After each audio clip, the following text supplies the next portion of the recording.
now. Well, let's just commentate and see what happens. Sounds good. Because it does appear to be live here. Yeah, we are live. All right, good.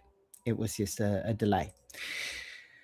All right, so this would be him using Maul's ability to get to ping 2 units, and since there's a bunch of units on the board, he doesn't have to take his own.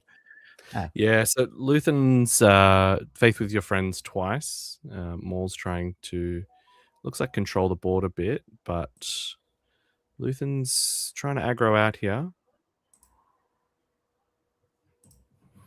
Yeah, Luthen yellow feels to me as if though it's a quite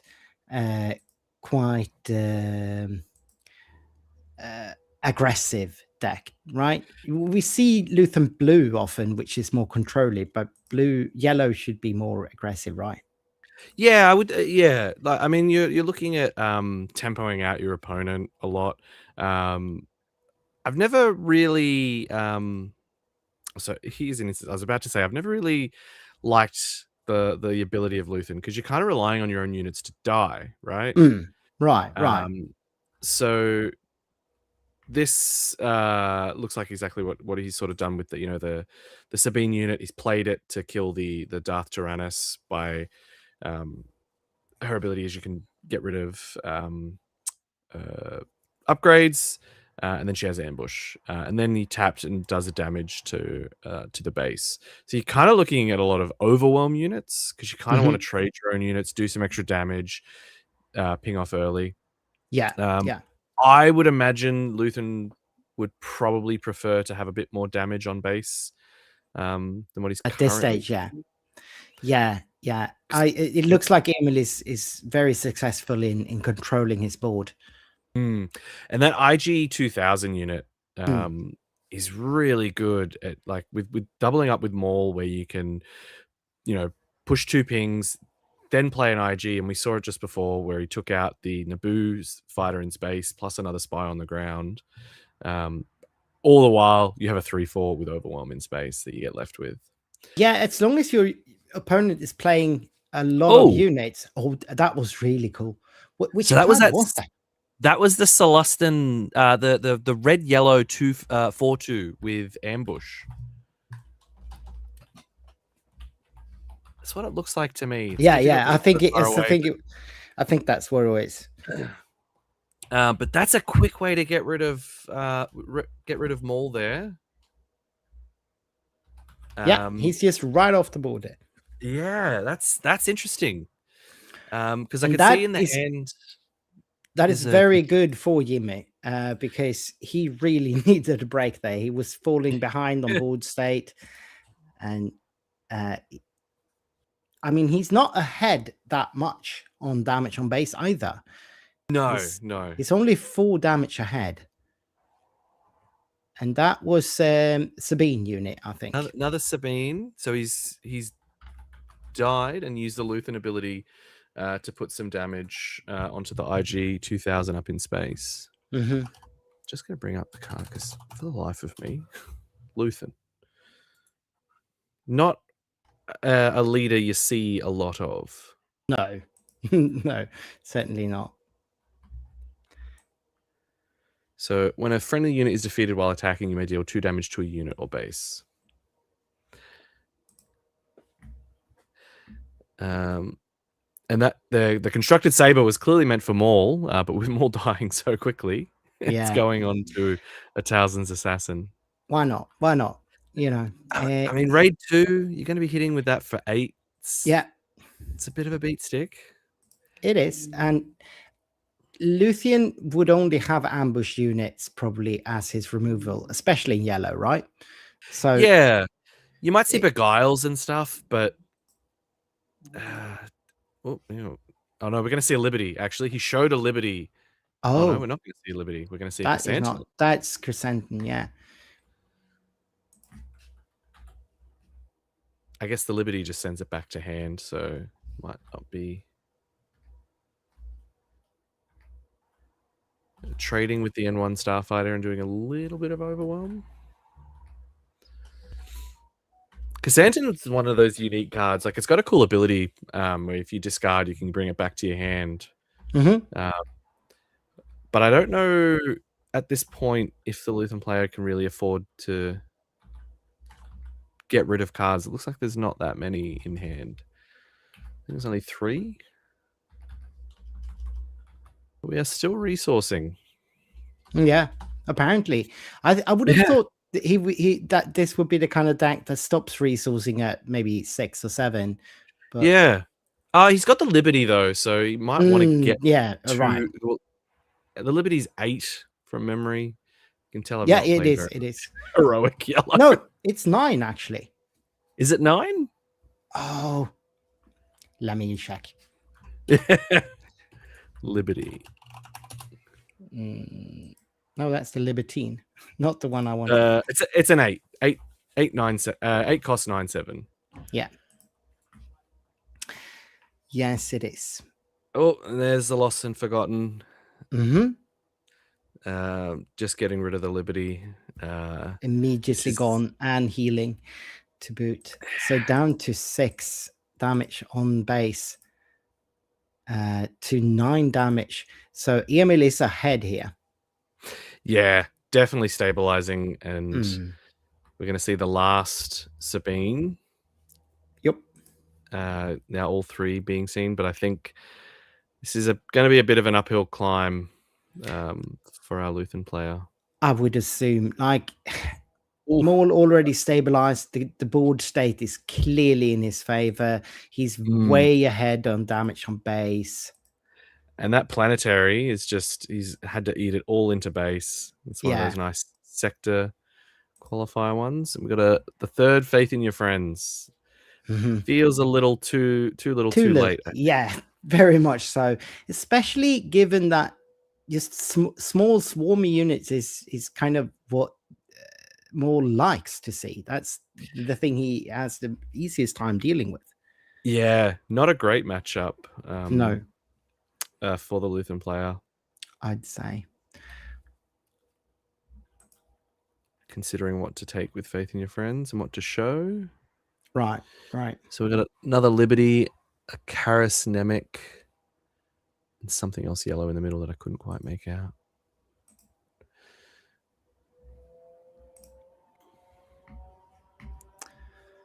Yep. There's that Maul ability. Yeah. Just getting rid of everything. Very efficient in this kind of matchup. Yeah. Oh, it was the Fireball was the other card. That he showed. Yeah. Again, not a nice card you want to see against Maul, because he's just going to ping it and it's going to die a turn earlier. Exactly. Yeah. And Luthien doesn't really have any way to mitigate it, get it to. Well, I guess you can upgrade it, maybe. Yeah, I think it's just some of that early space removal and just a unit to try and put some damage on. But even now, like, we're seeing there's 8 potential damage on board for Luthien, and that's gonna not even get very far. No. I think we're very much in the end game for Maul. Yeah, this is arguably Yuma could scoop here and go to next. Because he's just not gonna come back from this, is he? No, and I mean the turret pretty much calls it there. Yeah, it's just stopping him dead in his tracks. He's not going to get through that turret with any of those units. Nah. He's thinking it out though. Yeah. Wonder if he has something. He does have another Liberty in hand, but I think when you're looking at facing against blue-black, you just know the removals there. Right.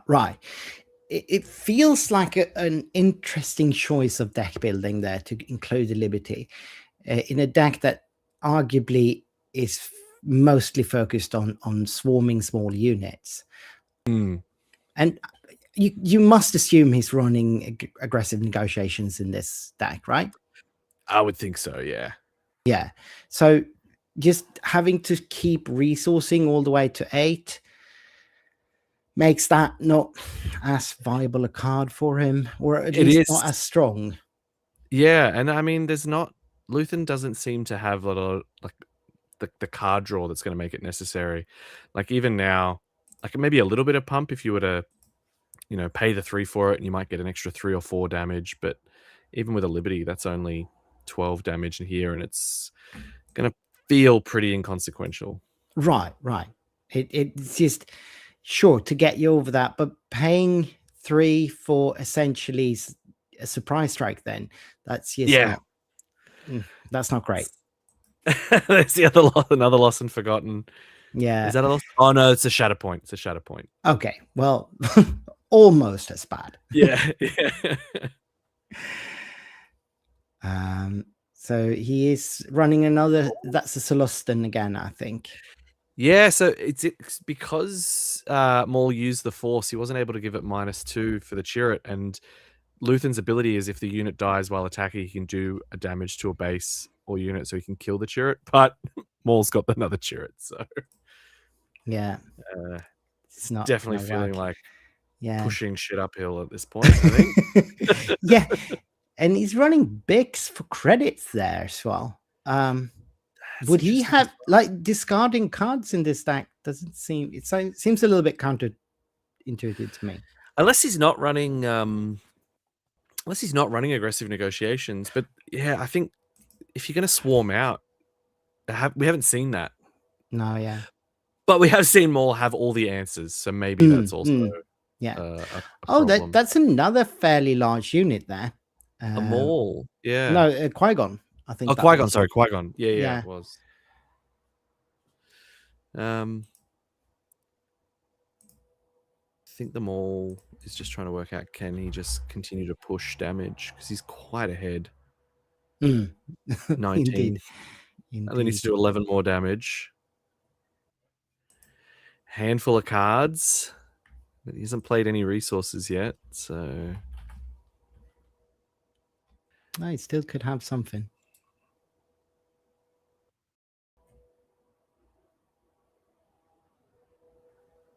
So this event, you mentioned the winner is going to get free flights to the Galactic Championship. Yeah, it's not a huge event by any means. This is the culmination of the casual store leagues. So starting this set, Lawless Time, there was this kind of promotion thing running from FFG where you could any store could apply and run. They called it a league, but it certainly wasn't a league structure. It was just a series of events, and you could choose most of them for you. The store could just pick events for themselves for most part, but there had to be at least one introductory event in the beginning, so like teach new players and stuff.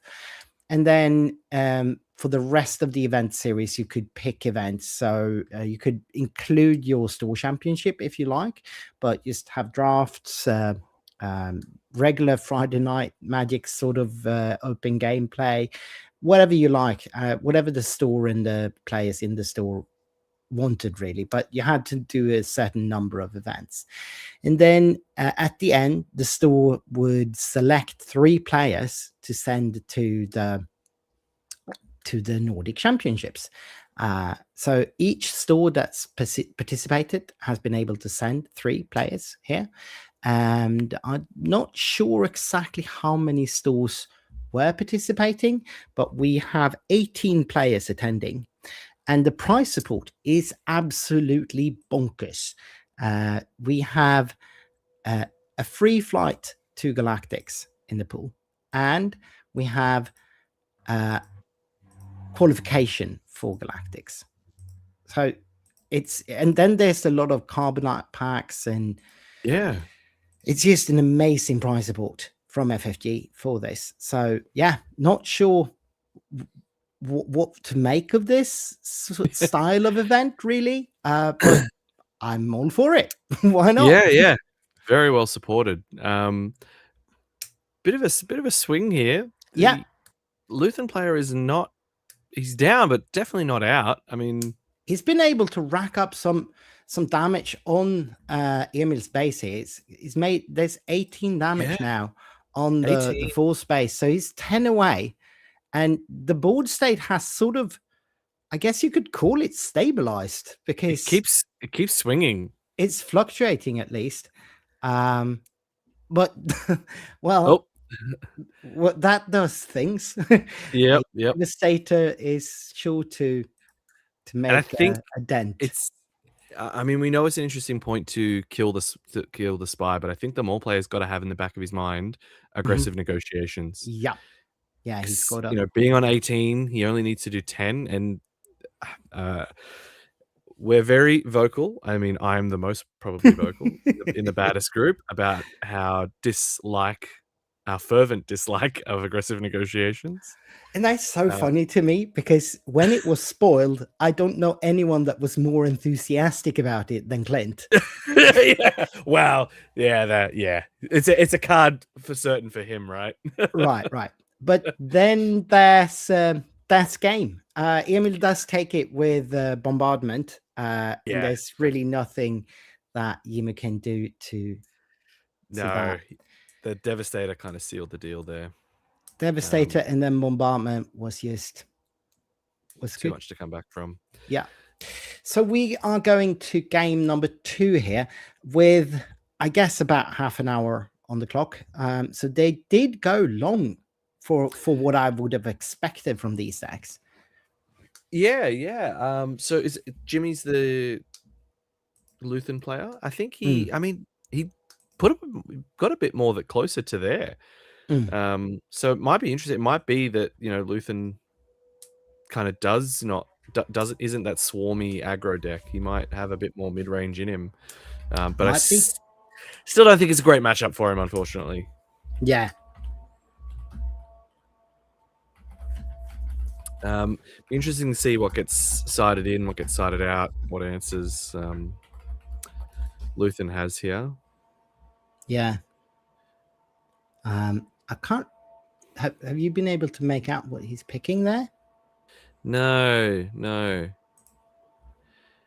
He's going a bit deeper into the space answers. I thought I saw, like, he already had the 3/3 TIE Sentinels. I think he might have put another one in there. The Maul player. But the Luthen, I didn't get an angle on that, unfortunately. Yeah, and I have to say, I don't know this deck at all, so I wouldn't. No, right? This is not one you see very often. No, not at all. It was such good pricing on the line. I feel like we would see something a lot more heavily geared towards the meta. But I think at the same time, Maul is not in the meta either. I think blue red black is just good. So I think you can play it in a few colors. With a few different leader combinations, and still got some great cards in there. Like the single reactor ignition is just a great card if you wanted to go a bit more control-y. Right. Maul can ping. There's, you know, some decent removal with Shatterpoint and No Glory and Lost and Forgotten. But no, yeah, he does have options there. Absolutely. I'm just not familiar with this deck at all, so I don't know what to expect, really. Yeah. It'll be interesting, and they are kind of not pressed for time, but if Jimmy's able to pip the second game, they're gonna find themselves rushed and potentially ending in a draw. Yeah. No, I don't necessarily think that this is a huge deal. Having spent 25 minutes on the first game, that's quite common for some decks, but I wasn't expecting it, because I thought this game was over a while ago.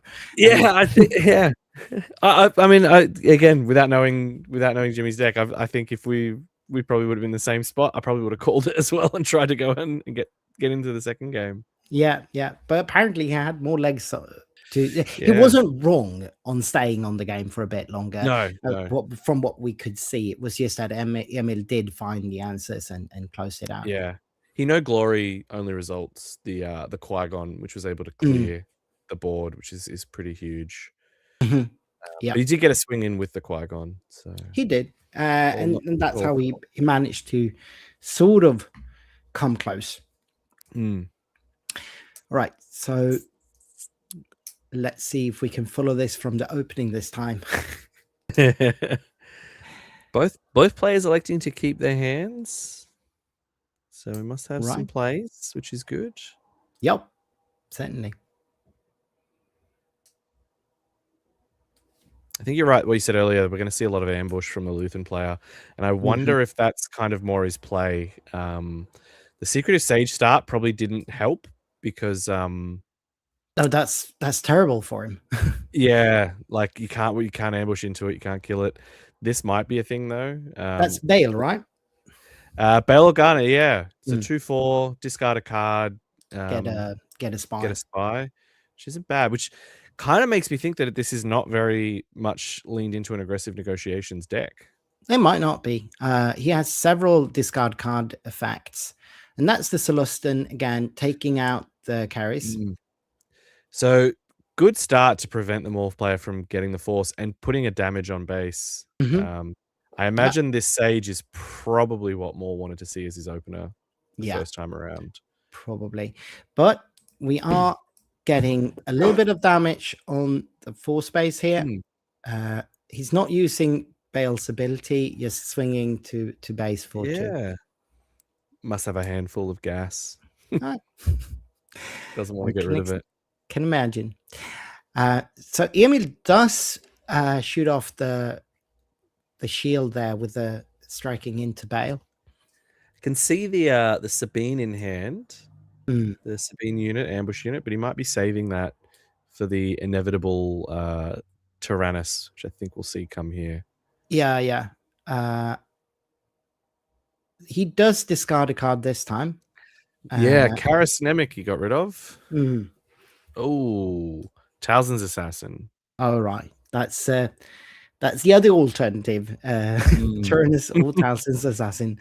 But we do trade with Sabine coming in there and Luthen ability. Yep.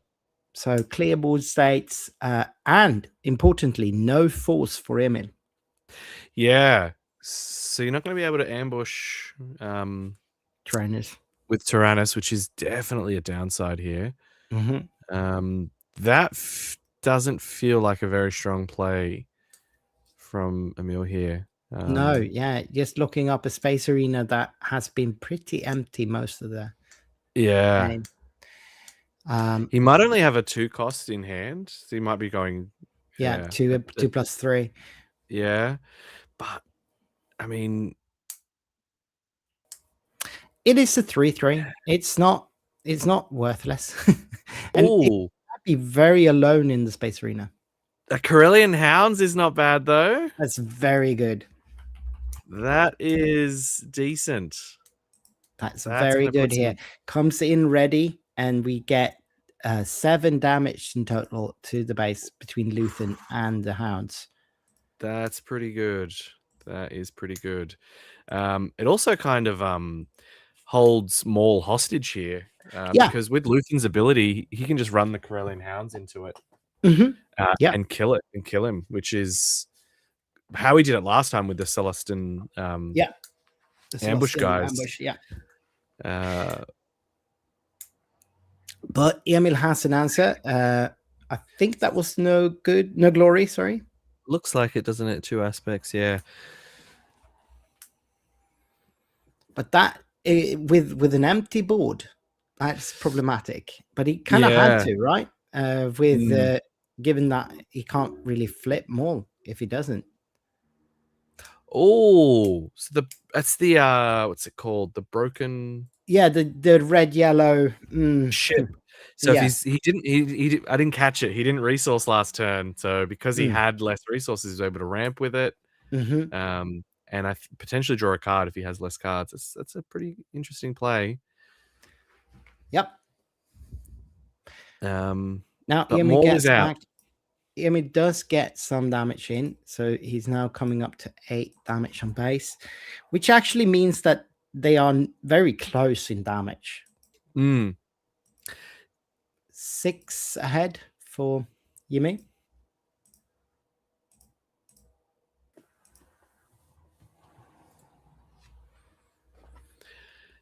So we'll see how he opens this one. We're going to see a Celestin. Another Celestin taking out Maul, and gets to ping the.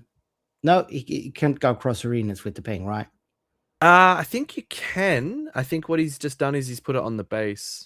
Oh yeah, he did. He's just trying to rush the base here, I think, and that's not a bad call, because if this ship dies as well to the Sentinel, he'll be able to do it again, because there's no limit to how many times you can do the 2 ping when Luthien is out.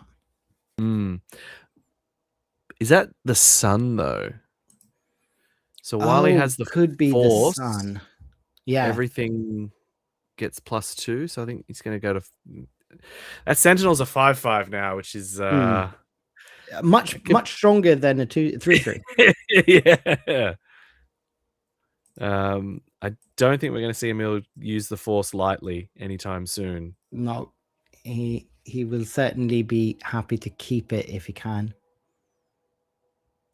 So we do ambush with the fireball to take out the Sentinel in space, and then he gets to hit for another 5, I believe. Yep. So that's 21. He is getting there slowly. He's getting there. And the board state isn't necessarily that bad for Yimi. This game looks very different from last game. Yeah, I think we're seeing the Luthien deck fire on all its cylinders this time. Oh, okay. There we go. Devastator. And yeah, he takes out the ship in space and just 1 ping to the base. I think we're going to see a Liberty drop here. It would be very good for him if he had one, but he doesn't. He's taking out the sun with an ambush unit. Not sure which one that was. Yeah, I can't actually tell that. It looks like some OP thing. Yeah. He does have a Liberty in hand, but it was only on 7 resources. Oh, so he couldn't play it. He couldn't actually use it. It can come down now. It looks like he's in initiative. No, Emil is maybe in initiative. The token is with Jimmy anyway. Yeah. But Emil does play first, and that's a bombardment for 12, taking out Luthien and putting the excess 6 on the base. 6 going to 20. Yeah. I think we're definitely going to have to see a Liberty come down here now. Very important. Close off that space arena. I think he might have the other planetary in hand. Oh, he does. Did you see it? Oh, he trades. Apparently not. He mustn't have it. Yeah. Or he just wants to play. I don't know. No, I think he mustn't have it because he wins if he. Yeah, exactly. If he had it, it would just straight up win. Do we have the disclose here to get spy? Doesn't look like. Oh, what? Oh. Yes, yeah. Oh, it's the organized play K2SO unit. Oh, and that's how he pinged off the other guy. All right, so no problem for Dark Tyrannus. He can just smash into that, and we are still at 25-20, so it's very close here. Yep. They are. Tyrannus is ready, the only unit on the board, but we have another K2 to take it out. It should have some. Oh no, it doesn't have any damage on it because he can deal damage when played.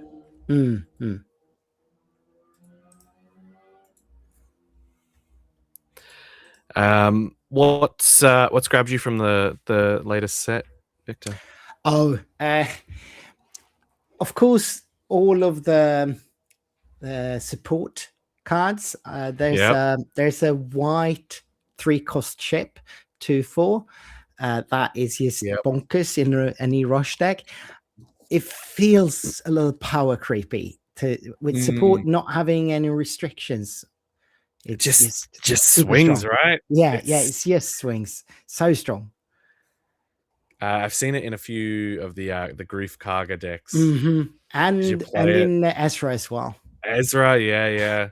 And Emil scoops it there. He I doesn't have think the answer for 2 units, one in space and one on the other arena. So Jimmy gets a game here. interesting. We are going to a third. And it looks like Emil is considering some more sideboarding here. Both of them might be. I saw so the top card for Emil was a planetary bombardment, and I think he's adding it in because I mean it's got a sting. Like if you have that planetary, you just win. Yeah. He's probably just considering what to take out of it. The ping and trade up from Luthien, that's pretty interesting. Mm-hmm. Yeah, no, yeah, he's certainly able to control the board in a way I didn't think he would in yellow, but with those ambush units and the controlling reach it gets, they're almost like events, like the Celestins and some of the other units. Yeah, and it feels like that's kind of the way that FFG sort of said they were going to start pushing the game. You know, we've seen a lot of those really strong events kind of go away, like Power of the Dark Side, Rivals Fall, and now it's units that can just have a lot of when played abilities. And you're right about the power creep for support, if that's the case, because you just start swinging. Like, I mean, one of my favorite ones this set is the simple Dr. Pershing. Yeah, it's just swing and get a card and have a unit on board. It's kind of good. I mean, the old Dr. Pershing was such a menace, but at least it couldn't really hurt you. And it was kind of like it cost an action, and it was just a slow unit, and you could deal with it easily or easy enough. But with this one, you're still doing the thing you want to do. You're progressing your game, and you still get the ability. So that feels strong to me. Yeah. I've played a little bit of the new Thrawn, so I'm putting it in Data Vault, and it's really cool when you have like a Pershing, because you can still use it to restore two, restore two. Maybe it's just one. Restore one with Pershing's ability, with Thrawn's ability. If you've got the same amount of cards, same amount of units, you can attack with a unit and it gets restore for that turn. And I've done it pretty well with Pershing. You know, hitting for nothing but getting some restore is pretty good.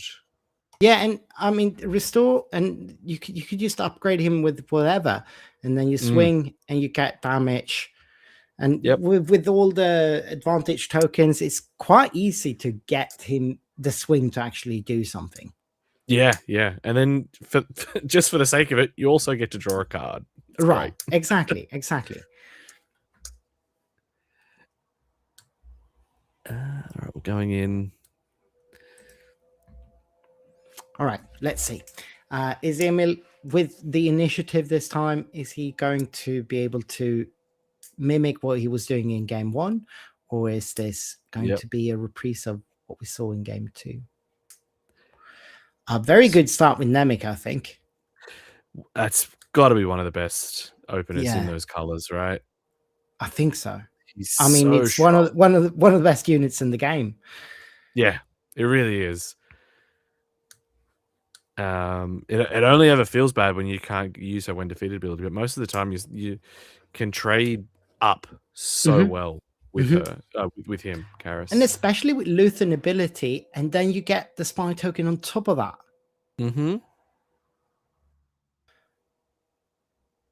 So having to reveal 2 cards there. That looks like the Mando unit, right?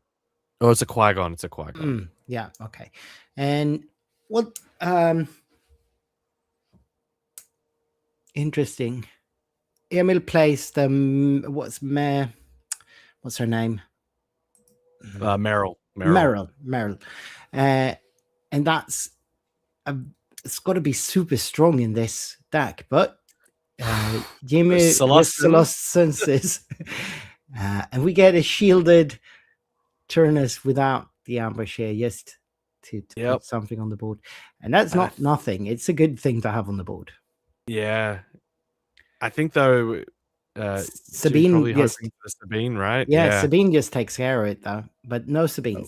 Nemec instead, and we get Turnus just striking in. it feels to me like Emil might just try to go a lot of base here and try to pressure Yimi. Yeah, no glory there to kill Karis. That feels bad. I think. Oh Like, yes, very bad. like a five cost card to get rid of a 2 cost. It just And you just never don't like clear that. the board either because of Mm. the trigger. But no trigger. We didn't see it, right? Or did Well, we he doesn't get? have he doesn't have any red heroic in his Oh, head because so it's no trigger. you take control of it first. Oh Oh. yeah, all right. Yeah, I forgot how no glory works. Yeah. So yeah, you can't. I mean, you're kind of preventing them from doing that, but it's still a 2 cost card, and right. you've had to overspend to get rid of it, and I don't think that ever really feels great. No, certainly not. But the Celestin here is not terrible. No, and you can't trigger when you're attacked. It's only on attack, I think, with Luthen. That's right. Yeah. So a unit has to die while attacking. Yeah. So you're free to trade into it. It won't be able to trigger then. So 5 cost. Paying What's 5? at 5? What's at 5? Not sure what he has. In those colors, it's. I mean, never thought we'd saw Corellian hounds, but there they were. There they were. Changing it back to 3 this time. So Sabine then? Nope. Nope. Not playing at all. Can see a blue ace in hand, which is, I mean, that's no good nothing. here. Does nothing, but that's what he's playing. Okay, interesting. Yeah. Oh, the constructed lightsaber on Maul there is huge. I mean, he's striking for 7, dealing 2 damage across other units. That's it is very good. And in these colors, I just don't think there's any great answer that Jimmy's going to have here. Because he can't even trade up with like the Celestin anymore because he's got more health. Yeah. Yeah. And now Emil is certainly pressuring Yimi. Like he's going to hit for another 7. If there's no answer to stop Maul here. We've got Jimmy's coming in with Qui-Gon will do it. Qui-Gon will do it. Qui-Gon will do it. And he can send the Tyrannus to the top or bottom of the deck with the when defeated ability. Yeah. There we go. I completely forgot Qui-Gon was a card. That's very good. And that stabilizes the board for Yimi. Now he is ahead instead with the blue ace. But Tyrannus, Yimi claimed, so yeah. I think that might be the sun, not Oh, it's the sun. Oh, better for him. Yeah, much better. All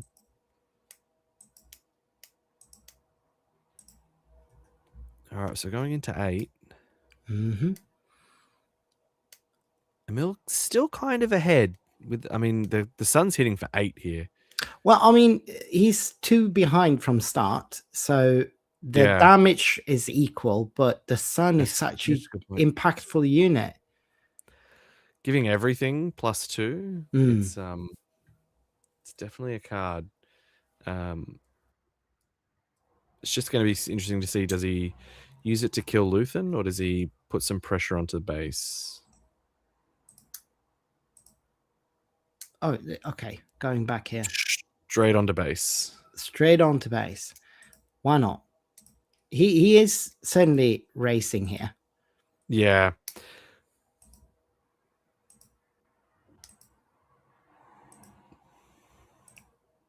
I guess they're debating whether or not he's getting to buff himself, and he does.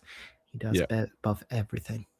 And it's interesting because it really puts Jimmy in check here. Like he has to get rid of the sun. And he can't even swing with blue ace, because if he does, the sun will get to ready. Sun. So, No, this is a tricky situation for him. He needs to have an answer here, and I don't think his deck plays any straight up removal. No, I think he's. You need another Qui-Gon here to get rid of it. but then you've really committed everything to it. Mm-hmm. And you're just letting Absolutely. Emil potentially drop a Devastator. Like, we're in Devastator territory. For sure. Emil hasn't spent any resources. He's just attacked with the sun, going to 21, and Jimmy is in check. If he doesn't have an answer, he needs to claim, you know. He apparently thinks he's got an answer in some way, shape, or form here. Not What exactly card sure is what that is. No, yeah, I don't recognize that thing at all. It is something. It's a red card that costs 1. That's what I can deduce here. Maybe Shat knows. I don't know.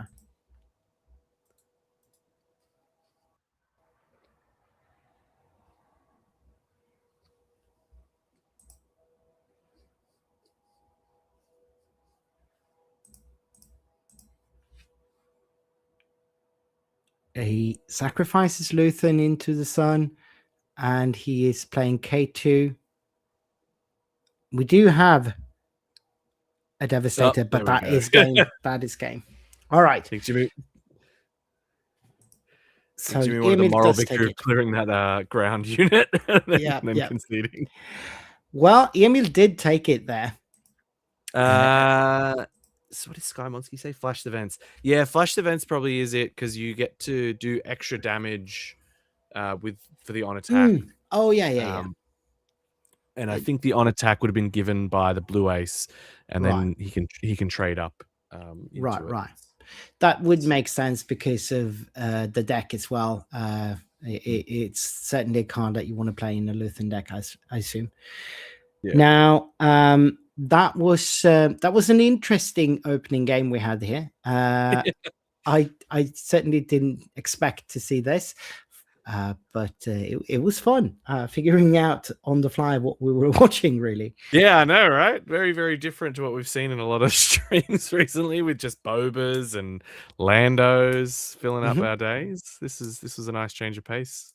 For sure. All right, so we do have a little bit of time left in the round. They started a little bit early, so we were thinking that games would be starting on top of the hour, but I'm not sure that's the case. So I just don't know whether or not we're going to have a new game starting in 5-10 minutes, or if it's a 20-minute break here until next game starts. I'll see if I can get a word from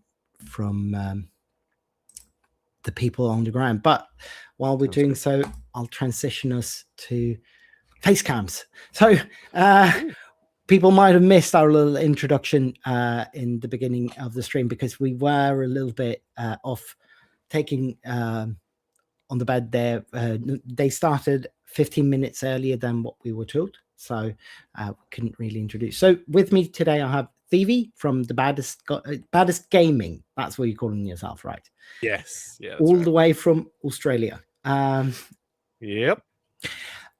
So we were talking a little bit about the event structure here. You haven't had this casual league tournaments in Australia then, I assume? No, these were not a thing. Not really. But you are going to get finally a sector coming all the way down under. Ooh, we are very excited. Yes, that was a very nice announcement to see on the FFG stream. That I think it's for Homeworlds. Next set. Next set we'll see a sectors down in Melbourne, which is pretty exciting. I bet.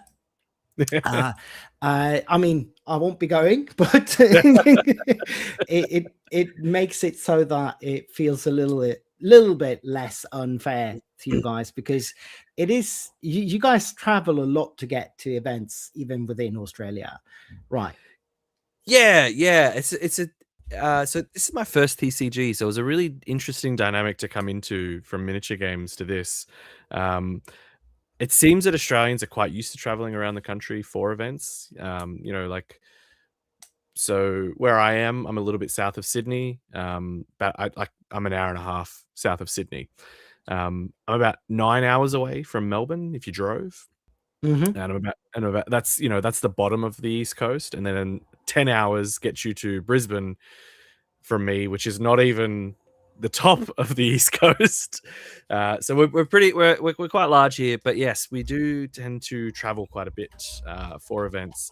I think with some of the changes they announced that you can only max out at 500 points. Yeah, with yeah. PQs now. With PQs now, yeah. That really set a ceiling on us. Right, because you guys can't do any other events without traveling for, 10, 15 hours on a plane. Well, yeah, that's right. That's right. So either we're going, coming to visit you guys in Europe, or we're heading over to the US to be able to get something a bit bigger. So this was definitely a welcomed, exciting announcement for us down here. And it's in Melbourne. And even though I live in a completely different part of the country, I love Melbourne. So I'm excited for any excuse to go there. Yeah. I mean, I've not been to Australia yet, but I've been told that if I do, I have to visit Melbourne. So yeah, I'm excited for some time doing that. Now, we might be taking a little bit of a break then while we're waiting for round 2 confirmation on when round 2 starts, because it might be a while. But I'll be having you back for next round if I'm not mistaken. I will be here. All right, super cool. Awesome. So with that, we'll take a little bit of a break and then we'll be back shortly.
All right, we are back. We're going to watch round 2 in a minute. I think people are starting to set up for round 2 here, but we are watching the Nordic Championships in Copenhagen at Baltzer Games.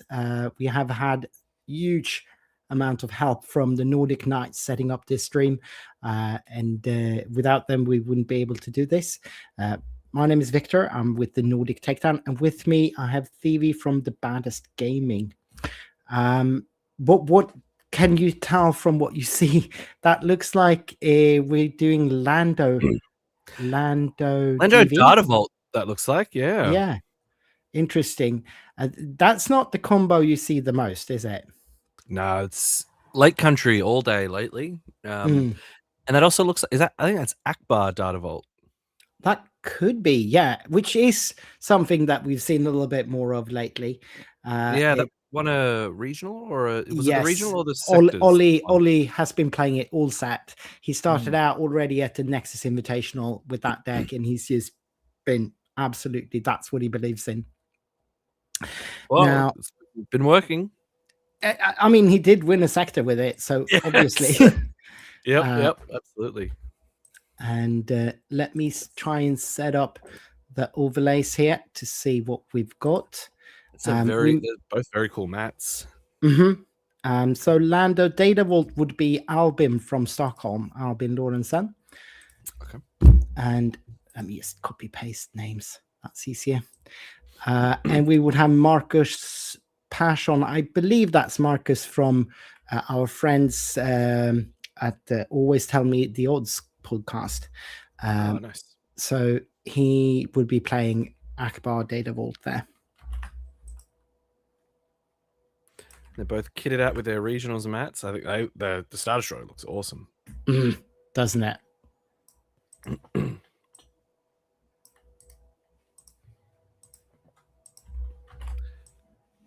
You don't see as much of the Lando in the green. I know it's got some great cards, obviously, but the consistency of the credit, I think, has kind of meant that we see a lot more of the Lake Country.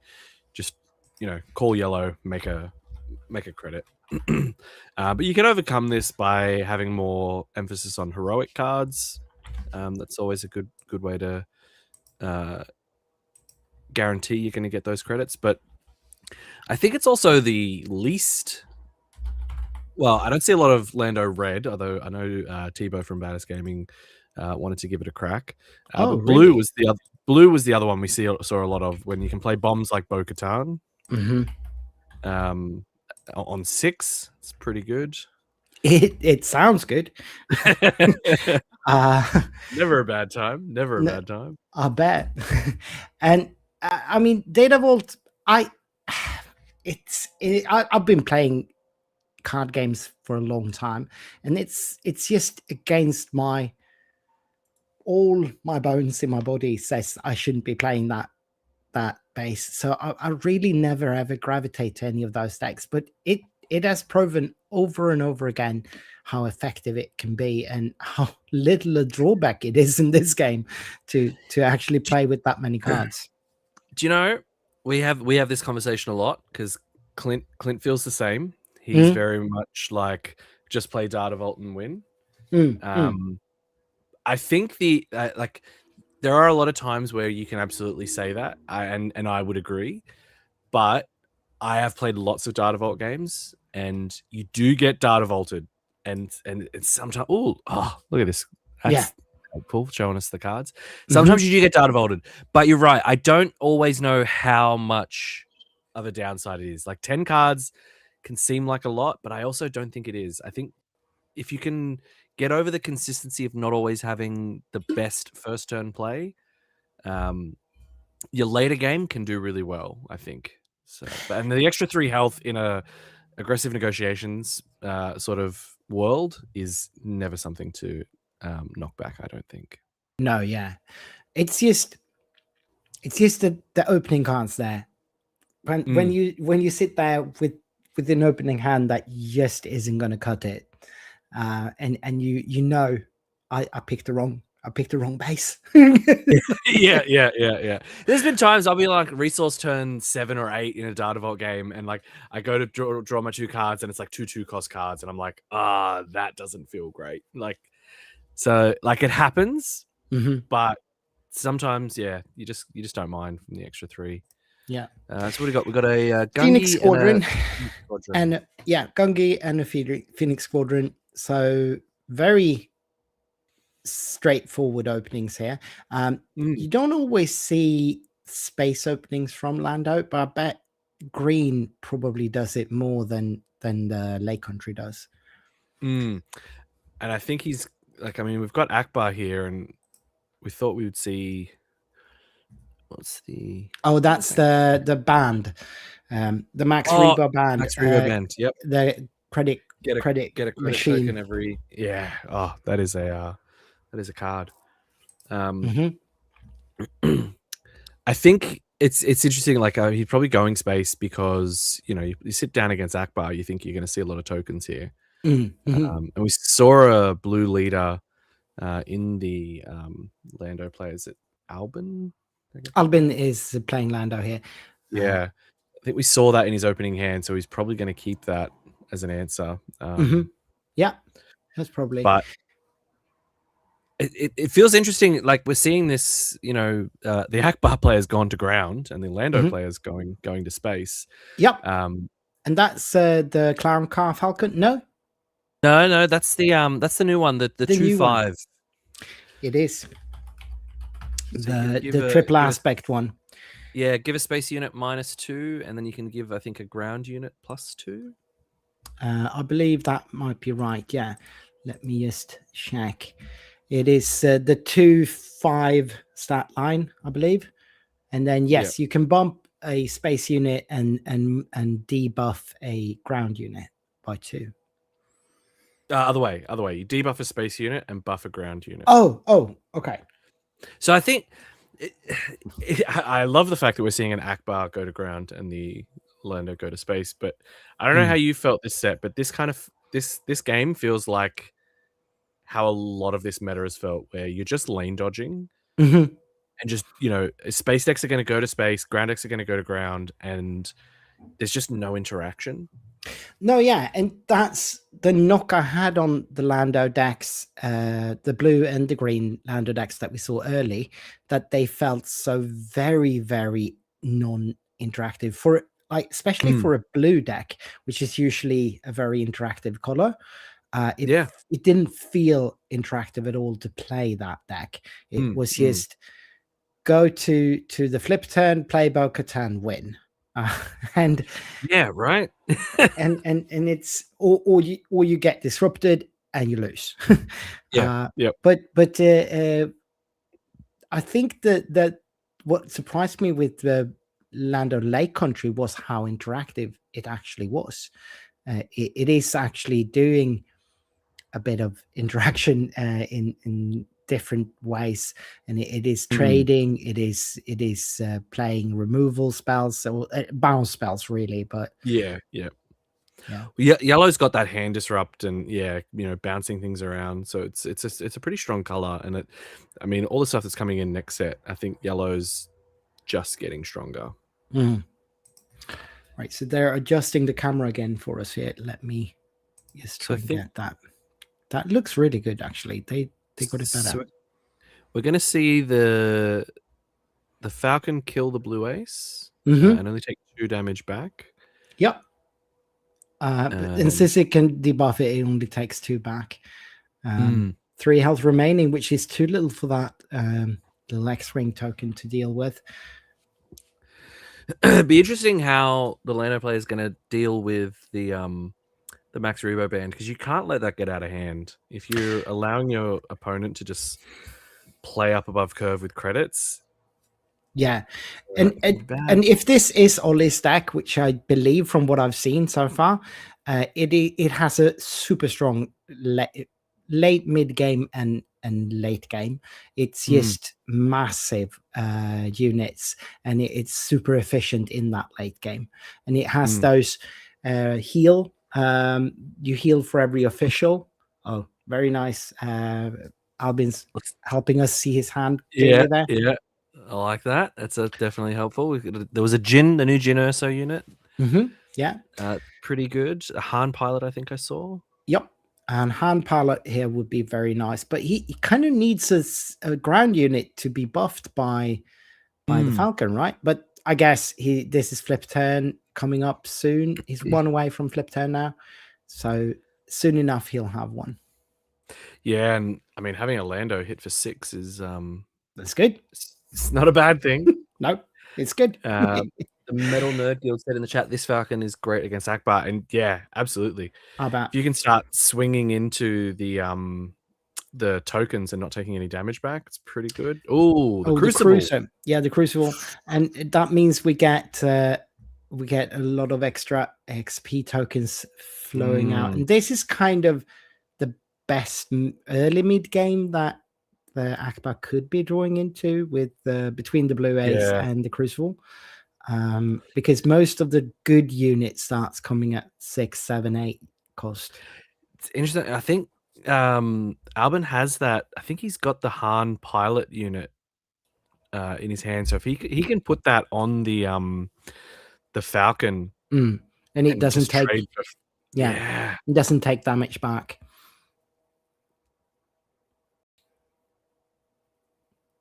And that's probably what he's looking at since that's two resources. That's probably Han, but he might have a 5 cost he wants to play. And so he's just going base here.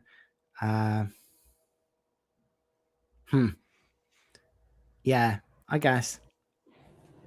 I think we want to see 2 data vaults, right? Like it's a big climb to 33.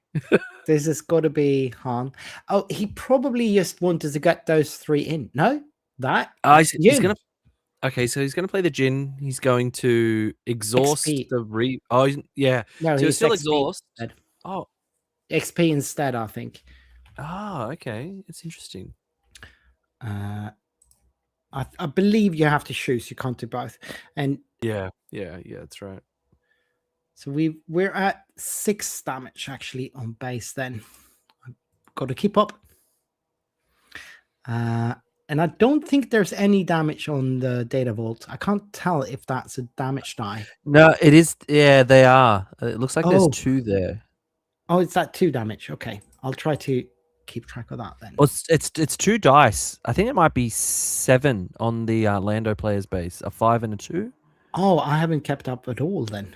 That's I just didn't see. That's really difficult to see. Yeah. And that's 8 damage on Akbar space. All right, I'll have to be cognizant of what they are actually hitting for then. He's been able to swing with those ground units most of the time. Interesting to not see the Han pilot get played out though. Yep, I certainly thought he was going to do that, but he still doesn't kill the Crucible because that would bring the Falcon to 4 and the Crucible is a 5/5. That's 5, yeah. So he would take 3 damage back, which would kill the Falcon. So Gungi is going to kill the. No, not with. He'd have 3 left since he's got the pilot on. Then I forgot. He had 3 health actually. Now he's flipping and getting the token. Sorry, the credits. Credit tokens. Yep. So we're going to see something big. What's Marcus Place? Is that Kellerenbeck? I think that's Kellerin. Yeah, certainly it's got to be Kellerin since he's triggering here. Yeah. And this is where this deck starts to run away with things often. It's just going to get out of hand. Yeah, not seeing as many X-Wing tokens, but I think like Albin's got kind of the answers up in space to just get rid of them. So Albin has been vigilant in keeping space lane sort of protected from that. And also like the Akbar deck it's sometimes using the early game to get a few tokens for itself, but more often than not it's a defensive ability more in the late game, or in order to get to stabilize, you tap down something huge from your opponent rather than tapping down your own units. Of course, Max Reba Band is usually a good target to tap off. Yeah, I mean, you need to you want to get rid of it, but yeah, it's not a clean way to do it right now. Is that 9 damage now on Lando space? I think it's still 7. I don't think he's struck with anything yet. Okay, so he's coming in. This would be a trade if he's going into the Crucible. No, he's going to base. He's going to give the Crucible -2, and he's going to +2 the Lando. So Lando's hitting for 6 now. Yeah. I can't tell what the what is it? Marcus triggered the Keller, and it looks like it's just a different alt art Gungi. I think that's a Gungi and a Kelleran. Yeah, he got a Gungi. And then the Rebo Band. That's what he got there. The Rebo's obviously got the experience token on it, so it actually hits for 2. And Lando's it looks like punch to base. Yeah, it looks like Albin's just going base here. I mean, 6 to base isn't too bad. No, I think I'd kill you gotta kill the Max Rebo Band, I would think. That's what I would have done. You exactly in range. Rebo is now a 2/6, so yeah. But he's paying, interesting, not paying something huge. Or? No, he's playing without the credit tokens. Oh, Typho. Typho? Okay. All right. He does feel threatened by Akbar flipping here. Well, that ground, I mean, got the Keller and back as well. That ground state is pretty dangerous. Oh, no. Marcus is just going to claim here. Protect the pod. Yeah, that's not terrible. So, protect the pod to kill the Keller and back using Lando's remaining health. Yeah, that's good. That's good. Keeps that Typho around as well. And I mean, he's got the Falcon, so he can just buff it into space. Yeah. I think if Marcus leaves that Falcon, he might lose his Crucible here. No, yeah, because this is where you want to play the Han on the Falcon, because now he gets to trade without taking damage back. But instead, Marcus trades before he can get to do that. Yeah, not going to let him. And now he gets a lot more XP. Yep. Another round. Yep. The Crucible triggers on both when played and defeat. It's a good card. Well, it is. And I think we don't have too many officials out right now. So Marcus can't play the big heal just yet. But Liberty, that's also a play. I heard it's good. It's a good card. It is indeed a good card. But a lot of pressure on Marcus now with 20. That's 20 on. I think so. Yeah. With time for coming more go. Yeah, and I haven't seen much more go on to Albin's. No, yeah, we haven't seen anything go on at all in a while. And now Albin's playing a Keller of his own. Yeah, and he does have one open credit. Credit. So, yeah. Could potentially play up. I think he's going to. No, he can't afford to go to ground with this. Oh no, that's Obi-Wan. A Obi-Wan instead. I thought it was a blue leader, but sorry, red leader. Blue leader. No, blue leader. Blue leader, yeah.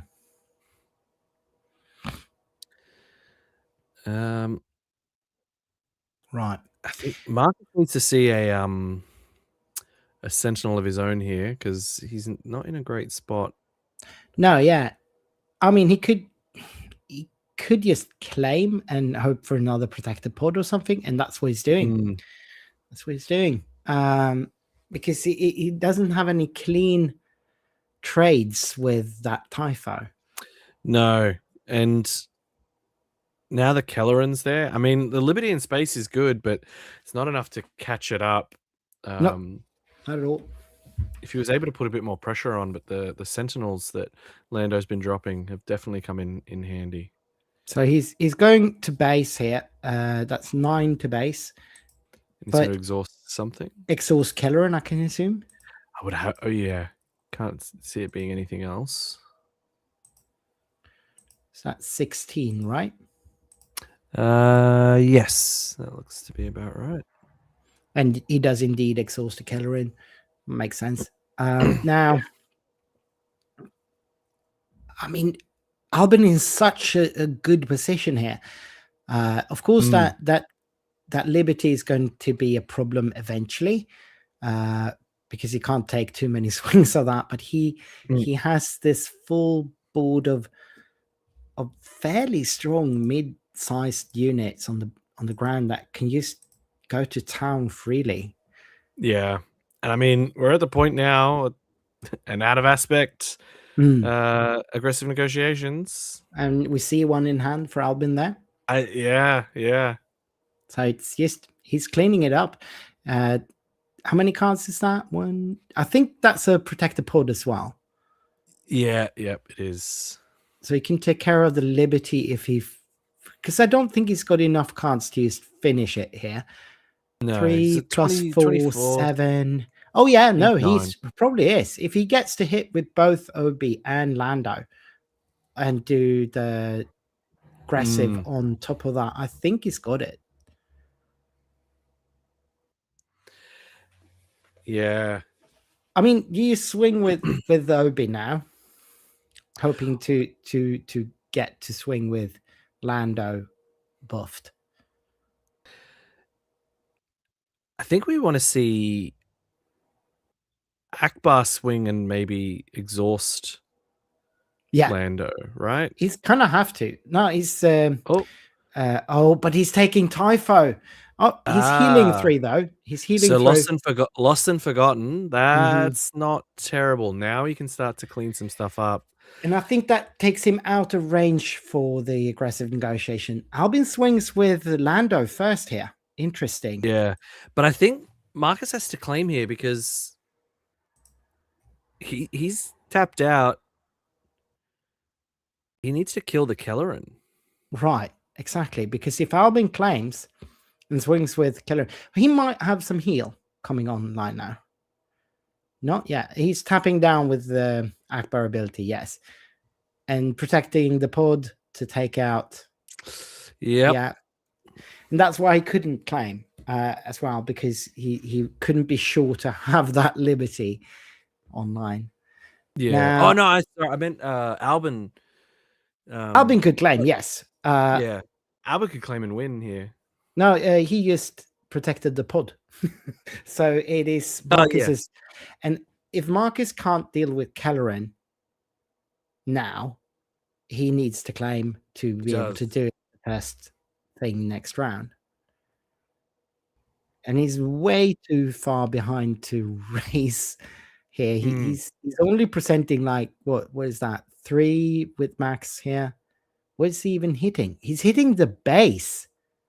Why? And then I think he's not thinking about an aggressive negotiations. Oh, he's not. I think he's still thinking. Yeah, he's just showing him the aggressive negotiations. Yeah. I mean, you've got to think aggressive negotiations. This is what I'm saying. This is why I hate that card. You have to think about it in every single deck because people are just playing it out of aspect. That's how good it is. Yep. I'm gonna be sad and angry if we don't see a ban before Galactics. I doubt we are though, because I know. They are looking more to play patterns than anything, and it is in every deck almost, but yeah, it is not. It's not the kind of disrupted play pattern that they normally are looking for. So I think it's going to stay. I think you're right, and it's upsetting because it puts you like, I mean, in this kind of game, like I think Albin kind of had it. He was very far ahead. Marcus was kind of just like needing to stem the bleeding, but in some of these other decks where I've seen people hit with an aggressive negotiation for like 16 and win. Yeah. It's just awful. I've been playing Dedra Green all of this set, and and it's all about abusing Yan. Yeah, like you get swings. You swing in with a spy token for 18. it's absolutely so fun. mental. It's so fun. Absolutely mental. Like I feel like there should have been a cap on it. Like, yes, you know, no more than 4 or 5. But like, just seeing these cards, I don't know if you, like, I'm playing on Carabas every now and again, and like you just see this Mando Colossus deck. Yeah, it's just drawing, and it's just like, all right, you're playing aggressive negotiations. Like, this is such a linear play pattern. I know exactly what you're doing and setting up for. So I'm just gonna kill your units or place sentinels down so you can't do this. It's so silly. But yep. No, yeah. Absolutely. It's where we're at with this game. It's fine. It's fine. We still love it. I mean, if that card would have had a reasonable cap, even something like, you know, max +6 or 7, you could still let it be big, but have a cap. Yeah. Or have it so you can only play it on a unit with a very low power, because sometimes you see them hitting, like we could have seen one on a Liberty here. So for 9+, you know, X cards, it can hit for a lot. And make the cap be on the total damage you can deliver, not on how much it can buff, and that would be very easy fix. Or maybe something like lock it to trait lock it, or at least arena lock it, so it can only go on ground or something. Now, it is what it is, and as it stands, I think it is not the worst we've seen. It is not Django. No, you're right. You can at least play the game, and I think that's what, like, I mean, you know, as a competitive team, myself and the baddest other groups, we are, you know, we're playing a lot of different decks and seeing what's working and what's not. But I think for all of this set, and I think going into next set, you have to keep in mind that aggressive negotiations could be anywhere. Yeah. And you can't just assume it's not in here because they're not in red. Because I mean, Lando Lake Country plays it out of aspect. We've just seen it here now. I've seen it in so many decks where they're paying 5 for it, but you know, they're holding 6 or 7 cards in their hand. Yeah, it's pretty decent. Even at 5, it's not a bad way to close a game. No, yeah, I agree. It's I believe that we have too few buffs, and that this is the only buff is the problem, rather than this being around. Like you said, it should be capped somehow, you know. But even if it's not, if you let your opponent get to a hand size of 12, that's on you. And right, and it's this game kind of doesn't have it being, you're not taking surreptitious actions where you can hide the fact that you are just drawing a lot. Like, most of the time, drawing costs you resources. You see your opponent doing it, and you're right. If you see them having this giant hand, and that's what they're kind of focusing on, like, you got to know an aggressive negotiations is coming. And there's good answers, right? Like, there's a lot of hand disrupt. The hold for questioning yellow black card is so good. Like, so many times they're like those AN decks, they only have 1 unit on board. So if you can exhaust it and it's in red and then make them discard aggressive negotiations, you kill their plan. They can't do anything anymore. Yeah. So super strong starts here with the Gungi and a what's her name? Mina Bonteri. Yep. I think Mina is the strongest start though. Isn't he? I think, yeah. I mean, the extra health on Gungi, I think it's always good, but I think it's more, you see the benefit in other decks like Obi Force.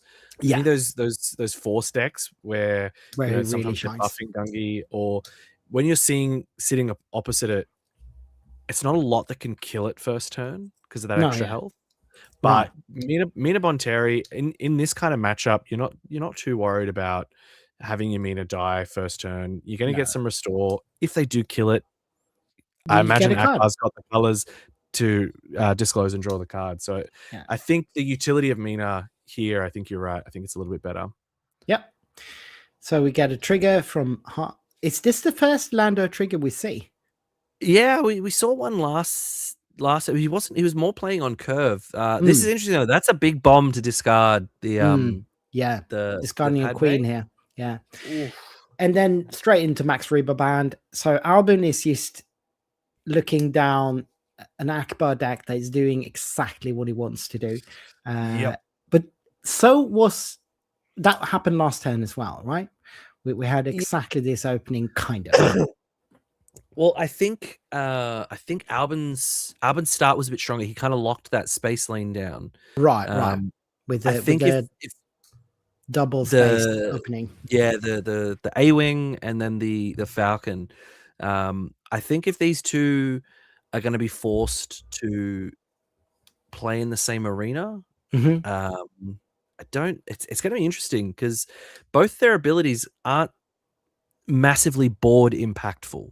No, yeah. You know, like you're exhausting, sure, that can be an impact, but like you're gaining a token. Lando's is in a constructive way. Like it is enabling him to have that crazy boba turn that we used to see back in set 1, where you on flip turn his board states just explodes. Oh, yeah. But they are not controlling board states with their abilities. I mean, Akbar is kind of very flexible in the way where he can either tempo himself or build board state. Yeah, exactly. I think we're going to start seeing that now, especially like Max Rebo, free credit. It's an easy target for Akbar to exhaust himself and create some tokens up in space. Right. Especially now when we don't have anything that just takes them out. Yeah, exactly. And nothing, even the Jin, it's not super threatening. Because it's not killing anything in one turn. And yeah, look, we're going to see. Yep, he's doing it. Looks like he's using the credit token. Because Akbar has a cost, right? It costs one. I think it does. Yeah, I think it costs 1.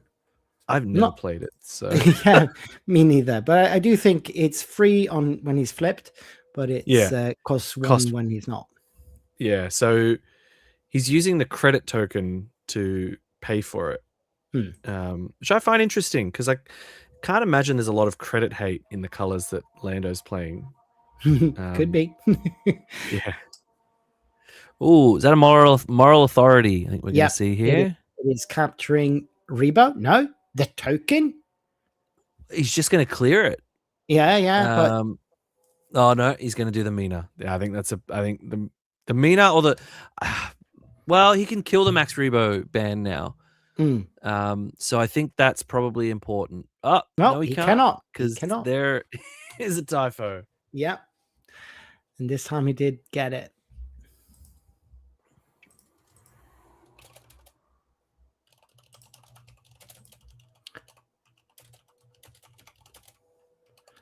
So he just claims then. Doesn't want to deal with that. Feels like we're seeing the opposite. Like, I mean, these guys are in the same colors.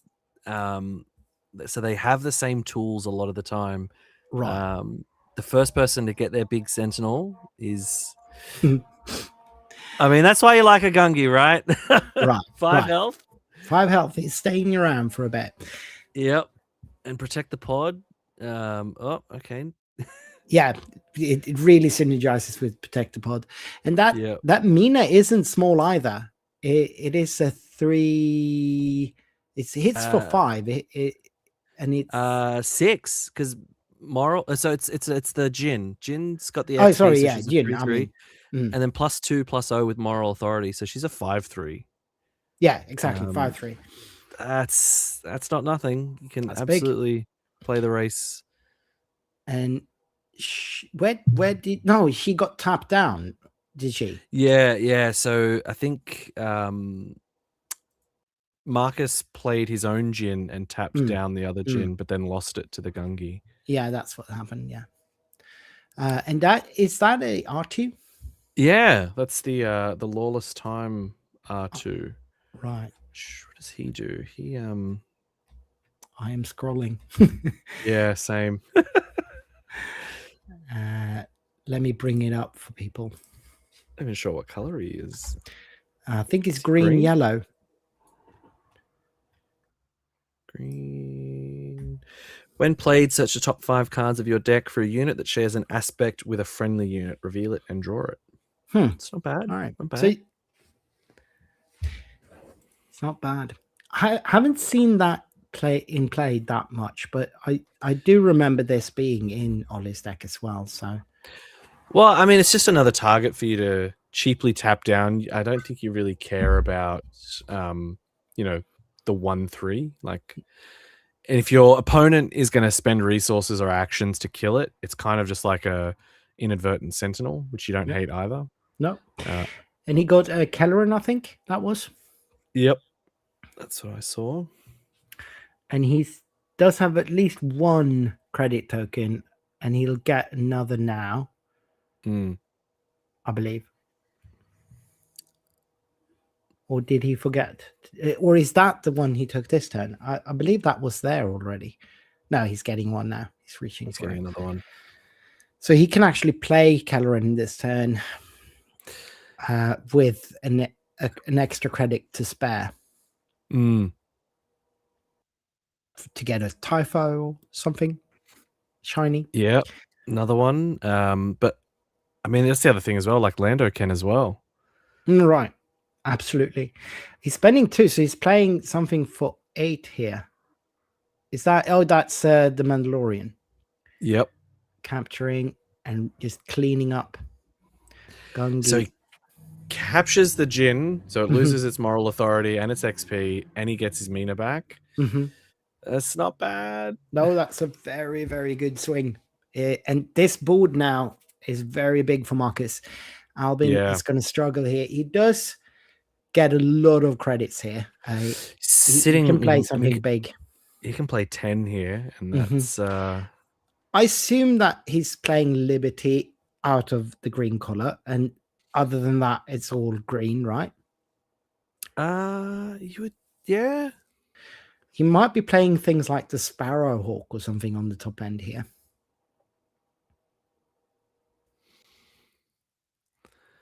Which would be insane. Is that Liberty in hand? I think that's Liberty in hand. Yeah, it is. Yeah, it is. Yeah. I don't know what else he's playing in green that's just this above Kelleran. Yeah, no, because a lot of the others, like you've got Yoda's, but you need the Force. So yeah, exactly. Yoda's kind of useless. Got the Liberty though. Yeah. I can only assume that if you're playing DV or green with Lando, you've got to bring in some more top end, right? So Sparrowhawk might not be... Oh, no, yeah, Rey, of course. He's probably playing Rey. Yeah, for sure. You can bring her out pretty early, and she's difficult to deal with. Well, not for Akbar. He can just keep tapping her down. Just keeps tapping it down, right? Although he's got so many actions on board that... yeah, you'll never go first. You're never going first to be able to swing with her, no. to stop her. And Albin's just trying to figure out which unit to actually tap down with the Liberty. Yeah, that's such a board state here. Yeah, I guess it's going to have to be Mandalorian, but no, it can't be Max Rebo. You can't tap down Max. He's a 1/5.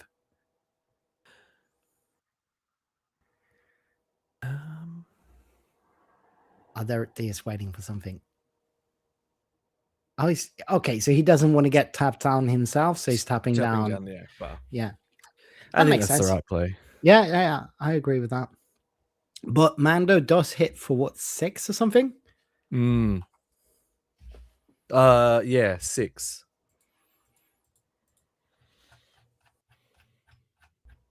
The yellow white one. Where is he? Double yellow, I think. 6, 8. 6/8 ambush. Oh, we've got a dead Lando. Yep. Oh, that's the wrong one.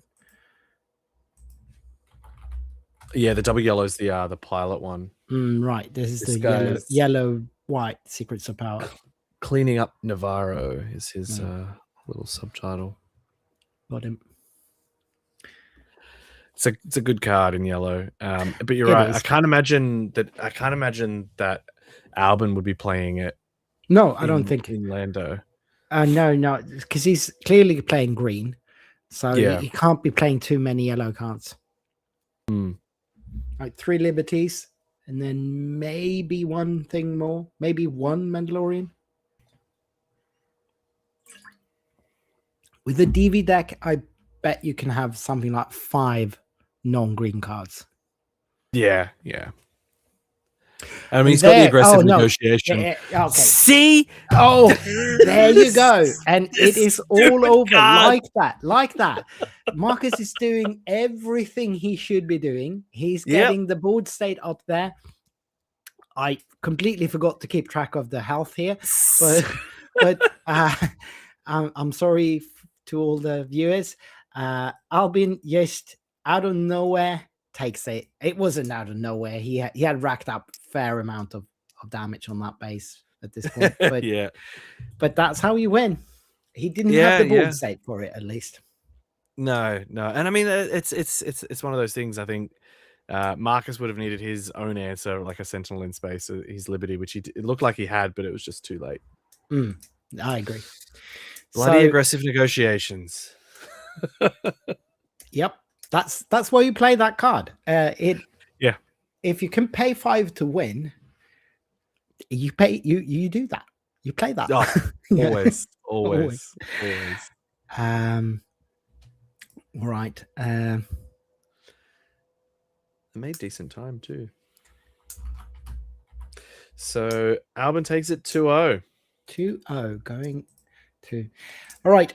Let's have a little chat about what we just watched. How do you feel about this Lando green? Is it doing something that makes it that justifies playing this over the Lake Country version? Look,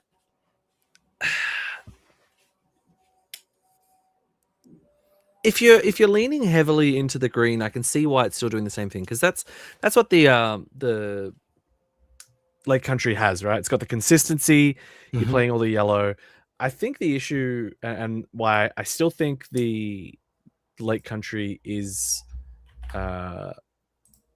probably the better option, is you just get all the really good yellow stuff. Like you get all the Mandos, you get the Liberties, you get the Faith in Your Friends. You know, they're often playing the 1/4, the Codebreaker guy. Yep. They're playing Faith for Friends.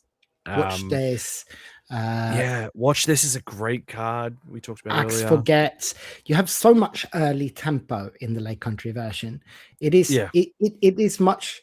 It's so very, very flexible. You can actually run it as an aggro deck or a mid-range deck. And I don't think this one can flex like that, can it? No, and I think it's kind of leaning. It's kind of. It was an interesting matchup because I think the Lando had the benefit, but I think it's just faster. Like it had the advantage, sorry, not the benefit. It had the advantage of just being that little bit faster. And you just see, like, you know, it can play big butt units and protect the pod to clear the board. But then it can just race. And I think the Lake Country one can do all those things, but just clear the board by, you know, bouncing them, getting rid of things on the ground. The hand disrupt is pretty powerful. I think you lose that. And you're just trying to go a bit more aggressive with this green stuff, like protect your base with Sentinels and push a little bit quicker with constant pressure. I guess, But I still think blue's better than green though, because like Bo-Katan, that's a bomb unit, isn't it? Just like if we saw a Bo-Katan at any point in this matchup, like it's just GG's for the Akbar. Or you lose all your tokens. all your little units on the ground just go bye-bye, and you all of a sudden have probably a Lando with like 10 XP on it. To be fair to Albin, he's been playing yellow-green heroics since set 1, I think. So he's just so probably sticking to what he knows and what he's comfortable with. So, but then he would be missing all his favorite yellow cards in this version of the deck because he's basically a green deck. I would think so, right? Like you can't really sacrifice. I think the only way you can get the consistency is if you focus really heavily into the heroic side of things, and all your cards are heroic. Then you call heroic, because the last thing you want is to call, green, and it happens. People pop their own aggressive negotiations, and they've discarded an aggressive neg, and they don't get a credit token. It can kind of hurt. But that happens in that country as well. Yeah. Less. Well, the aggressive negotiation is the same amount of time, but like if you have other colors, it's a lot less. Your only fear is pinging your own aggressive negotiations. Everything else is yellow, right? So right. I don't think you're worried overall, because yeah. the blue one does it the same as well. It's just all blue cards with like a smattering of yellow. Yeah. So we're basically Liberty. Yeah, exactly. Yeah. But look, it worked. Yeah. Was this your first tussle with the Akbar deck, though? No, Scott in the baddest team. He's loved Akbar for a little while. He's taken it to a couple of PQs. Not my first foray with that particular one. I know I've seen what it can do. And when it's one of those decks, it's not a pick up and play deck. You really need to put the work into it. And so I have a very strong appreciation for people that do put in the work for Akbar, because it can hurt when it does its thing. Obviously, but it feels like one of those decks that it is strong on some level, but it is more a deck that a player that can do amazing things and are good at just predicting what's happening and reading the table and the opponent. It enables the player to really express that skill. And it's more the player than the deck actually that's doing the work. I agree. I think like we look back at that game just then, without aggressive negotiations, I don't think Albin wins that game. Like, no, Marcus was doing everything correct. He was managing that board state super well. And he was building a massive board of his own. Yeah, like he was going to be hitting for really big numbers eventually. And I think if he had his own Liberty and could prevent that that aggressive neg, I think we see a very different game. It's why I don't like aggressive negotiations, because it's that's a game where I don't think Albin should have won it. But he did, because it is a card. We've got to live with it, and you just got to play around it. Right. I agree. Now, this brings us to a little bit of a lunch break now, and we will be back around 2:00 for round 3. And I think we are saying goodbye to you, at least, because it's getting a bit late over in Australia. 9 p.m. here for me. Not that bad. Not too bad. Yeah, I think we've been up later together before. we certainly have. But it was a great pleasure to have you. Anything you want to plug? What's coming up for the baddest? For the baddest, we've got Galactics coming up. We are sending a pretty big contingent over to Vegas this time. I think there's about 10 of us going, as well as quite a few other Aussies are coming as well. So we're hitting Vegas in force. Got some other stuff coming in the pipeline for some other games. We are looking at some Riftbound content as well, and potentially going to Singapore for the regionals there. We'll see. Yeah, it's a little bit closer to travel to Singapore than it is to Vegas for us. Yeah. So same time zone, even, right? Yeah, I think it's close. It's all right. Yeah, might as well be the same one for us. But yeah. Cool stuff. All right, always a pleasure to have you, TV. Yeah, see you around. Bye, everyone. Bye.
All right, we are back. It is a little bit unfortunate they have changed the schedule, so I am solo casting this round, which is going to be interesting. I'll do my best to try to keep up with everything. I hope they're using tokens that are easier to read than what we saw last time, but I'll do my best to keep the health trackers up to date and whatnot. We are about to see Albin again. This is table 1.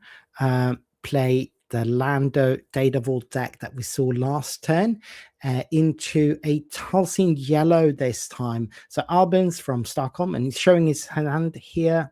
It was a little bit quick for me to make out exactly what was in that hand, but he is apparently happy with it and resourcing. And he's going to play into let me see now. That is Martin Philip Nielsen. So we have both of the Philip Nielsen family on site right now.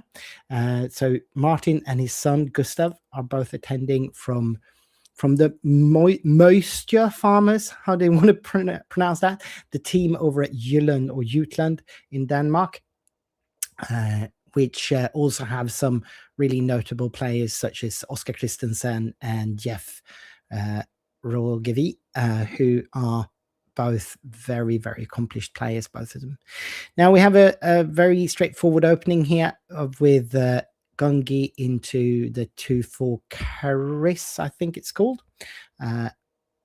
Force units, both of them. Not that it matters for Albin at all. He's playing Data Vault, so he doesn't care. Mother Talsin, on the other hand, cares all the more. So it's going straight to base there, Albin is, and so is also Martin. But Martin gets the force with that, which is very important. We see Albin triggering Lando ability, and then I think that is a shielded, is that the Inquisitor? The Grand Inquisitor unit? I think that's what it is.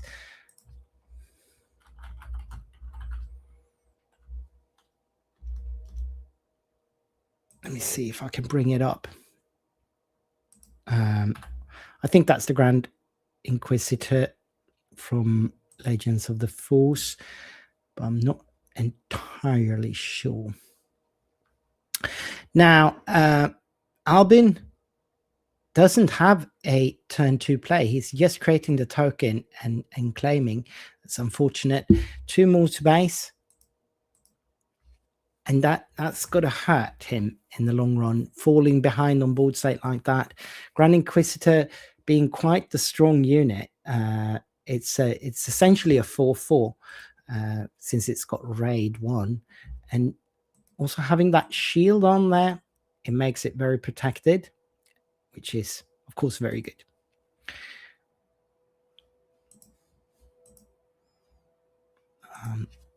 Not sure how he got the shield on it, actually. That's a little bit beyond me. It's normally, or is that a Tyrannus maybe? It could be the Tyrannus and he just didn't ambush with it. It's possible that it's the Darth Tyrannus. Actually, I think maybe that's what it is since it's shielded. So we go into Night Sister there, taking out Gungi with the when played ability, cleaning up.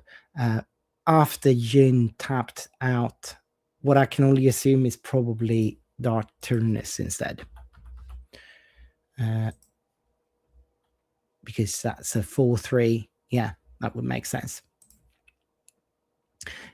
And I believe we should be at I think we should have 2 damage only on Albin's base. It's really hard to read those dice that Albin are using, the blue ones there, but I believe that's 2 damage. I can't remember. Chat might maybe be able to correct me if I'm off.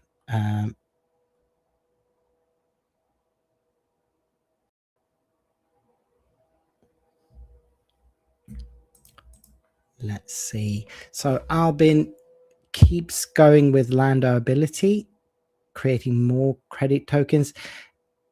And I guess he's just not drawing the cards that he wants to play at this stage of the game. And that lets Martin develop this huge board that we see here. Obviously, he's not presenting that much power, but a lot of HP on between these units, especially with Turnus being protected from that shield. So I think that Martin will be able to start racking up some damage here, and Albin's just having that yin on the board. It looks like Martin's got the initiative as well. He doesn't have the force from the get-go, so he might just want to swing, but all of those units are force units, so he'll get it as soon as any of them swings.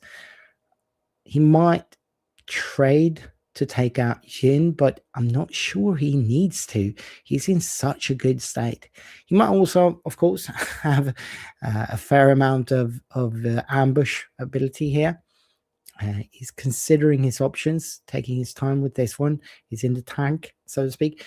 Also, this doesn't look like where I'd be this deep in the tank.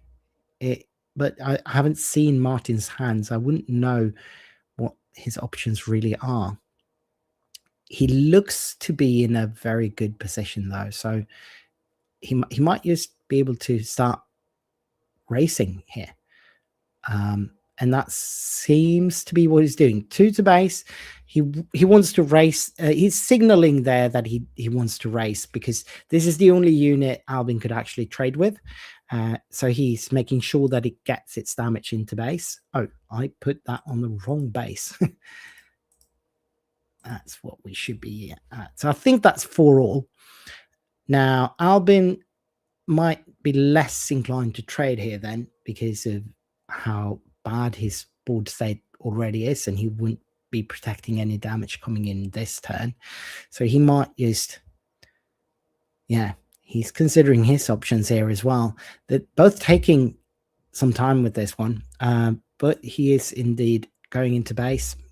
So that's 6 damage on the force base, and then we get another 4 damage going to, I think we should be at 8 damage there, and that might actually look like 8. I think that is correct. So using Lando ability once more, this means that he could now, I don't know why he would be doing, he needs to be playing things this turn. He might just do it to stall. I can see a Liberty in Albin's hand, but not much else of consequence. It might be a Han Solo unit there as well, but I don't think so, because as we saw last time, he's mainly playing, no, that's Qui-Gon Jinn. Another yellow unit in Albin's deck. Interesting. We were speculating earlier that he's mainly playing green units in this deck, but we know he's playing Aggressive Negotiations and Liberty. So also playing Qui-Gon Jinn here makes it so that he's got a fair amount of off-color cards in this deck, which would make that, we see the yellow leader. Is it possible that he switched around, or that we were just mistaken and he's actually playing heroic as the call color? Could be, because all of these units are actually heroic. Maybe he is calling heroic most of the time then. We didn't see this many yellow units last game that we had last round from Albin. So me and TV might just have been off point and missed some of it. It is certainly in my character to miss things like that. Another 4 to base, taking Albin to 12 damage on that data vault. And Martin has yet to spend any resources at all. With the board state, that's certainly looking quite good. Of course, Qui-Gon could change that. It could trade with another unit and then just bounce a unit to the top or bottom of the deck, whichever Martin prefers. Now, this is also a flip turn for Talsin. So she might be just taking out, used our Talsin ability on Qui-Gon there already. Interesting that he's playing the Stranger now, because that means that it can be bounced by Qui-Gon if he does indeed kill it with Talsin ability on when she's attacking. Oh, he's claiming, not choosing not to flip Talsin there. That is interesting. Leaving, he didn't want to. Maybe I'm mistaken. He couldn't just take out Qui-Gon with the ability. Maybe that's the case, and that's why he's doing it this way. That would explain it, I guess. Let me just bring Qui-Gon up to have a look at him. He's a 7/5, and he had at least 2 damage on him. Well, while I was doing that, we saw Albin trade with Qui-Gon and bouncing, killing the Stranger and bouncing Turnus to hand, I assume, or to the top of the deck, I guess. Now, we do see him triggering Lando ability on flip there, so he's now back up to 3 credits, and he is well close. He has the credits to play out the Liberty if he likes. So if Talsin flips here, he can just tap her down. I can't really tell what Martin has got in his hand there. I do know that Albin, yeah, he's got a Liberty primed and ready on the top of his hand there. He's also got a Mandalorian there, I think. It's quite a few options for Albin then. And certainly he's calling heroic if this is the case, because now we've seen a Deepa Balaba in the deck there, in the discard pile there. Here we get the Liberty, even though Martin, looks like Martin just passed it. No, silly me. Albin was in initiative. Albin trades away the Night Sister Assassin, taking 4 damage to Lando, and he spent all of his credits, so he is down to just playing with his regular resources until Lando is killed and can start making them again, I guess. But, you know, at this point. So we do have, I couldn't tell what the yellow unit on top were there. I thought it was a Mandalorian earlier when I saw it, but not sure now. It could have been something else.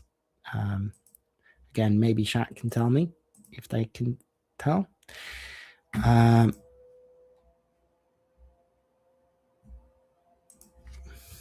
Let's see what Martin possibly can have to answer this. Oh, Mad Talsin is dead. Did he flip it on flip 10 and was he straight up killed and I missed it? That is certainly an option. It is a little bit hard to keep track of everything right now, as I'm trying to manage the stream as well while I'm doing it. So Albin's just playing out Yin here without triggering anything interesting, not even the experience token.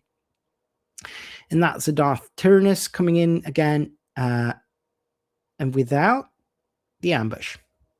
Putting a lightsaber, constructed lightsaber on it. That's pretty good. And we also have, I am quite sure that's 11 damage on the Force base, the Crystal Caves, I believe that is. Now, going to, what is that? 9 resources with a board state that feels like it's shifted a little bit, maybe. No, Dark Tyrannus here is really strong. He's still got that shield since he didn't ambush, and he's still got the ability. Oh, but yeah, No more shield, no more lightsaber. Another Liberty comes down, taps him down, and removes all of his upgrades. I think that's a Darth Treya, maybe. The 2/5 that will allow you to use Talzin's ability twice in a round.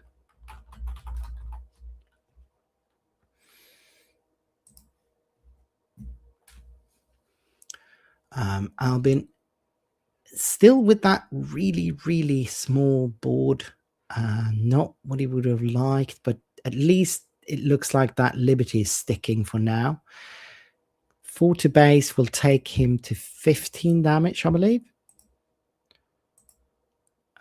16 even, according to the players. So I might have been off with my calculations there.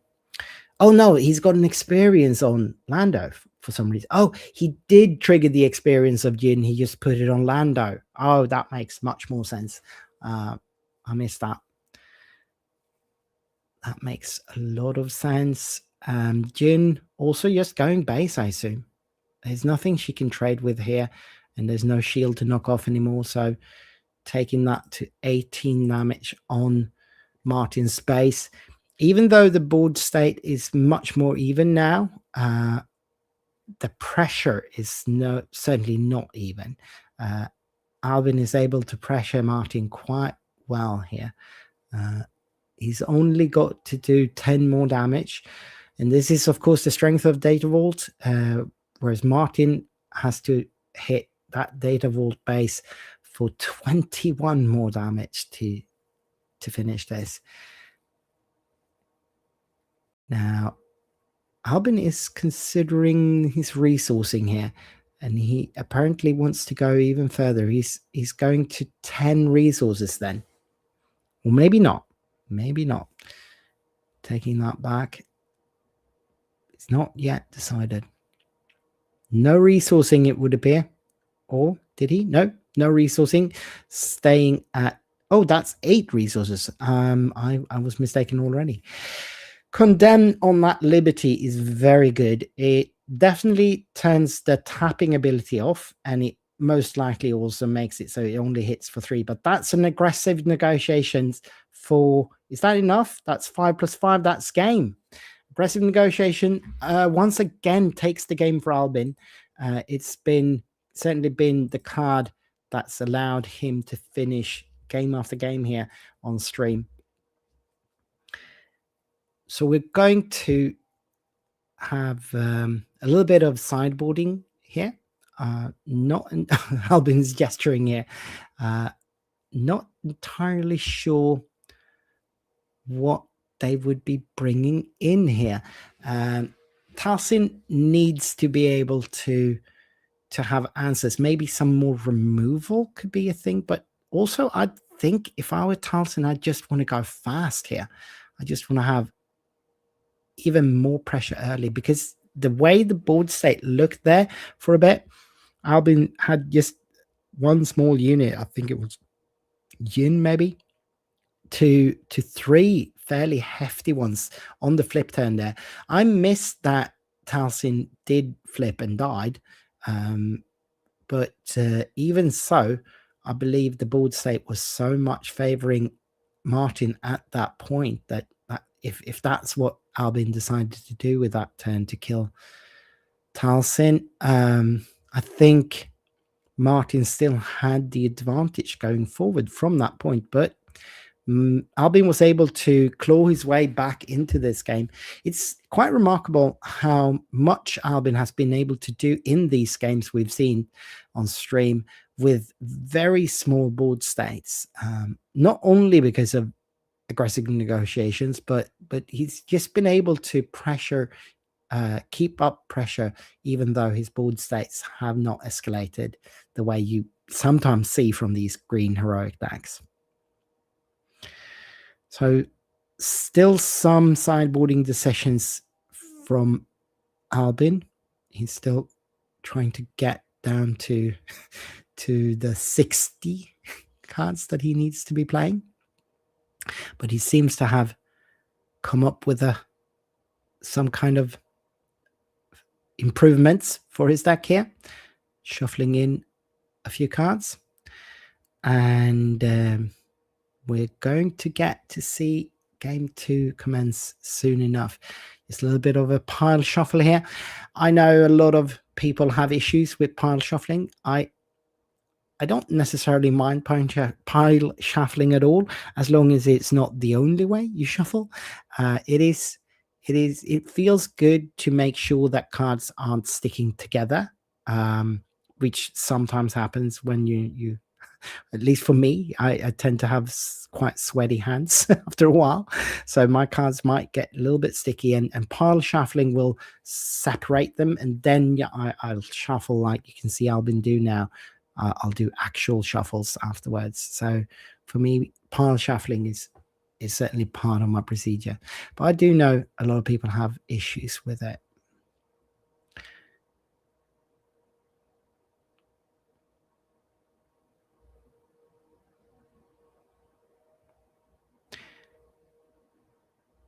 I am not certain.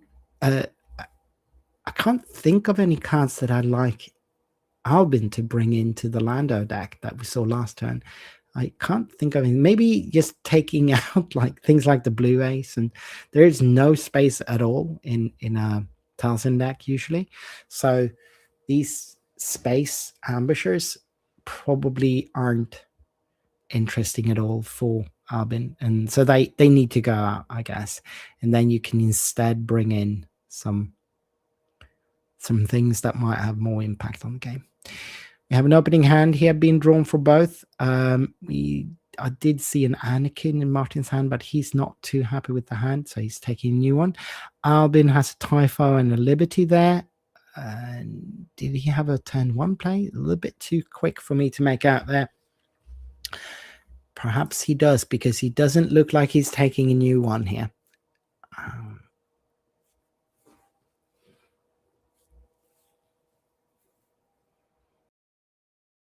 Considering the resourcing options here.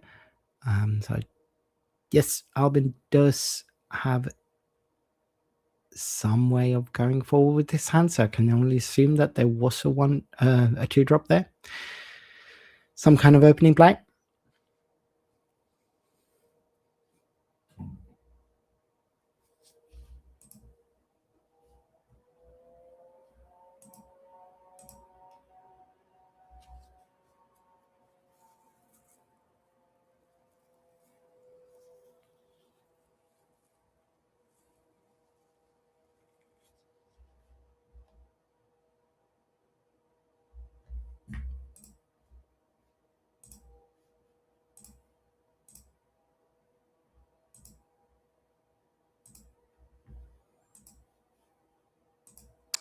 So we are about to see game 2 of round 3 commence. Martin has finally decided on some resourcing here, and Albin, did he take a mulligan there?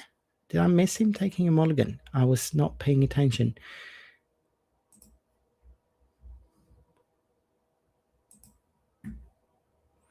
All right, I think he did. So we have a Gungi into Curry's opening again, which is, of course, very much the same thing we saw before.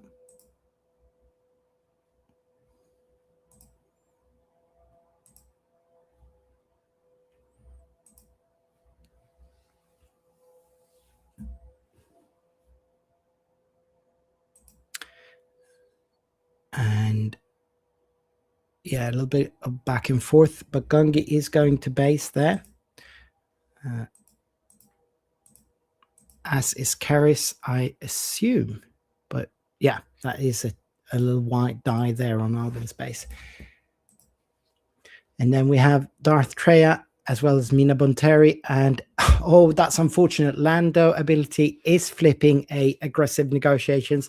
And there is no world where Albin was calling red there. So no matter what his calling color is, if it's white or if it's green, I believe it's white from what we've seen in last game. But it's certainly not red. So no credit token for Albin. But he does have a decent little board there with Gungi and Mina Bonteri. So Darth Turnus takes out Minabunteri and loses his shield in the process. No, he's taking the damage first and then applies the shield. Do we have a disclose from Albin? We do not. No disclose. It's just straight into Typho, trying to stem that tide of hurt that might be coming in. Typho, of course, a sentinel that also heals your base. Did he disclose there? So we were actually healing a little bit? Maybe we did. I'm not entirely sure. We might have had that disclosed, but I think not. So I think we are at 2-all on base damage. No, that is a 1.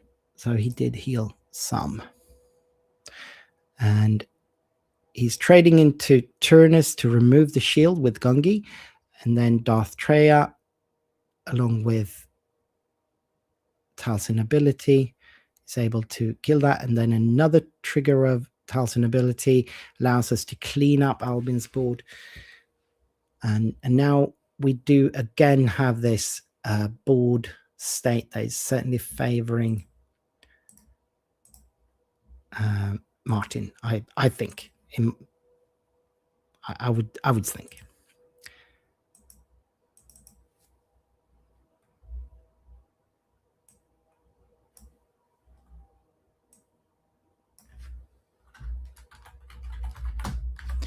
So we'll clean up with a blue leader, taking out Darth Treya.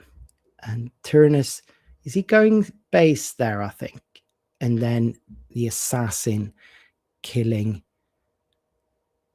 off that blue leader. I think that's what we're seeing here.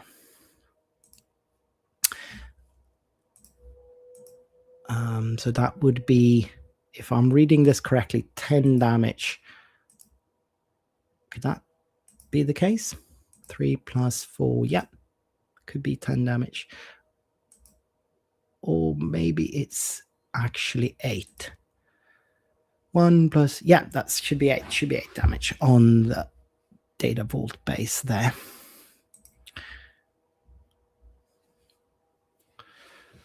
These dice are unfortunately very hard for me to read. I don't know if anyone is doing a better job of it in chat. Please do help me out. And that's another 2. So then it probably was 10. No. It must have been 8 because hitting for 4, going to 12. That makes sense. All right. Now, this time Martin is pressuring Albin quite a bit. Again, we do see this pretty big board state from Martin in this mid game.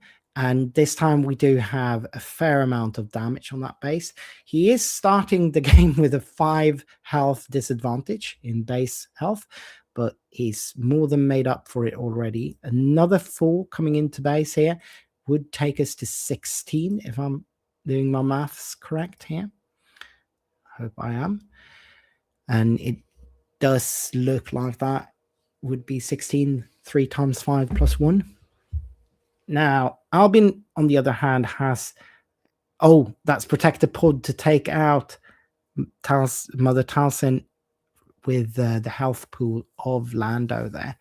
And Lando has yet to swing. He can now take out the assassin or just go base, of course. But before that, we do see I can't tell what that was. Please do help me see what that shielded unit was. It shouldn't be a Darth Turnus because we already have a Darth Turnus in play. So it's something else that costs 3 and is shielded. I'm struggling here. Might just be something slipping my mind. So Albin does indeed take out the assassin here. I'm not sure why Martin opted not to attack with the assassin before he played, whatever that shielded unit was. He might have his reasons, of course.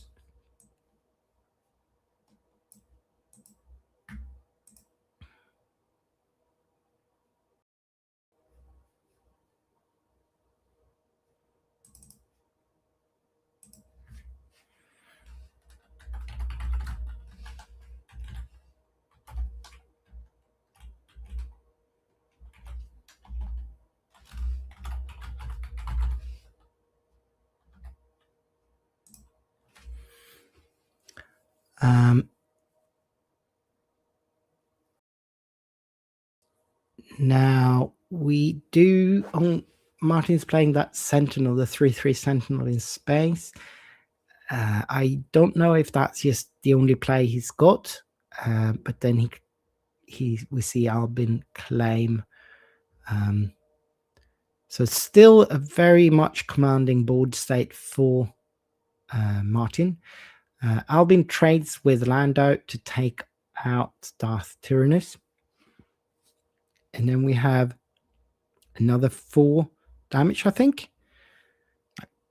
That's the tricky thing when the dice are hard to read and I can't really tell what unit that is. We are in a dilemma. I don't exactly know how much damage that is, but I think that's 20 damage on the data vault.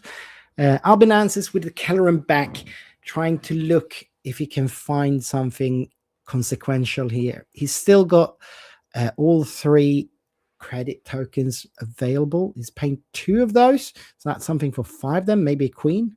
Is that? I think that's the queen, but I'm not sure.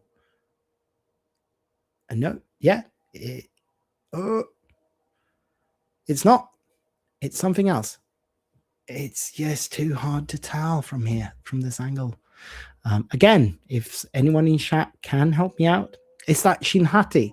Oh, of course, that was Shinhati on the yellow side. That makes a lot of sense. She's 4/2, shielded. No Glory takes out Kelleran, but that's the pilot Chewie. Of course, that's the pilot Chewie. It costs 5 if you play it on the ground. And that's good because it can't be killed with the removal.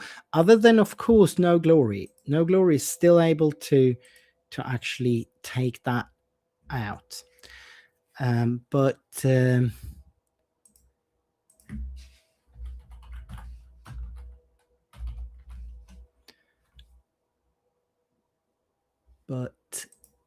he opted to take Kelleran with the more HP and power out.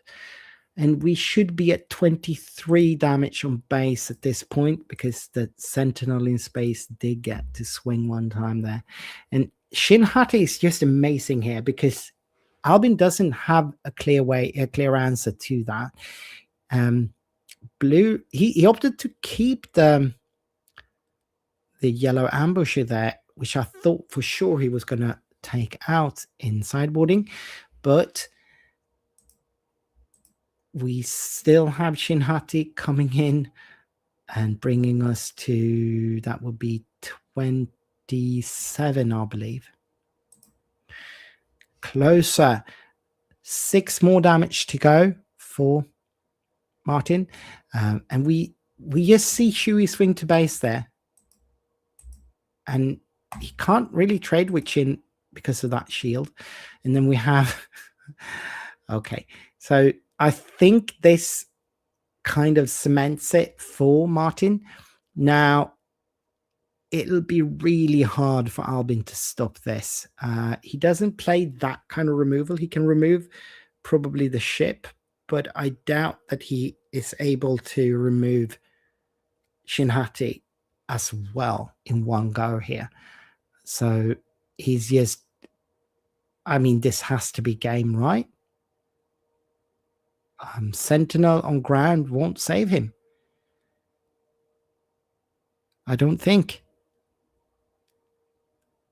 That would be... because he's in check, as far as I can tell. So that's it. Albin was just letting Martin do the actual kill strike here. So Martin takes game 2, which makes it so that we will have a 3rd game here, which is interesting, I guess. After this, we will go to a lunch break, and I will be joined after lunch by my good friend Adam. I'm so humble, and we might be able to get an interesting little match spread here with Martin Philip Nielsen now, and maybe for next game we can have Gustav Philip Nielsen, Martin's son, who's also a very accomplished SWU player. Between the two of them, they have They are running, I guess, kind of running the competitive team Moisture Farmers, which is, it used to be Moisture Farmers, I think, but then there already was a Moisture Farmers, which is also an interesting team because it's spread over both Europe and the US, with Ray Tan and DJ Clearo probably being the two most noticeable players on that team. So they changed the name to Moisture Farmers, but with the Danish the umlaut O instead for the name, in order to not step on anyone's toes. And I think Gustav told me that the name came from all of the players hailing from a fairly rural area of Denmark. So they are kind of considered to be farmers, all of them, even though I doubt they are actually farmers. But a rural area anyway. Now, going into game 3, no extra sideboarding. Usually you don't see sideboarding into game 3. It's quite rare. And this is table 1, so it is the two of the players that have been doing the best so far.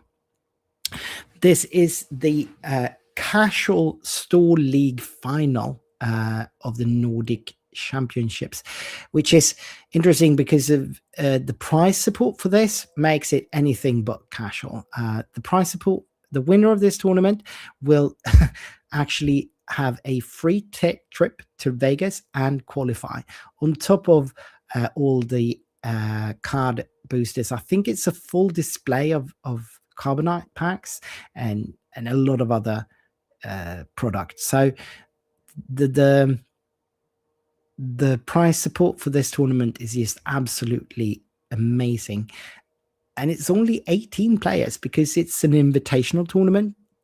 Just anyone couldn't sign up. You have to be elected to be sent by one of the participating stores, and apparently we only had 6 stores in the end sending people to this tournament.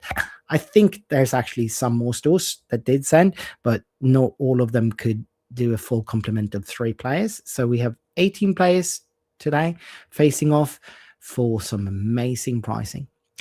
We have the exact same start for this third game with the Gungi into a Karis on start here.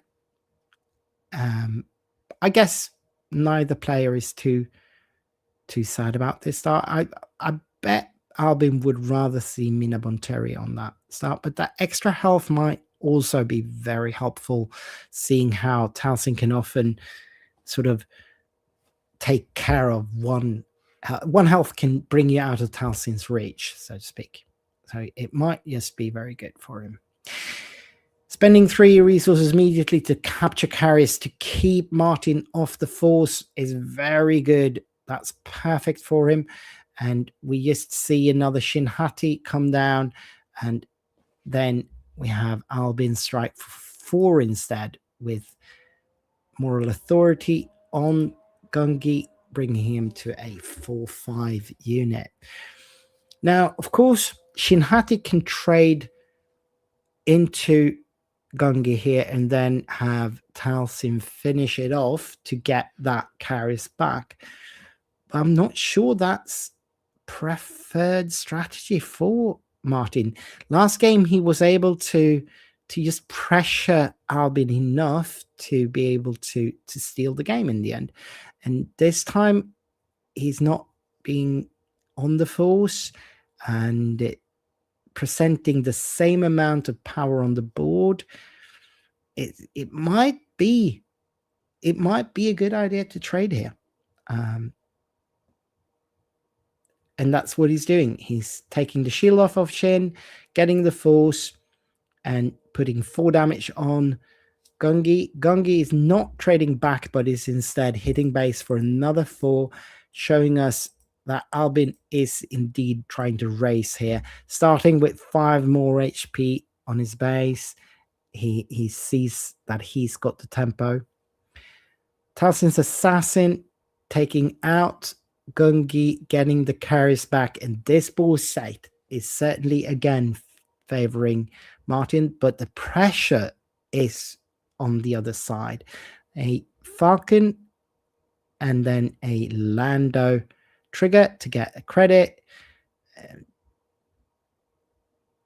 Setting up that flip turn in a while. We're going to 5 resources, so no flip turn for Lando just yet, but Mother Talcin is ready to go here. With no units on the board, I don't really see Albin being able to just take Mother Talcin straight off the board as he has been doing, as he did the first game with the Protector Pod. Seeing how Protector Pod costs 4, I don't think there's any unit that he could play that could... Well, I guess Falcon, because Protector Pod will go cross arenas, I believe, and Falcon has 5 HP. So it's a bit of the way, not all the way, to kill carries. We do see Martin putting on some pressure here, taking 8 damage to Albin's base in 2 strikes. And we have 10 damage on the full space. Can only assume that we're going to get another 2 damage on Data Vault here from Karis before this is over. No, yeah, Albin opting to get Blue Leader down on the ground after all. He was playing it in space as a 3-3, but now he's playing it on the ground as a 5-5 without triggering the ambush. Karis trades into the leader, putting 2 damage on it, and then dying. No force, so he can't trigger. Flipping Talcin, spending 2 resources for another Karis, and then killing off the blue leader. And no more place claims, since Albin claims and Martin is just passing without spending the last 3 resources. Not an optimal turn, but certainly with this board state, Martin can't complain too much, I don't think. He's got his leader out.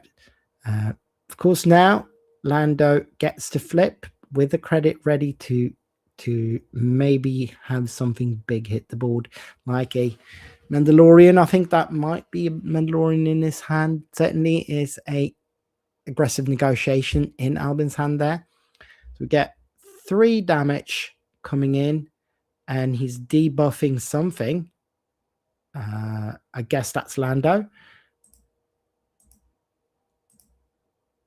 Going to 11 damage on Data Vault. And then 2 more damage coming in, bringing the full space to 12 damage. And I guess he's buffing Lando now. So he's a 5, 6, I think. I'm not sure if Falcon gets to buff the HP as well.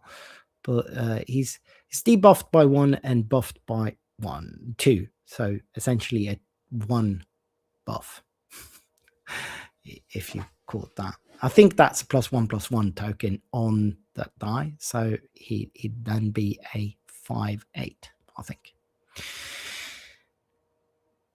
Shinhati could just go base here, I guess. But I don't know if Martin is feeling confident in racing here. He is going full to base.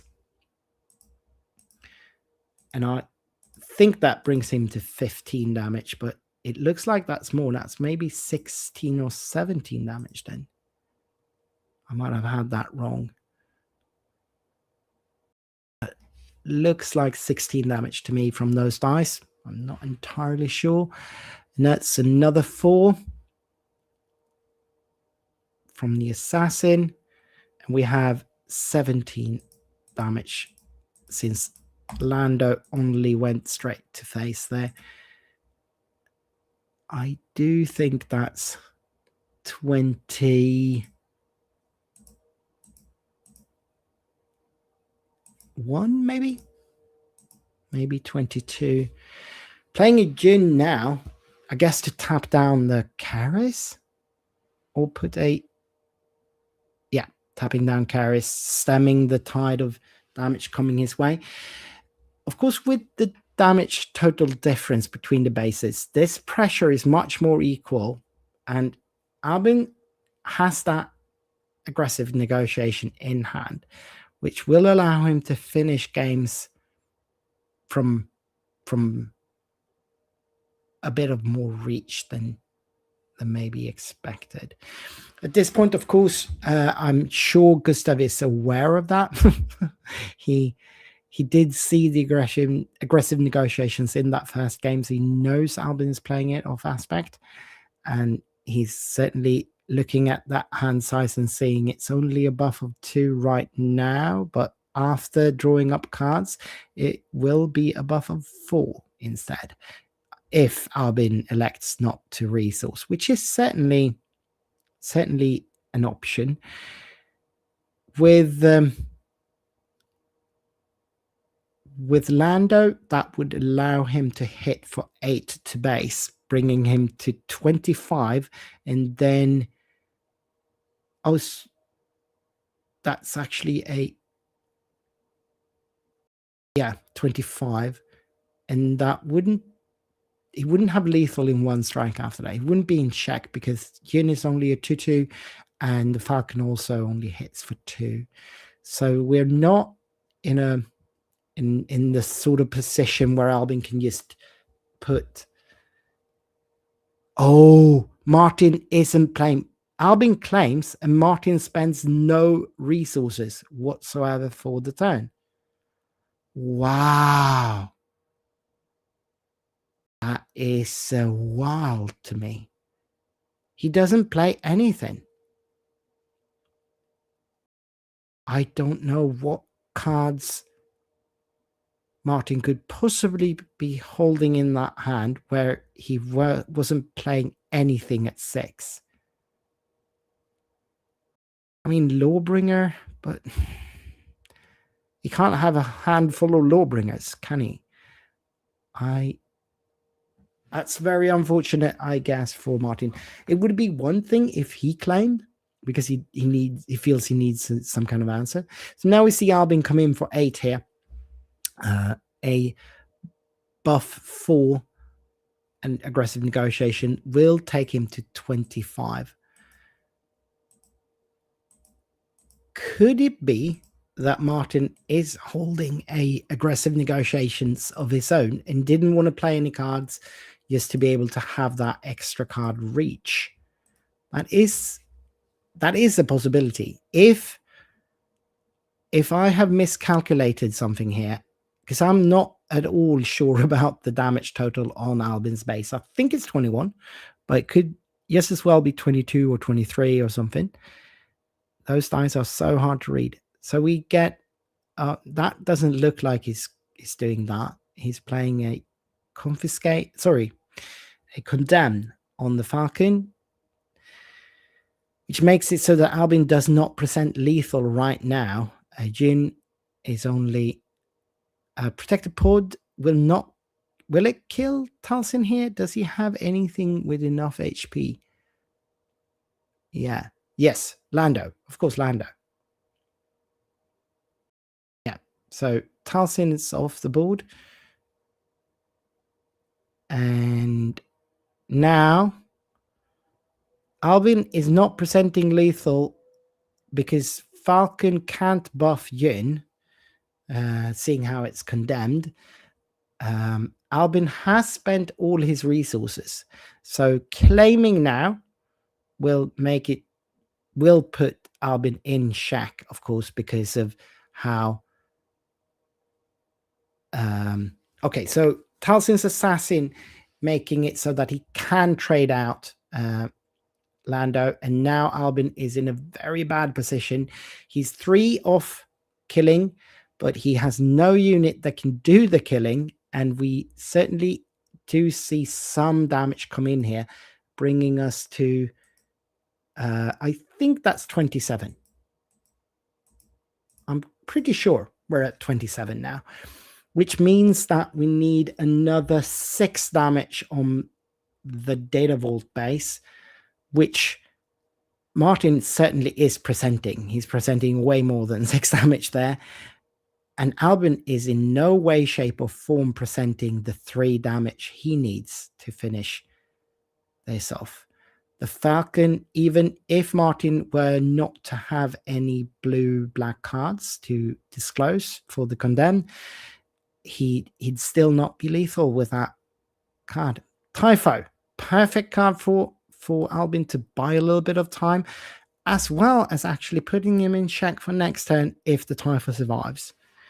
He only needs 3 damage. This is turning into a puzzle because you kind of, and this is a very interesting situation to be in when you're playing this game, where you're trying to figure out how to utilize your cards. Both of the players have some cards in hand, so they have options, and they need to puzzle this out, how to get to lethal. Now, Keris hitting Typho. With the disclose, we're healing 1, going to 26, and only putting 2 damage on Typho. But of course, now any of the units on Martin's board can take out that Typho. But also, of course, there's more cards coming down here.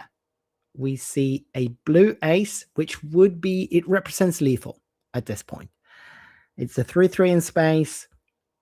If Martin can't present lethal here, and it seems he can't deal with it.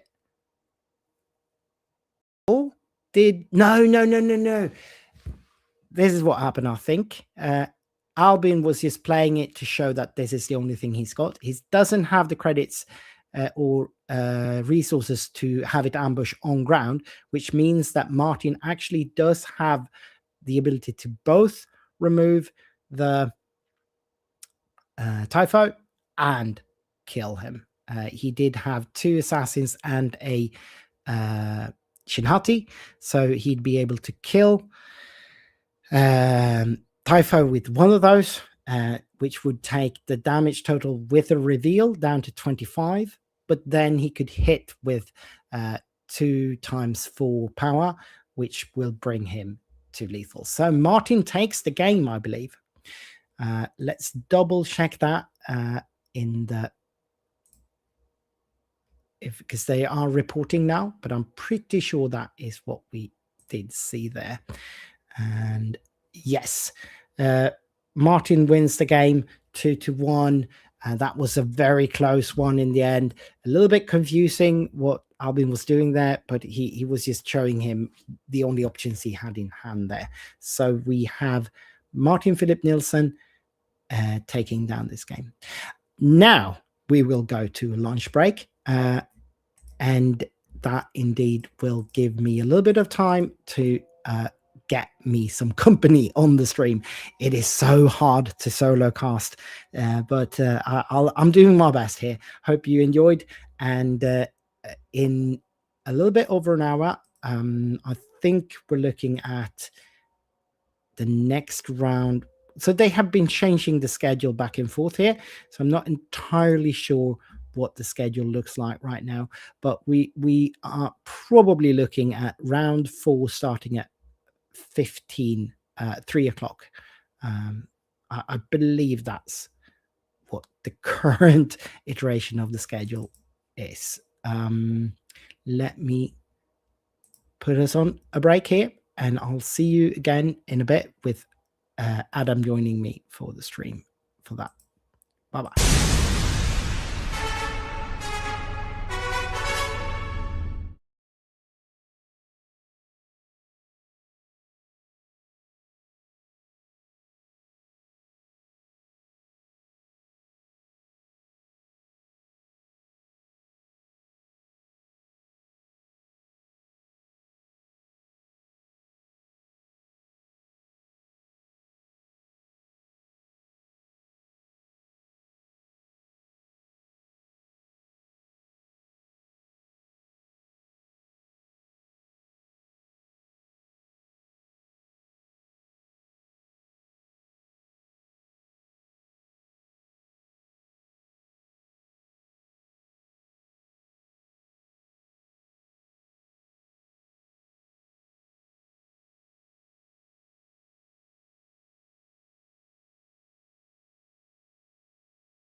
We are back.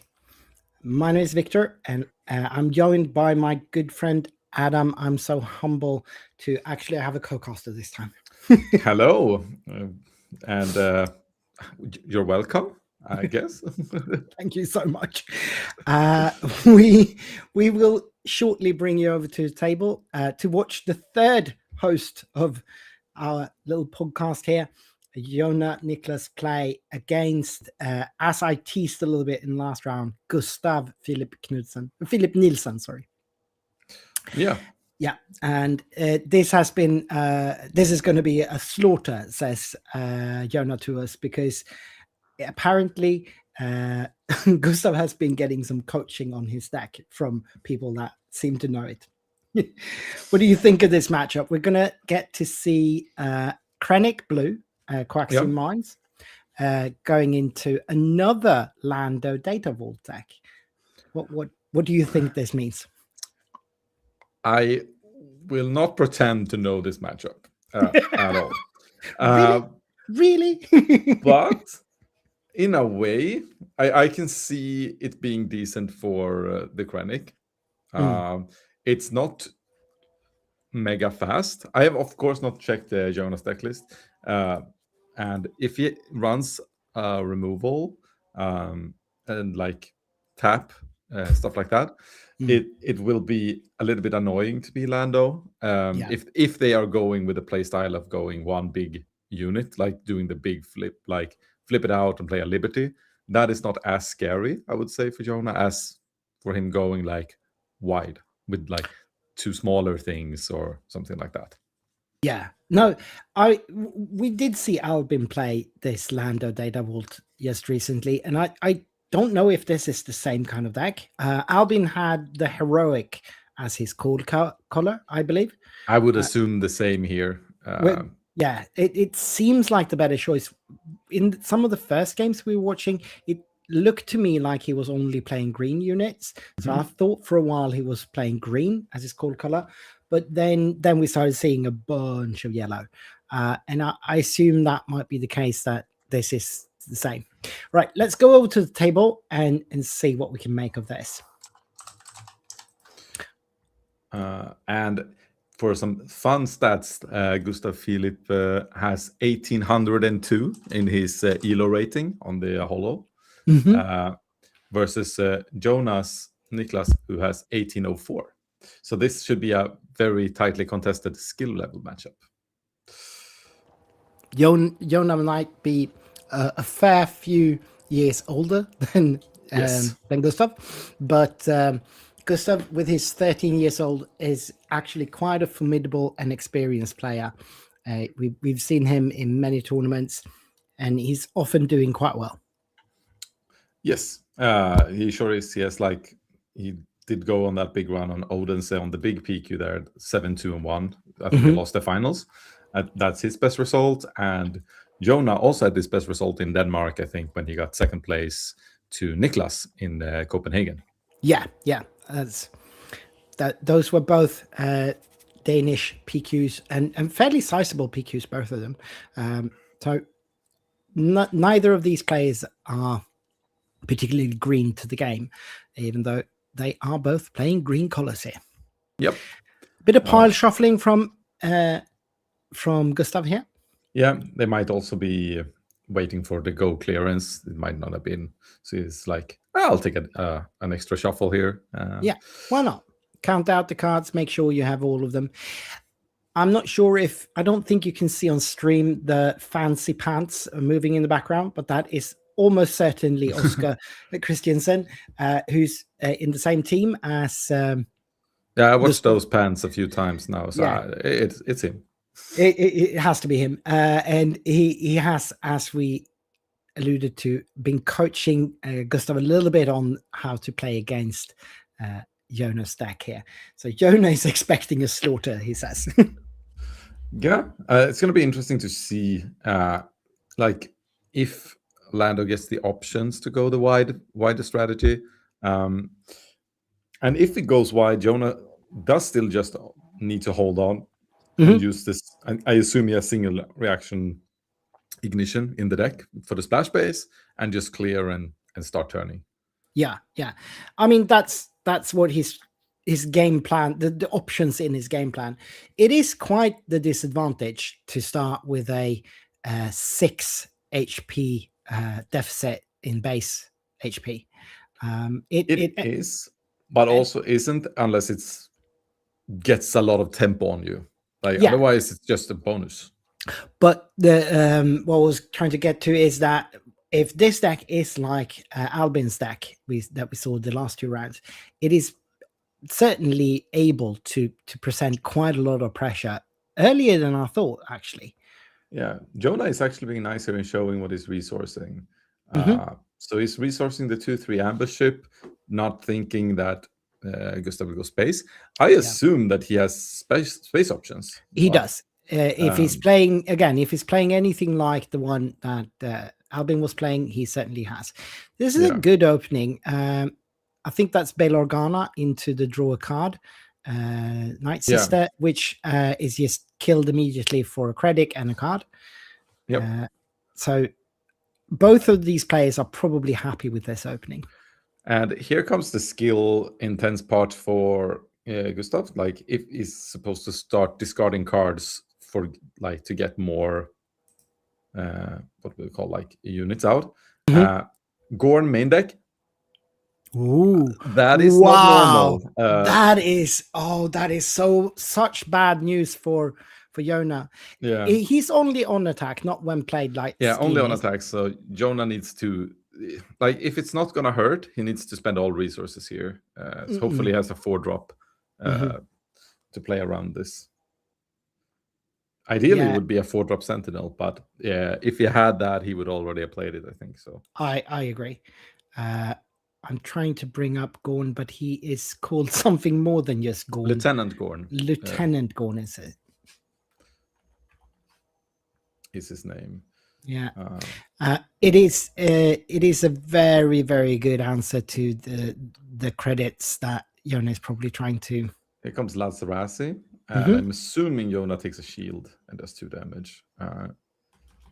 To be honest, I'm not sure why he used the credit there, because if he didn't use the credit, he either forces Gustav to claim, or you just claim it yourself now, and then it's all good, and you have the credit. And then you would have saved damage. I think that was obviously I can see his whole hand, but I don't think Gorn does anything when he destroys the credits, if I remember right. No, he gets he does. He gets to make a credit of his own. I think he steals the credits. Oh, okay. Let me double check that. I think that's what he's doing. He's doing something with it. On attack, too small, can't read.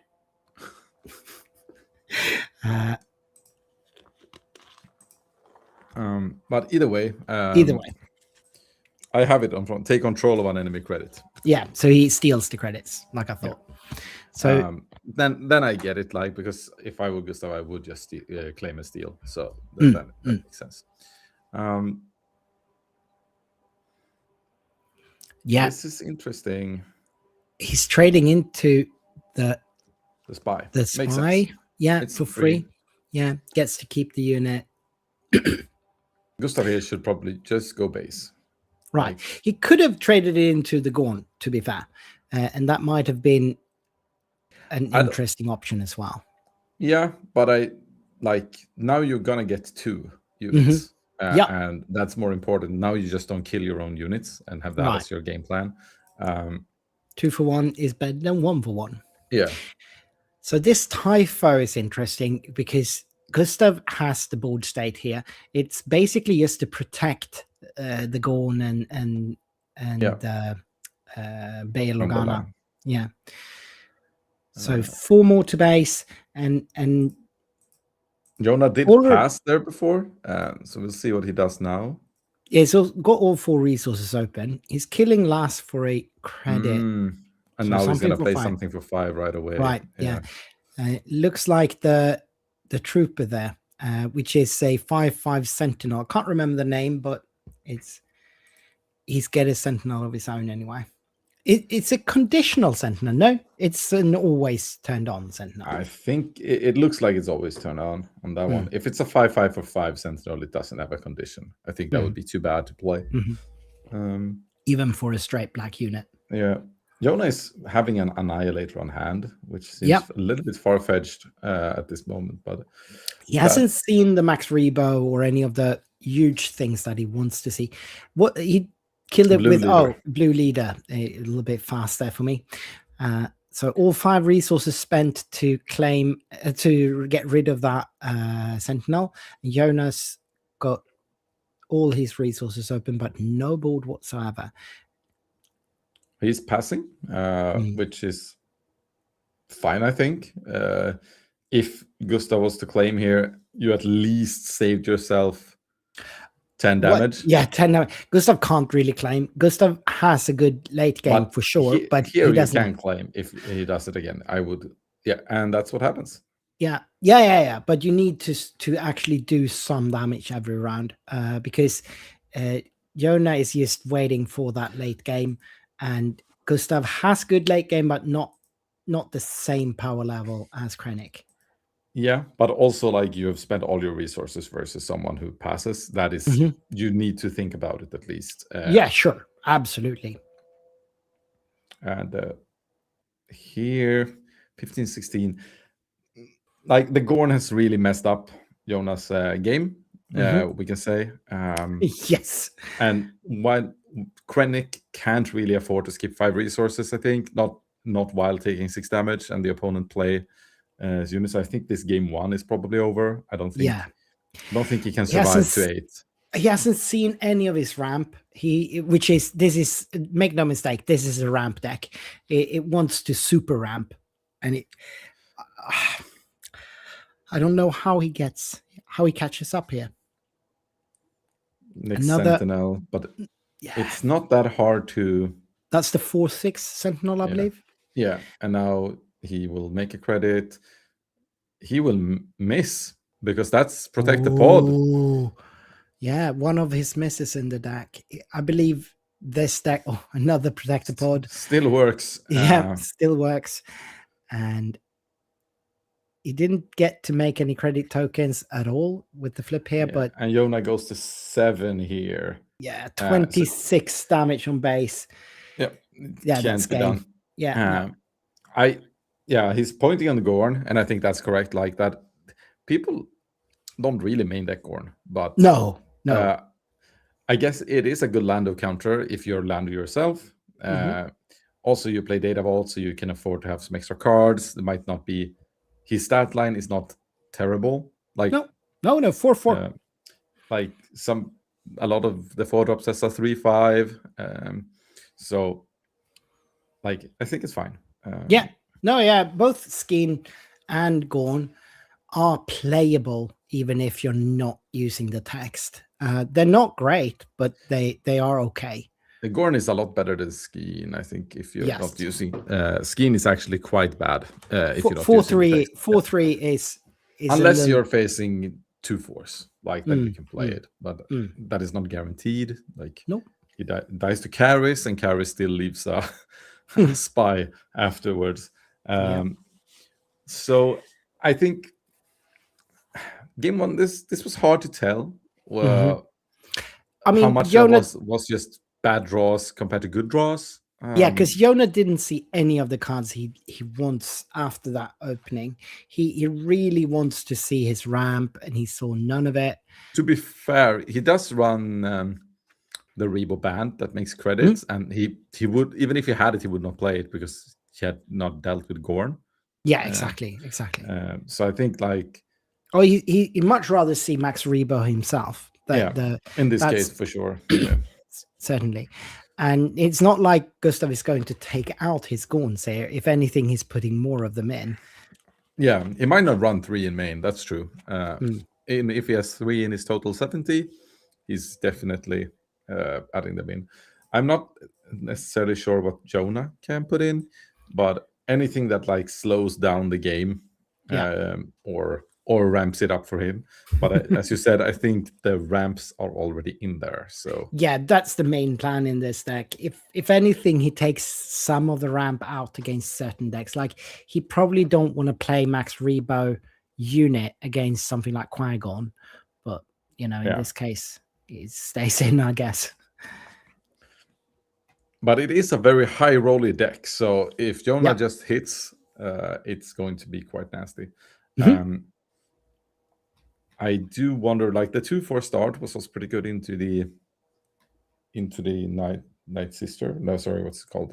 Night Sister Warrior or whatever. Yeah, the draw card. Yeah. But Codebreaker would probably be even as bad if he runs that. I don't know if he does. But sorry, Lando, you mean? Yeah, I meant Codebreaker as a turn 1 play, like a 2/4 for Gustav. Yeah. I think there is I think the best things for Jonah is if he starts, like Gustav gets to start space with the 3/2s, and you have the 2/3 to counter them. I'm not sure if you run all 6 3/2s in space. Probably you only run 3 because you're running Jin, you're running that 2/4 guy. He might be running 2 and 2 for the ambushes, and they probably come out no matter what, right? Maybe you leave the blue leaders. Oh, the blue leaders are fine. I'm talking about the 3/2 Gustav's 3/2 spaceships. You can have 6 of them in space. Do you think he's running a full? No, he's probably running just the Phoenix Squadron, right? Yeah, he's running one, I think, the 3/2. But you could potentially run all 6, because if you expect to face Vaders or Bobas, now you I got want to combat. And if he opens that, I think that's the best thing for Jonah. Yep. I thought you were talking about the ambushers. Oh, no. Here, Jonah does have ramp. Yep. And this card is draw. Much better for Jonah. This is kind of... And a craving, right? Craving, which will help him stabilize, draw a card early. Of course, here we get a 3/3 for 2. This is better for Jonah. Not great, but better. We see a Gorn in Gustav's hand, so Jonah needs to have an answer to that play now. Yep. But like we talked about, Gorn doesn't trigger on when played, so it's not this turn. He gets one more turn to figure out what to do about Gorn. Because we I can would expect... have dropped Gorn here. He hits first. I think he's just stalling for this. Yeah, but now he won't get the initiative. So now, Jonah can just claim and make sure that he spends the resource. Yep. That's exactly what happens. Yeah. If he just opens Gorn, if Jonah doesn't have for 4 here, it's kind of over. Now it's a 3/3 versus a 4/4, which is still not good. Great. Not great, but but you have one more resource. So now if Jonah plays something good here for 5, then he's fine. Yeah, then you have the board. And he does. Yeah. And Sentinel, that's perfect. Now Gorn can't attack. And Gustav looks a little bit dejected by that. He's playing a Sentinel of his own, Typho. This is fine. It's just a claim for Jonah now. Yeah. He's if it's a 5/5, as we think, he's gonna kill Typho and still stand there. Yeah. Which is perfect. Blue-green doesn't have great removal for that. Like he could protect the pod. Yeah, but that's very expensive. It is his whole round. I guess he can make a credit as well, which is decent. Yeah. But it's not escalating the board. And here comes the craving. Yeah, so that's now a 7/7 if I'm not mistaken. Yep. Now Jonah has to hope that Gustav is not sitting on a big isle. Yeah. Doesn't look like it. No, I can't tell, but that's I can't tell what that was. Yeah.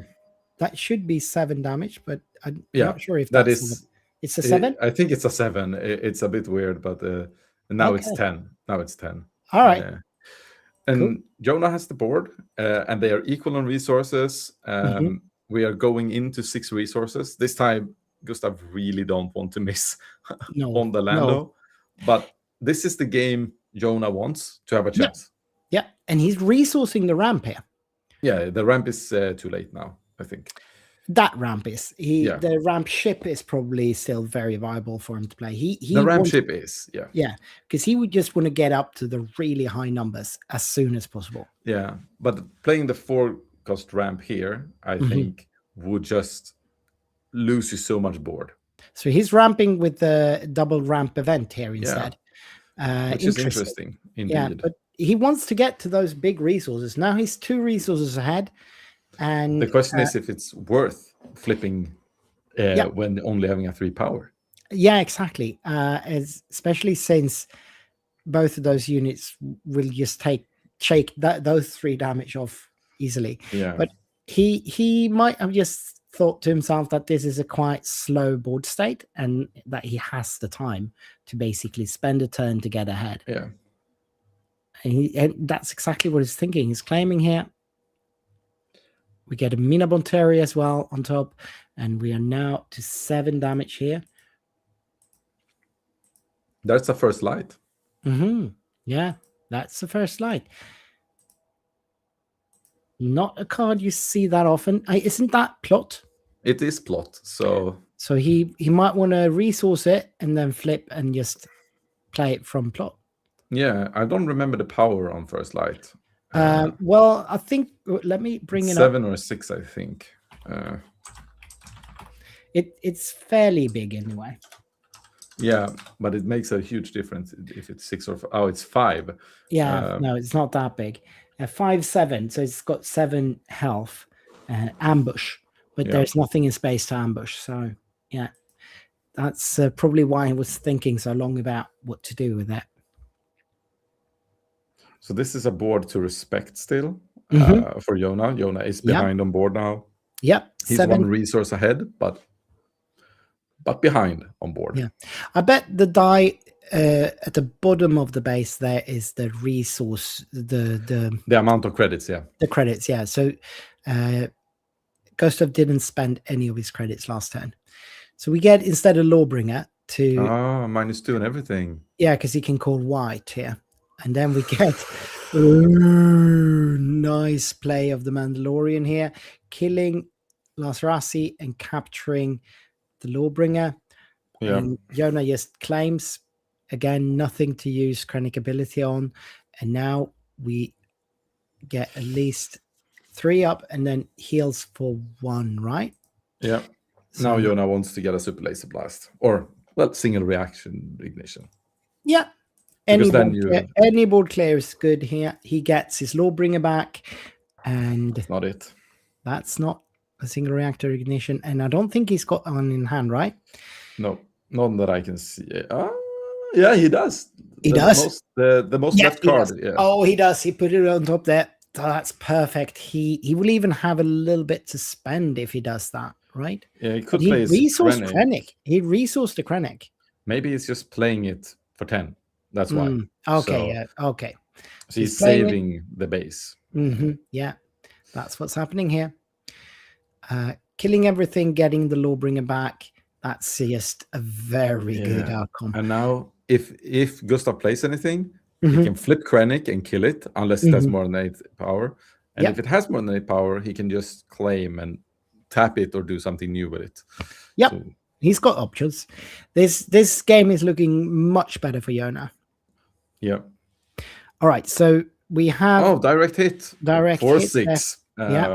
It is a good card, but it took the whole turn, so they just they basically cleared the board, both of them then.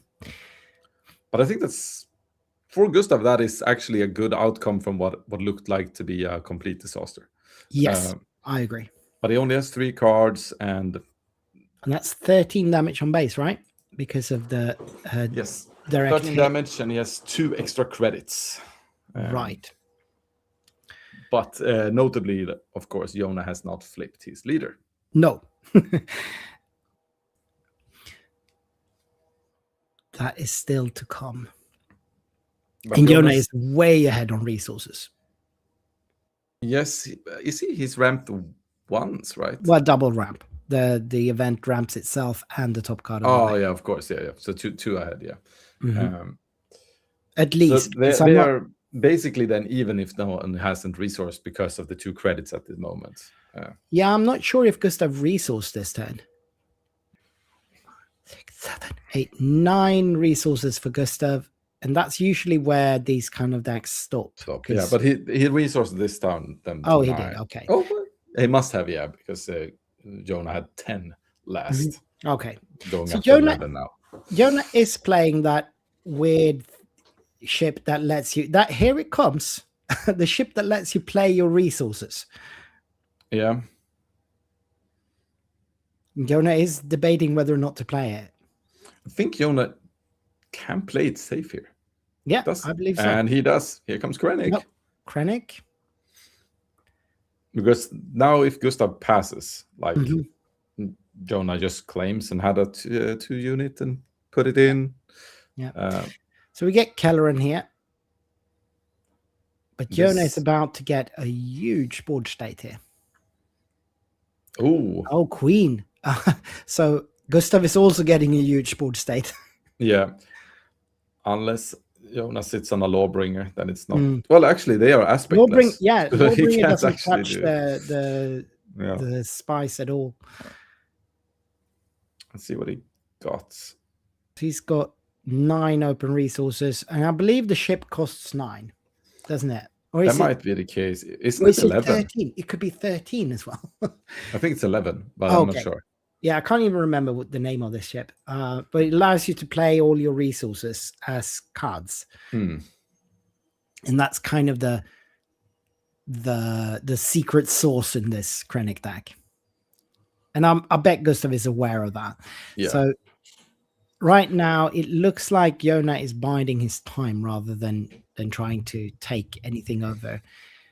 He's sacrificing Krennic for a credit, using that credit immediately to get another Sentinel. So that's, and then now he can strike something for 5, which is basically going to have to be Kelleran, right? It's either that or a spy.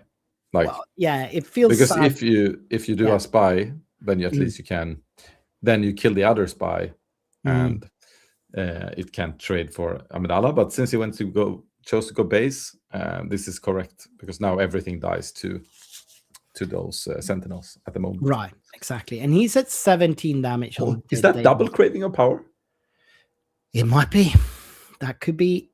Yep, it is. That is very scary on that Krennic. Yep. That Krennic is about to get huge. And he can afford to play both of them. Yep.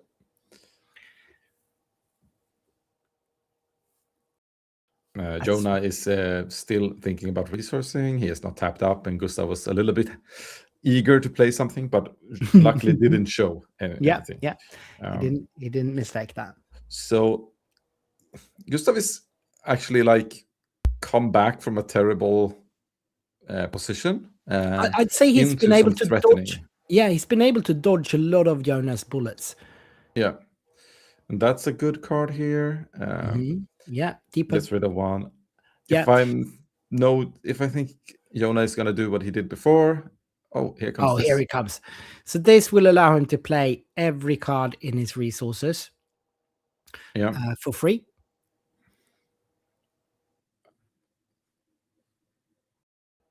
No, not for free. It still costs, but he gets resources to the amount of something. And did Jonah put his hand and resources together? Yeah, he did, because that's what it allows him to do. Okay. He brings up his resources, and he gets, for every resource he takes, and he gets credits. Yeah. So he can basically do a double turn here. So, they're aggressive. Aggressive for the win. This is the combo. This is what this deck does. Yep, that's cool. That makes it also like a lot easier to resource the aggressive. You don't really need to have it. You have to have that or finalizer. I think it's finalizer or executor maybe. Look at the face of. I know the stream can't see it, but we can see a little bit more. Look at the face of Jonah. How happy he is that he got to pull this off, because this is the the combo that he and Brage has been building this deck for. It's what we presented in that very first silly Jabba's Den video when we were talking about this deck. Yep. And it's what the deck is about. Yeah, and you kind of just needs to stabilize, and then it's kind of inevitable, unless like the opponent just clear you, of course. No, I mean, yeah, because in that sense, it's a very true combo deck that there is an inevitability to that you will draw these cards eventually, and if your opponent can't stop you from playing them, you're gonna win when you get the combo off. And your opponent needs to always keep that in mind and make sure that you don't get to fire the combo. Yeah. And that's kind of why it was so good for Yona to put out those double sentinels to protect Krennic, because this kind of deck that Gustav is playing doesn't have an answer to kill all three at the same time. Like, if he does it, it is 3 actions probably. Like, you don't 2 for 1 in an action. Like, no, exactly. I don't know of any card. Of course, he could have put up his own sentinels, which would have made it so that Yona needs to clear those first.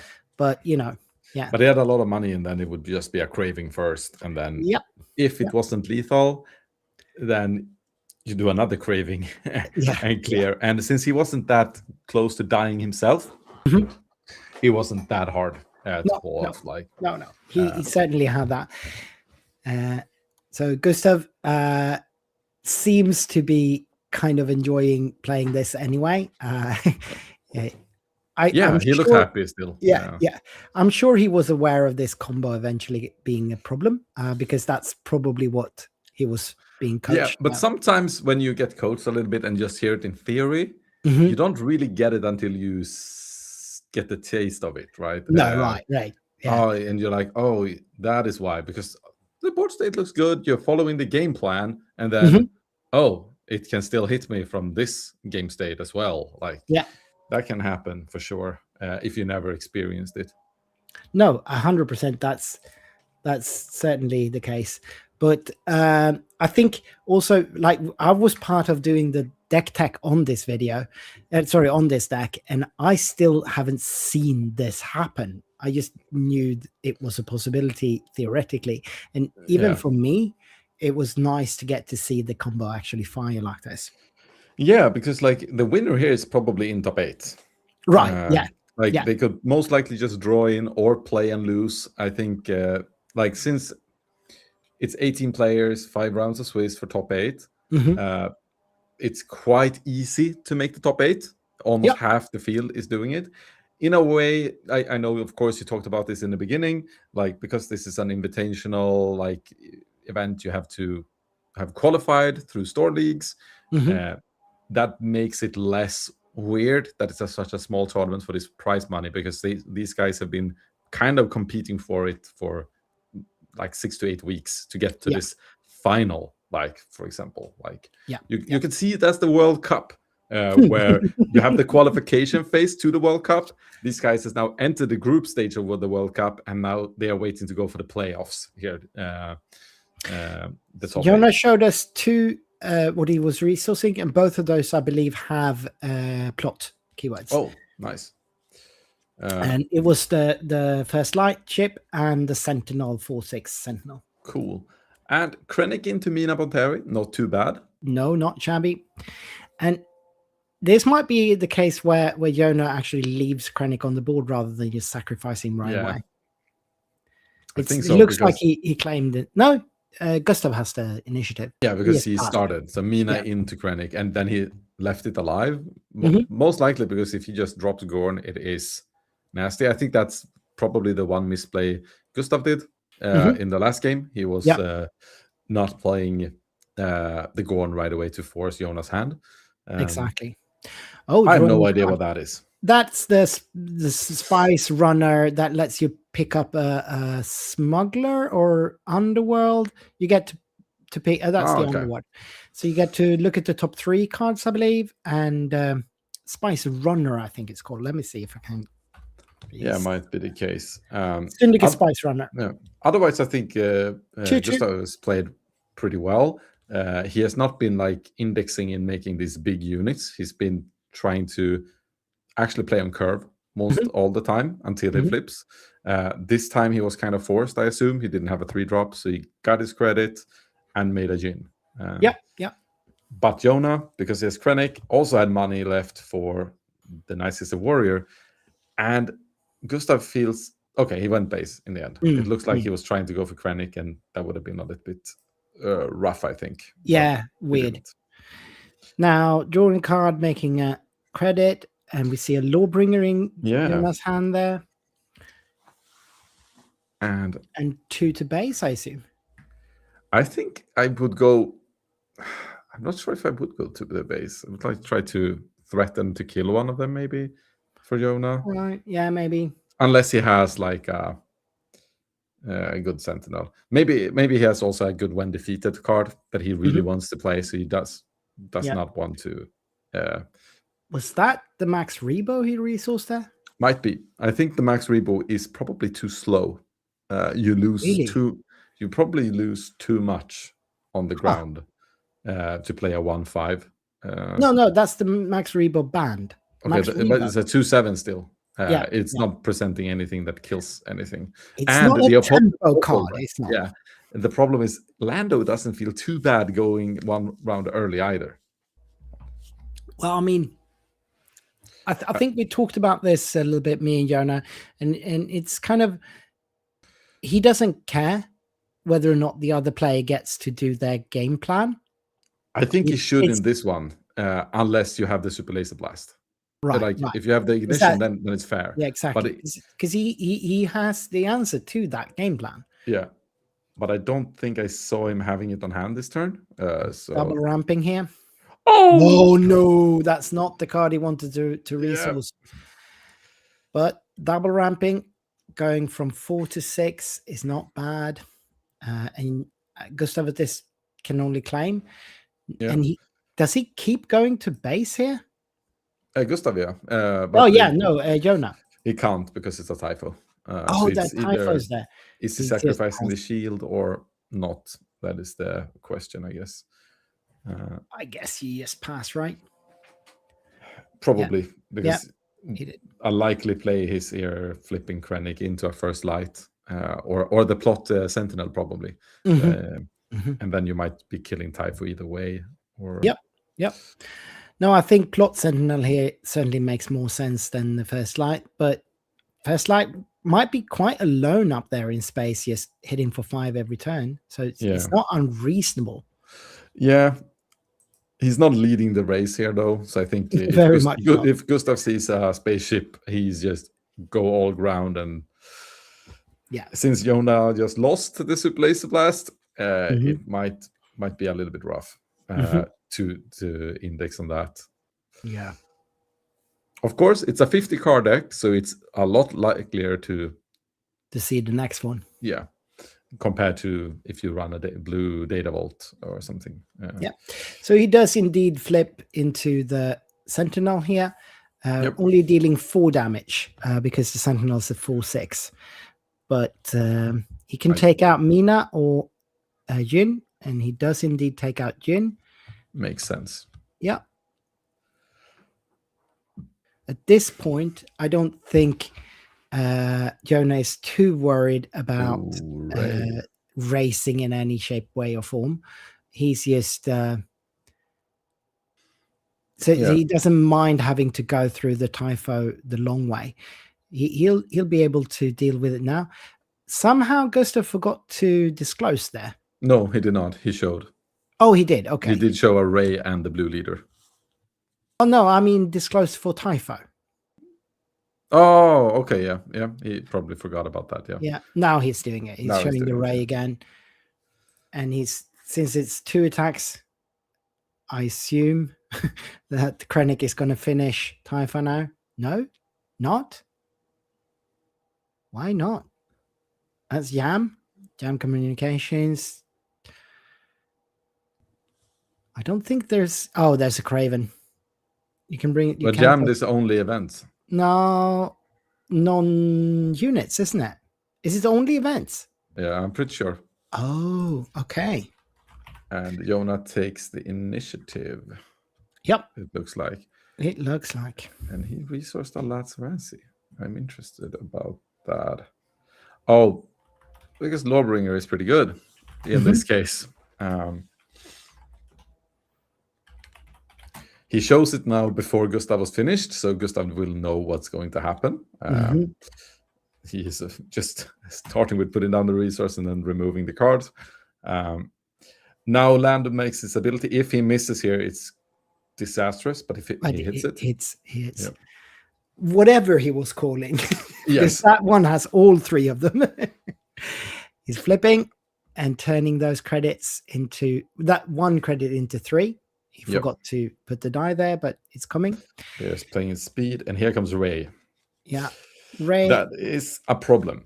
Yeah, she's just non-nukeable, and that's certainly a problem for Jonah. Cantwell or Sentinels to stop this Ray. And you can't take control of it, so no glory doesn't work. Yeah, it's basically Sentinel or die. Craving actually works, yeah. Craving works on the Lawbringer. Yeah, so that's perfect answer actually. And okay, 40 base. This is interesting. 19. I mean, the board state is great for Jonah, but the pressure on the base is not. It is not amazing indeed.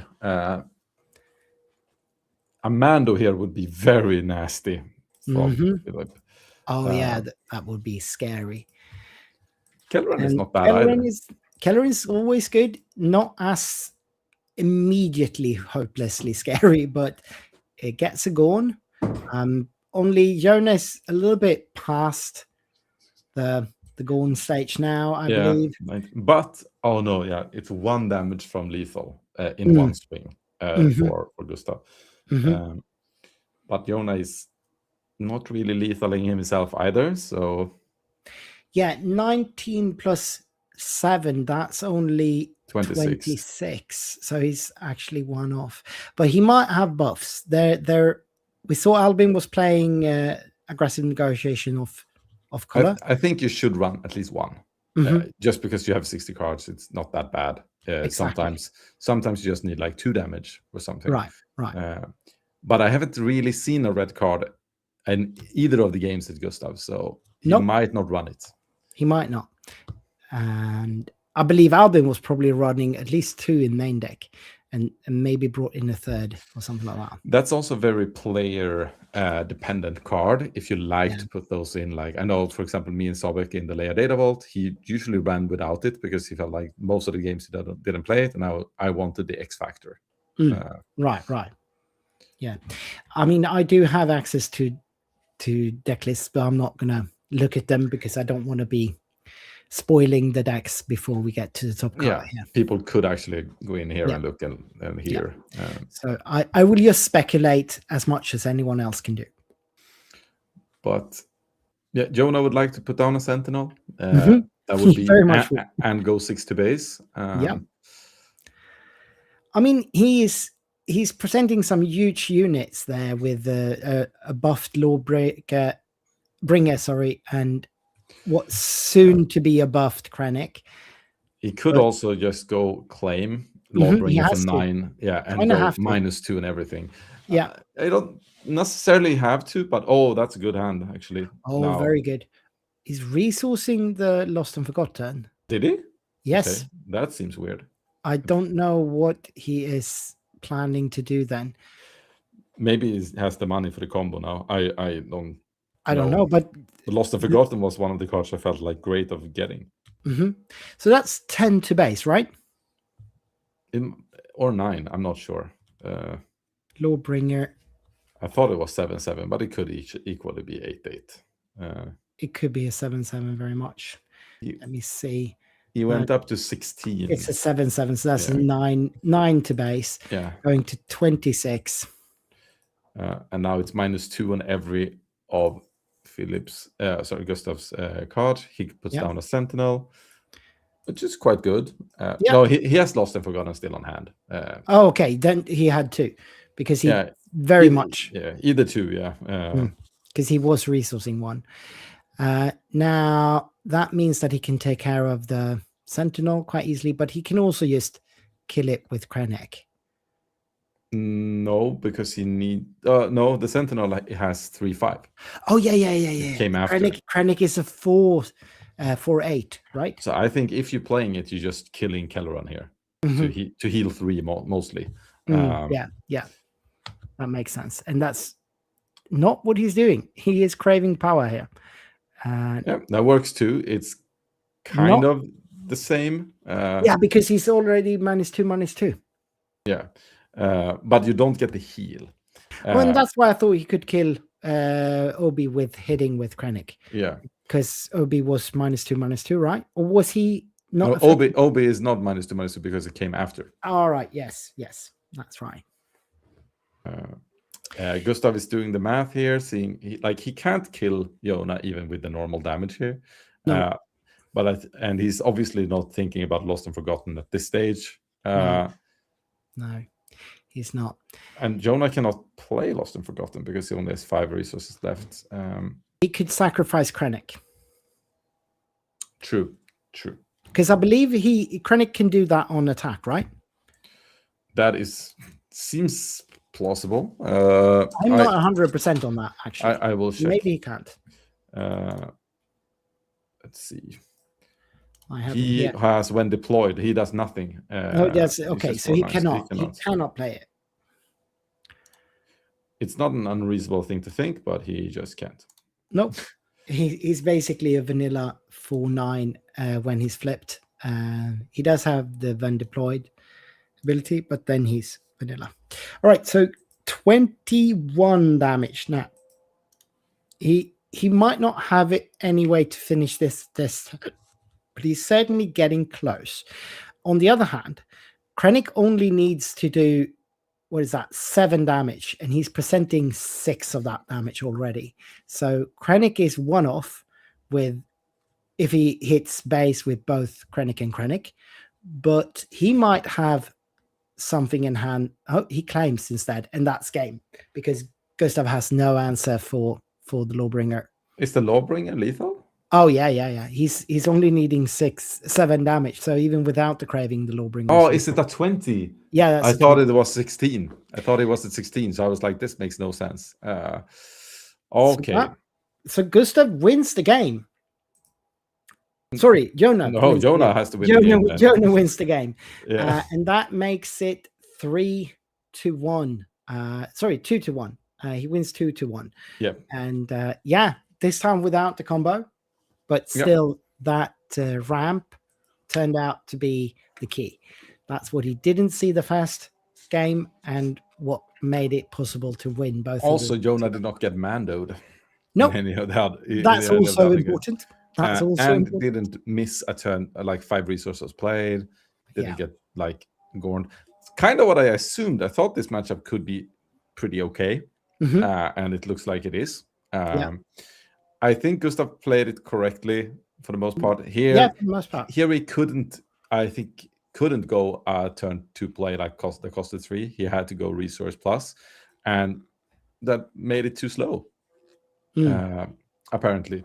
I also think Krennic was an amazing start here because he got to play 2 units on turn 2, getting to sack the Night Sister Warrior off it as well to get credits. I think Jonah had his best start in this one as well. Even though we had the combo in the last one and the blast to save it. But we actually saw Jonah here playing 3 games without using the base. Yes, exactly. He never used it. So, which, to me, makes, if this is normal, then why are you playing it? Yeah, why playing it not 30 and if you're gonna play blast for 10 anyway? I think versus probably some space aggro, you need to play it on 27, on 8. I think that's why. But probably. This is spicy, and we will see Jonah in the top 8. And if Jonah wins here, he has to go to Vegas, right? I guess, and I don't know that he has been planning for that. It feels to me very much like he has ruled out going to Vegas at this point, but this might very well bring him there. Yeah, and I do know that he really likes to play that deck. And it has gotten some significant improvements for the new sets. So that is actually what going to be our first season 2 of Yaba's Den. Is going to be me and Jonah, I think, or maybe Braga and Jonah, doing an update for next set with the Krennic deck, because he's very excited about what they've been bringing to this deck. Yeah, I think that's cool. Like Krennic is quite good love leader if you can get a good deck with it, and if the meta is not too aggro.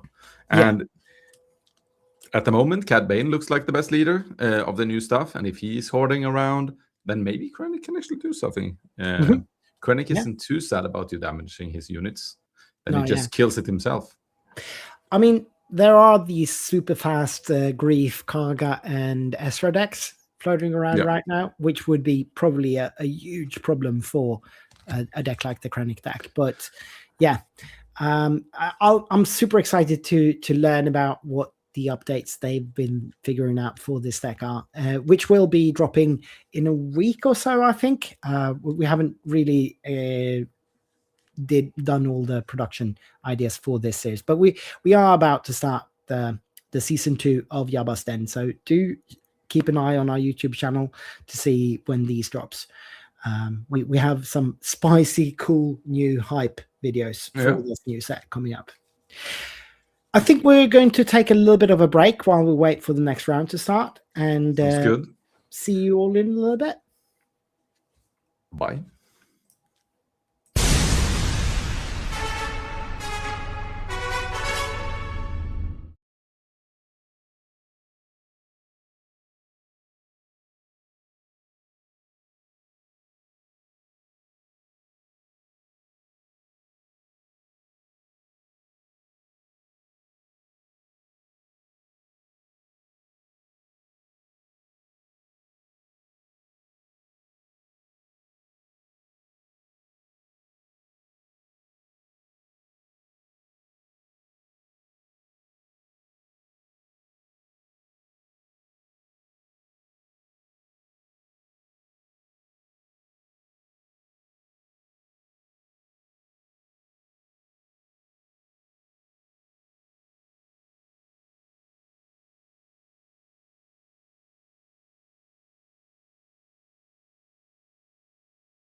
All right, we are back. I don't know, but I think we can hear Tim Villetta from the Baddest Gaming here. Can we hear you now? No, we cannot. All right, if I do... No, you're muted from your end, actually. It's not me muting you. But we do see Steve-O here with Chewy Blue. That he just showed the stream that he has a Warrior Clan Ordo. Very, very happy about it, apparently. I'll bring us over to the playmat so we can see actually what's going on there. Yeah. What we can see, it's Krennic again, this time with Showcase, because Brage is a reasonable man. You should always play with Showcase. Yeah, if you can. You should always play with the Showcase. Even if you can't, then you borrow or you buy. And now I believe we have the ability to bring... We will now. Let me just add you here as well. Steve-O is also flexing that pretty top 8 mat from sectors with Anakin. I really like that one. Even though the max rebo is pretty cool as well there, so it's quite even. It's not as hard to get, but it's pretty even in coolness. So let's present our viewers with what we've got here. This is round 5, and I believe this is table number... What table number is this? I think it's 3. It's table number 3.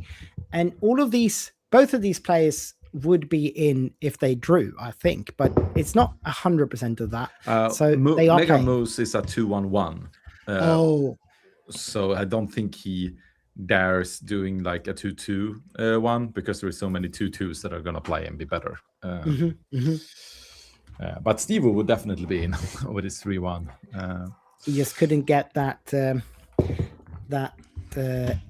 draw off of the right pairing. Yeah, exactly. He was down paired. Yeah. But when I've heard Jonah talk about the Krennic deck, he says this sucks really bad into the Chewy one, so this might be a needs a bit more time. Whereas Yeah. Chewy doesn't really give that. So yeah. Even though this one is slightly slower, but it is not that slow. So they are waiting right now to get the go signal from the judge. I assume. I bet that's the case. And I will update the overlays. So Tim, that is with us now from Baddest Gaming down under in Australia, is also the man responsible for these very nice graphics that we use to show you what the leaders and cards are being played. So we're very happy to use your overlays in our streams all the time. And thank you. By the way, I know, is it the first game of the day for you here? First game of the day. So how do you feel about getting a sector to Melbourne? I can't wait. It's been a long time coming, but hearing about the announcement, I'm very excited and looking to get a few of us over from Perth to go to Melbourne. So nice. Yeah, because that's the thing. You might be in Australia, but you're still so far away. It's still a 4-hour flight. Yeah. But it's kind of what we have. I have to travel for some PQs in Sweden. Like, that's just what we have when we live in bad places. So we are underway here. Jonah got, sorry, not Jonah. Brage got to open with the Night Sister to draw a card and make a credit. And what did Steve open Karis? He opened Karis. Karis Namek is a very good opening for their stack, I bet. Yeah, and now it's Lats into Karis. Karis showed, so we have a spy here that can do whatever he wants. Yeah. Probably trade in, I would assume. Oh, he took the shield, so probably going to base. Oh, there was a shield, yeah. Absolutely not. Yeah. I bet he's going base. And also, that red 5 might be really good here. Depends. But it is amazing in Chewy in general. And also like with all the sentinels that Brage might be trying to to protect himself with, be able to finish them off.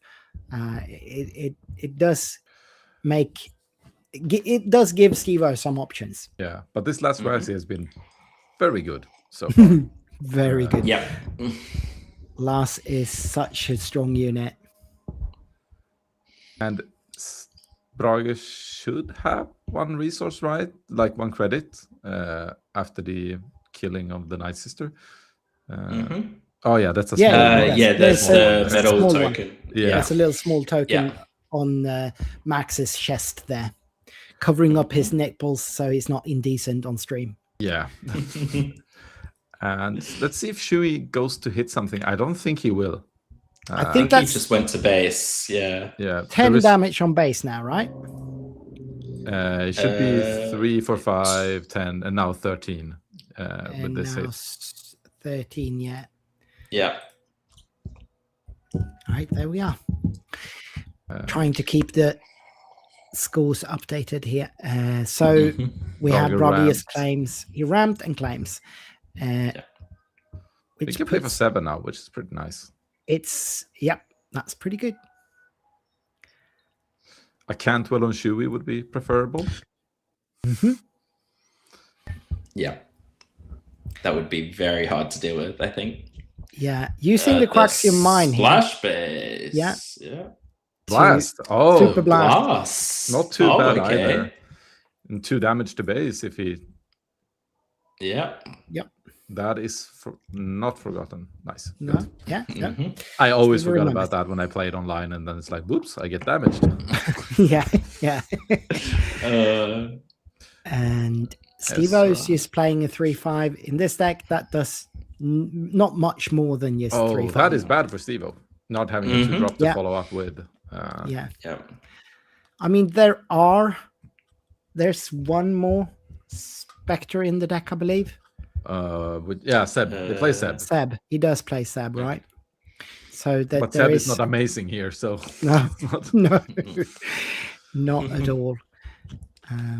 So that's just a 3-5, really. No, yeah. I mean, he got 13 damage, but he's got to make 15 more. which is not impossible. They are now the gameplay is going to be they are stop resourcing here at 6, and he's just going to try to play a bunch of rebellious hammerhead into like a big swing with aggressive Right, negotiations. Yeah. That's what Brage needs to keep his eye on. And be able to just keep clearing out that board. Yeah. And flipping Krennic here Have we into got what? the plot? Oh no, yeah, the okay, Sentinel. yeah. The Sentinel can't just yet kill Ezra there, but it might as well been able to, Yep. because it does kill it when it hits it.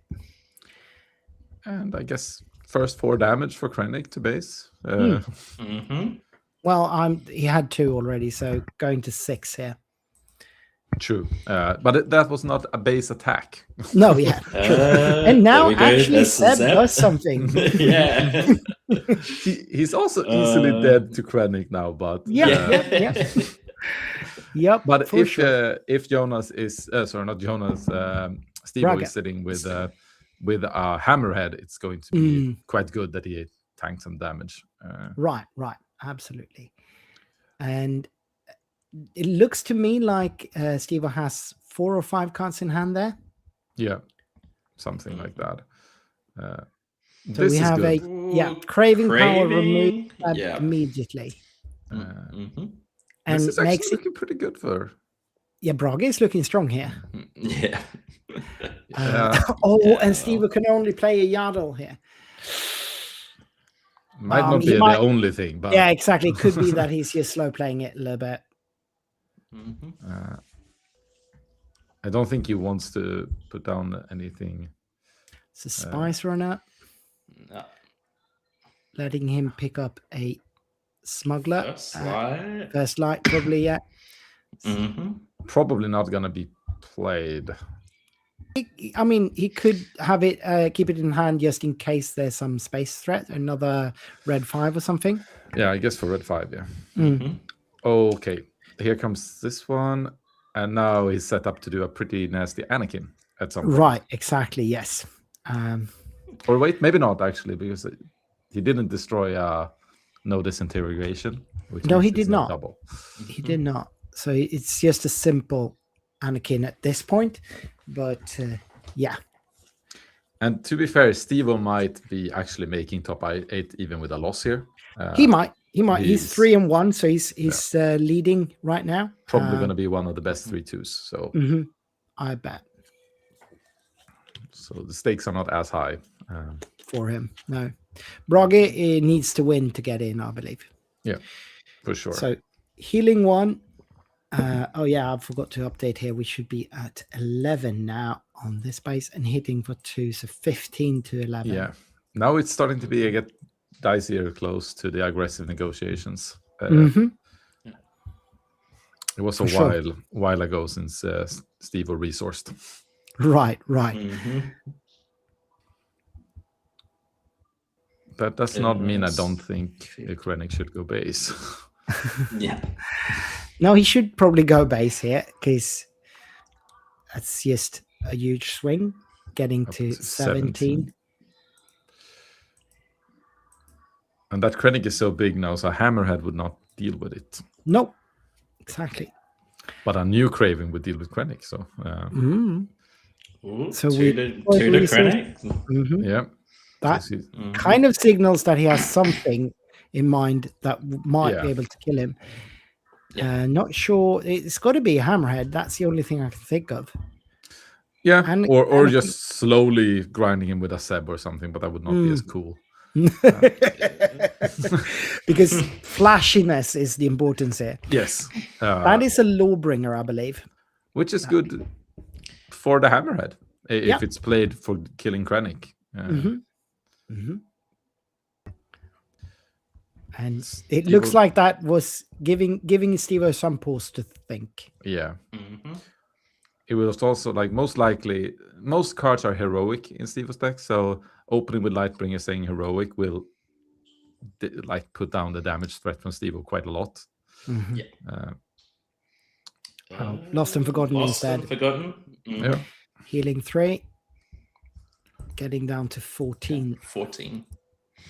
But I think I saw a Karis Nemec drawn. I think that was the prestige one. Oh, all right. Yeah, from could be. Steve-O. Brage is now up to 8 resources. Is that one maybe 9? That is 10. 10 actually. That's yeah. 10. Which makes sense. But I think Yeah. it's like 3 or 4 resources that Steve has skipped resourcing. And Brage ramped, right? Yeah. Yeah. And destroying from credits on Steven's side, so for credits. So True. 6 and 1 credit. Yeah. I assume we're going to see the Hammerhead now to kill Krennic. But Yeah. is it enough? Does he have that many cards in hand? He needs to have 9 after the Hammerhead, and that's not entirely sure that he has that. Doesn't look like 9, but it's a lot. No. Like Steve is thinking hard here. Healing 1 with Yeah. Yaddle and going 2 to base. That would be 17 to 17. 19. Yeah. That's a very underwhelming play. But that's where I sit. I think I would prefer a pass, but it depends on what he has on hand, obviously. Yeah. But I'm not excited about it. No respect from you. No, I think this time it just looks like you spent 3 resources. Yeah. With no actual use. Yeah. I mean, she still hits for 2 and she's shielded, so it's not that easy for Steve to get rid of it. And he is getting close. 19 damage on that base. He's chipping away. Yeah. He doesn't need the silly combo I'm to actually finish this game. No, but I'm more worried about his own HP at this stage. Yeah. Actually, because Steve I can't count the amount of cards, but there are quite a few. And he has 10 HP left or something, or even less, Brage? Because it's 27 minus... Yeah, 10. Yeah. 17, so... It doesn't... Oh, there. Now it feels better. Mm-hmm. Yeah. A 4/6 Sentinel is quite a lot to get through for Shui at this point, I think. Is this a new Lost and Forgotten? It looks Yeah, like it. it is. Yeah, it is. Another... Yeah. But at Getting least himself Brage down. I think now it's the time to clear the Yaddle. Mm-hmm. Yeah. Yeah. Unless Krennic is actually in lethal threat of a hammerhead, then I would go base. You think? If he was, what's that? That is a hammerhead in... There is SWU. that, yeah. So he's certainly considering it. Mm-hmm. This is... And with exciting. 4 damage on Krennic as well. Mhm. So. Mm-hmm. Which would put him to... I think at this No, point, seven. Steve probably has options. Because of craving. Yeah. Steve's probably got some options here to do different things. Brage is considering this. Is in the tank here. Because does he dare to leave Yaddle? Or does he dare to wait with striking with Krennic? So he's playing all his resources here. Playing that's the... Yeah. So now he brings all of his resources to hand and he gets that many credits, which is a bunch. This is the combo. Yeah. This is the combo. So unless Steve-O's got either some way a Sentinel or his own... Even if he has the hammerhead to kill Krennic, that's not enough. It's not enough. Just time. Then you just he needs to claim. have he needs to have aggressive negotiations or a Sentinel. That's basically it. But even if he has a Sentinel, it's game over because Brage just claims. Mm-hmm. And he still has all these cards and resources, right? He doesn't have to spend them this turn. Yeah, no. That's those are... He doesn't have any resources, but he got all those cards and he's got credits. Credits. I meant, yeah. That's I don't know, what, 12 credits or something. Yeah. So Yaddle, nothing. Steve-O knows what's coming. Steve-O's just I got nothing. Steve is hosting these two guys, I think, that is playing this. Is his home. Yeah, they're staying at his place. So he certainly knows what was coming up.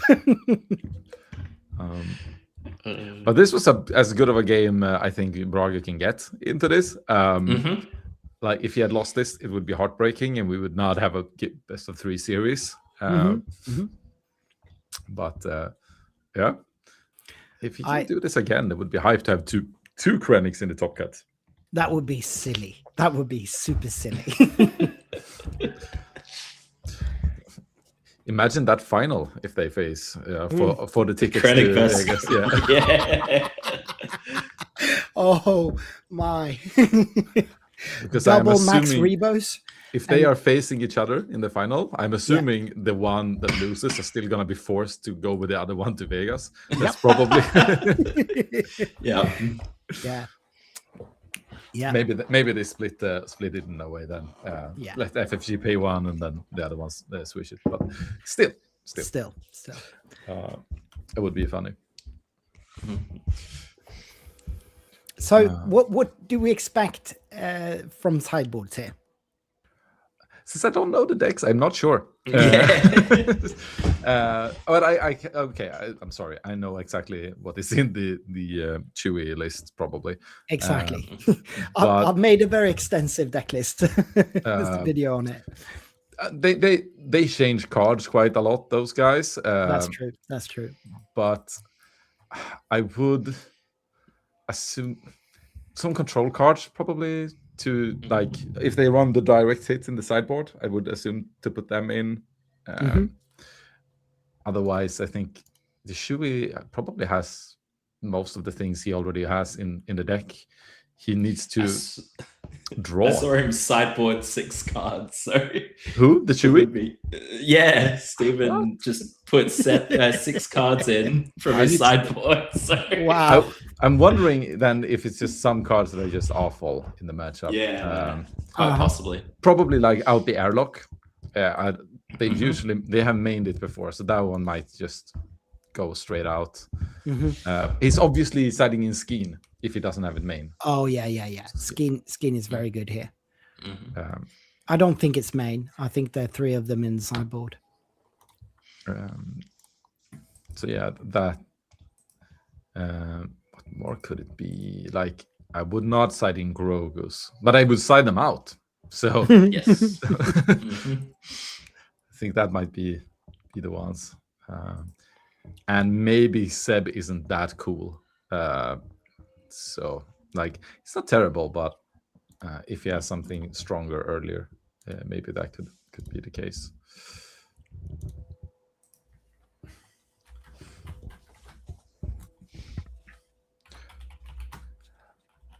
Must feel pretty nice for Braga now to just get that one off quite cleanly in a way.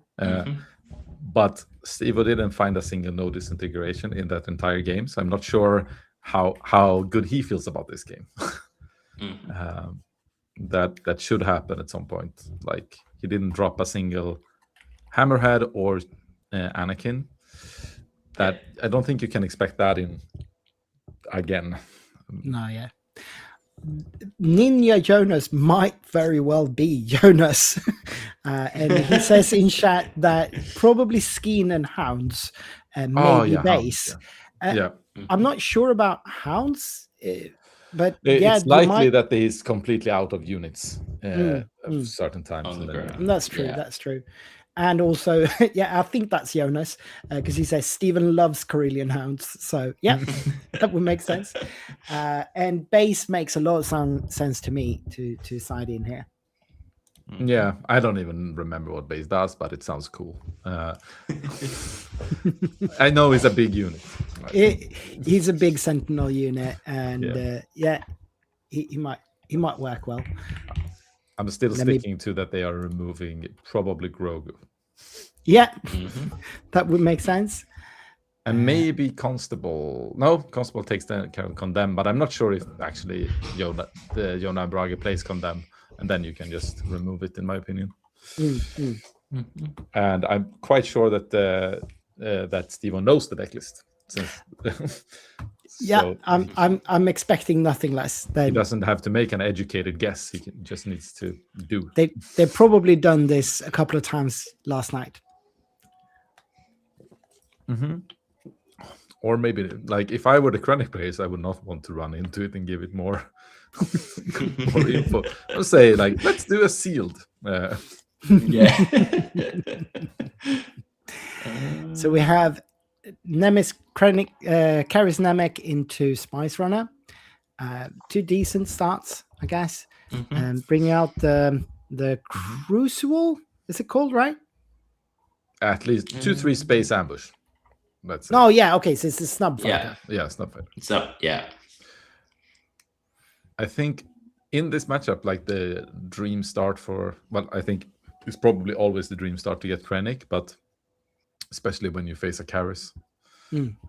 Are we sure that wasn't the Crucible though? The 5/5 that gives experience tokens. I saw a 2-3 ambush. Okay. All right, cool. Sacrificing the Spice Runner. He's done his job already. Essentially, do they run Crucible in the list? They don't usually. I'm not sure. But it's a 1 defeated on it, so it's certainly a thing you can run in. All right, yeah. And he killed his unit to get a credit. Yeah. So the Spice Runner is essentially the same as the Night Sister, because you get a credit and you get a draw a card. Yeah. It's just a little bit of a different wording and manner to it. So we get a Krennic. There we get the 2/2 shielded Krennic when defeated. Yeah. Rabat. I did not want him to claim there. I wanted him to have a warrior to make this very interesting. Mm-hmm. That was a weak turn too. Yeah, very much so. Night Sister Warrior there would have been nice. Just get another credit and draw another card. Yep. But It it's almost- a high roller deck. It will hit weird stuff. Yeah. It's hard not to root a little bit for Braga here because of just how fun the deck is. But really, like, Steve-O deserves to win this. Deserves. He needs to beat it. Yeah. Yeah. Yeah, there we go. Kill him. Carrot, go. which is pretty good. Mm-hmm. That's a Seb in his hand there. So he can trade out the 5/5 Sentinel and kill And Krennic. Yeah. And the no In one disintegrations attack. goes to the Yep. And to this the is discard pile. yeah, and this is kind of what this deck does. It Mhm. plays Anakin very efficiently. It's what it wants to do. Well, he's got it set up, so yeah. Mhm. Yeah. Yeah, just can't wait to get to 6 resources here. Yeah. And I think Braga just can't wait to go to game 3. I'd You say just showed that's us a lot, so Yeah. I don't know. Chewie's not long for this world, I think. That is actually Chewy's, good. Chewy's going away for sure. Yeah. And we do have only 7 damage on the coaxium mines here, which I've Mhm. forgot to keep updated, but now we're there. So Lats takes out Chewy as expected, and then Spy takes away the shield. I did not Interesting. expect that. No, me neither. I Yeah. thought it was just going to raise space here, but that's apparently not the case. Braga is setting up another card draw and another credit, but you might just deny him the credit here and hit it with... No, he's not. He's taking out Lass instead. Lats. Okay, so Shui goes full control. here. Interesting. And 5 for Zeb. Yeah. Yeah. Oh, nice. Not nice. terrible. No, that's not terrible. That's a decent turn for And then now he can play his Corellian Hounds. Yeah. Yep. Let's see if Jonas was right, if that's indeed what he brought in. It wouldn't surprise me if it is, but I haven't seen it in his hand though. Mhm.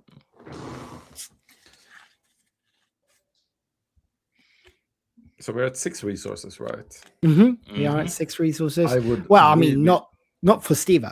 No, but he is efficiently has 6 actually. All right, he has a. No, he did spend the No, resources. he spent it for Zeb. For Seb, yeah. Okay, Yeah. then you can Yeah. play a unit here. Otherwise, I would Yeah. not want to open with playing a unit. Oh, but he doesn't. He heals 3 instead. Lost. I've forgotten. Mhm. It's not terrible. No. I mean, why is he at 6? He healed 3 with Lost and Forgotten. Was he at 9? Oh, okay. My bad. I assume so. And here is the Hounds. Oh, that is another 5 to the Yeah. base then. 11. Yep. Mm-hmm. Great call from Jonas. Obviously, Steve-O and Jonas has been working on this deck together all along, even though Steve-O adamantly claims it's all Jonas. Yeah. He's just a passenger. Oh, Krennic. Are we seeing the Sentinel again or the first light? I'm hoping something.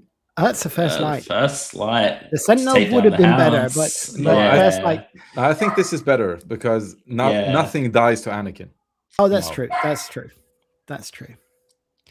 The first light is a 5/7, But so it it will will survive. die to. That's out the airlock. Yeah. Out the airlock. Yep.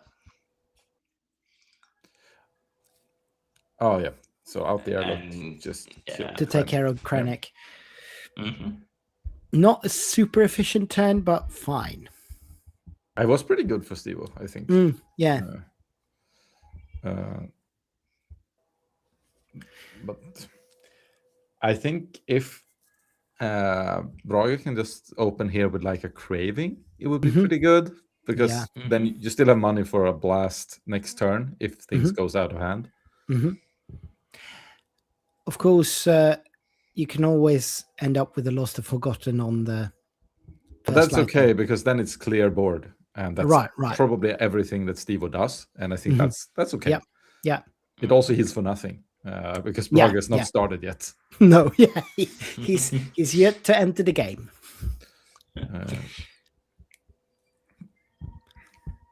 And he is now at 8 resources, if I'm not miscounting.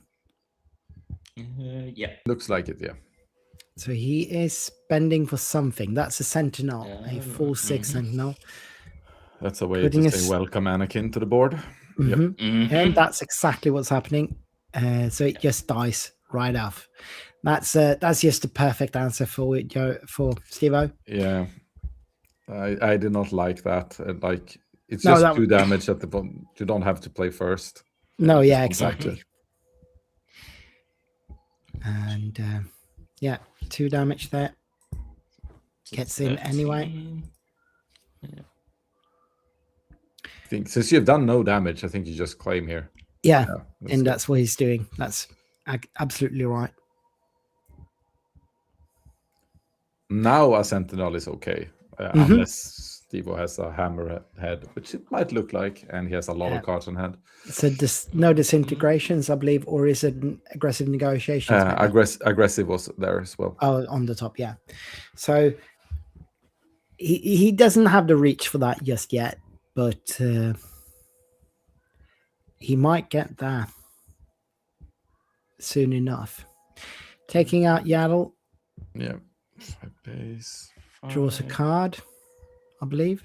Did he? Yeah, I think he drew. Yeah. I'm pretty sure. Okay. And that is, how much is that? That's 18 damage, right? Yeah, 18. Another Sentinel comes down. And now he's gonna do 2 to something, so he can hammerhead the thing. I think it has to be the Sentinel. Oh. He's going for the first light there, apparently. Yeah. Depends if That's- the hammerhead got- kills the. Yeah, he's got Boy, 6 cards in anyway. hand. Yeah, true. Yeah. 6 cards in hand. Oh, so 7 cards in hand, maybe.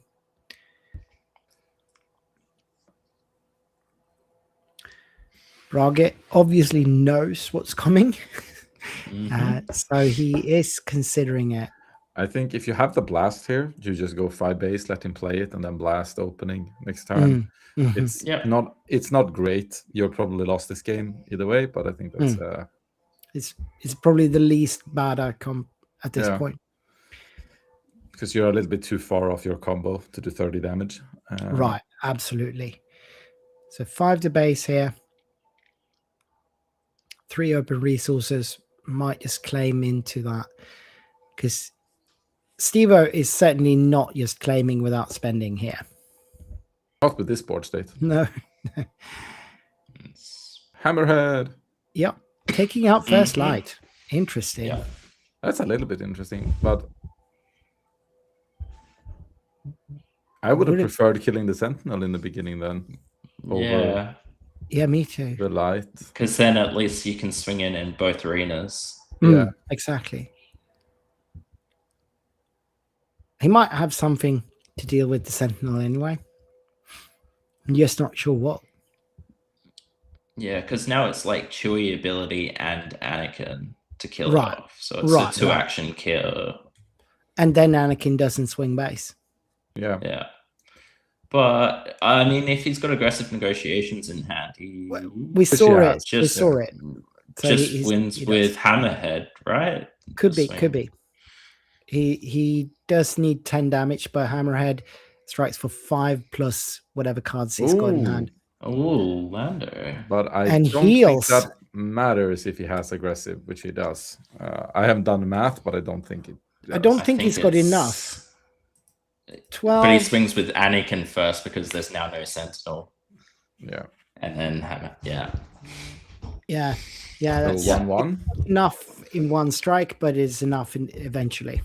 So 1-1.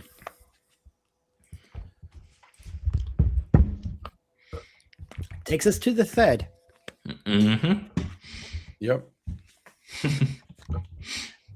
We've got plenty of time in the round, 23 plus minutes.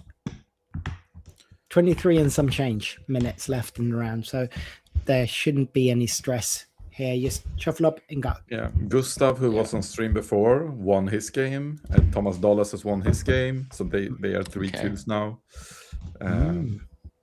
Interesting. They both have a good shot of making it then. Yep. Mhm. Do some math. 3-2-3. I assume that, Oscar Christensen and Palle Paulsen drew, right? Yeah, they Yes. did. And Jonah and Martin Philip Nielsen drew as well. So those four should be done. So Mhm. Mega Brage is actually, if I'm doing the math correctly, he's going through on a loss if Albin is losing his down paired game to Jimmy Lundgren. Okay. That is how We've seen all of those stacks on stream. So Albin's playing another Lando Data Vault, and Jimmy Lundgren is playing a Lutheran Yellow, which was much grindier than what we initially thought. It was an interesting game. Yeah.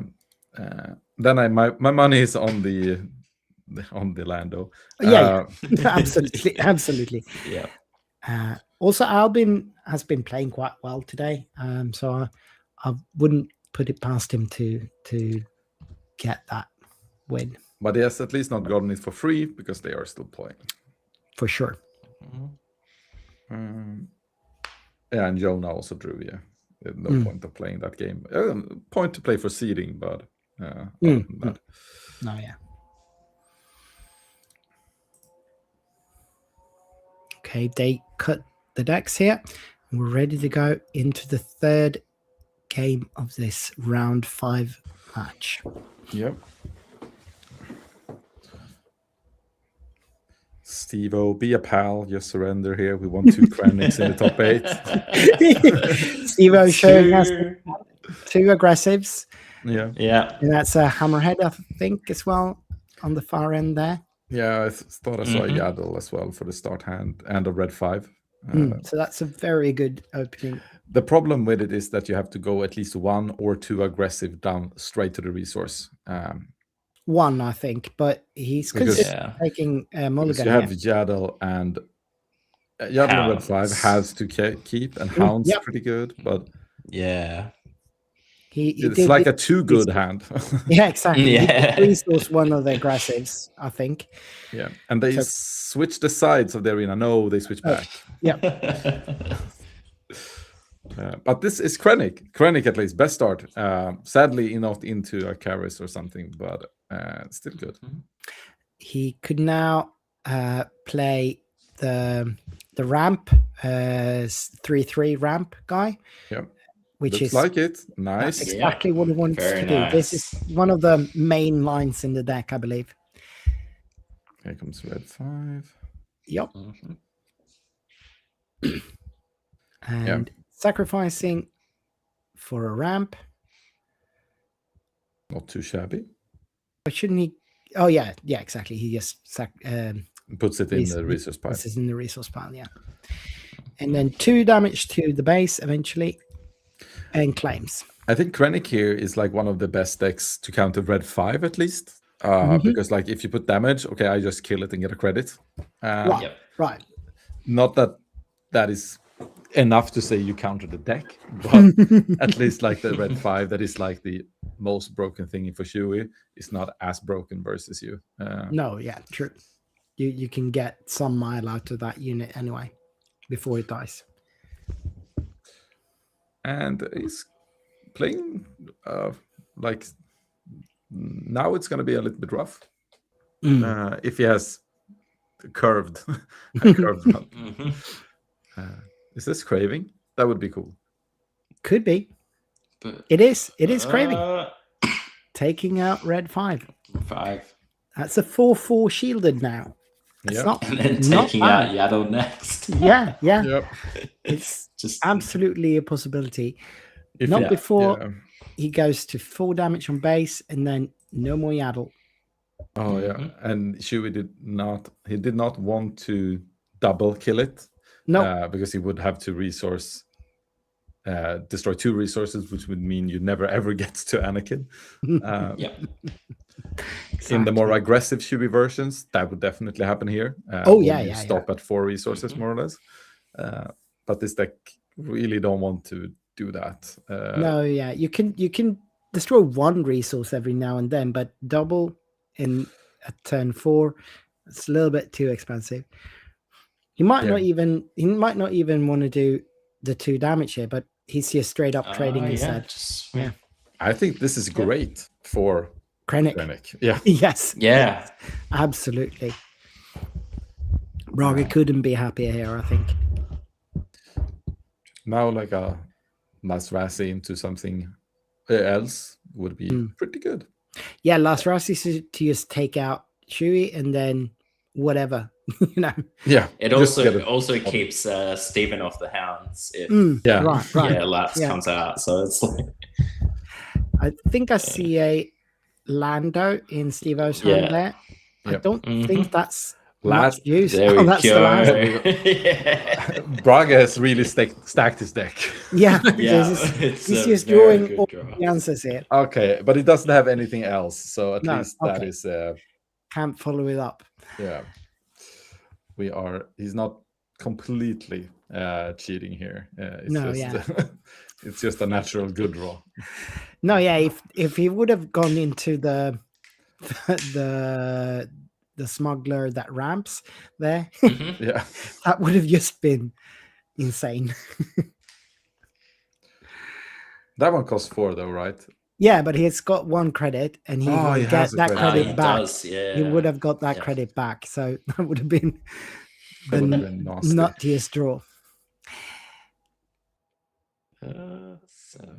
Flipping Krennic here, probably with first light. I assume. Otherwise, it's weird. Yeah. I think that's actually a very good play. Like, he has almost no damage on board, and Braga is in a very good position. Did not even have to Shui spend doesn't the credit. have it. Yeah, I mean, Steve-O's got nothing on board right now. His leader has come and gone, and he's got nothing. He's gonna lost and forgotten probably. So it on hand because the hammerhead is not killing anything. Right. So just replaying another Lando instead. Worse. I think that's better than Lost and Forgotten. I wonder what Braga is doing here now, because he could clear it, right? No, not enough damage, right? No. Yeah. No, he can only hit it for 2. It's -1 on one attack, I think. Yeah. So for 4 damage, then it's better to just claim for sure. Yeah. I think Steve-O needs to maybe hit something to be able to get a better hammerhead or better Anakin. That's what he's doing. That's the first Chewie use, right? So and no disintegration is not in there yet. Nope. I think that was a no disintegration pulled, but I'm not sure. Could be. Yeah. It was a red at least. And it looked like it. It had to. But then it would be a lot easier for him to put it down, I think so. That's true. He wouldn't be thinking. Oh, he might actually consider playing it at this point. Nah, he has Lost and Forgotten still. So. Lost and Forgotten. Okay. He still got that. Yeah. All right.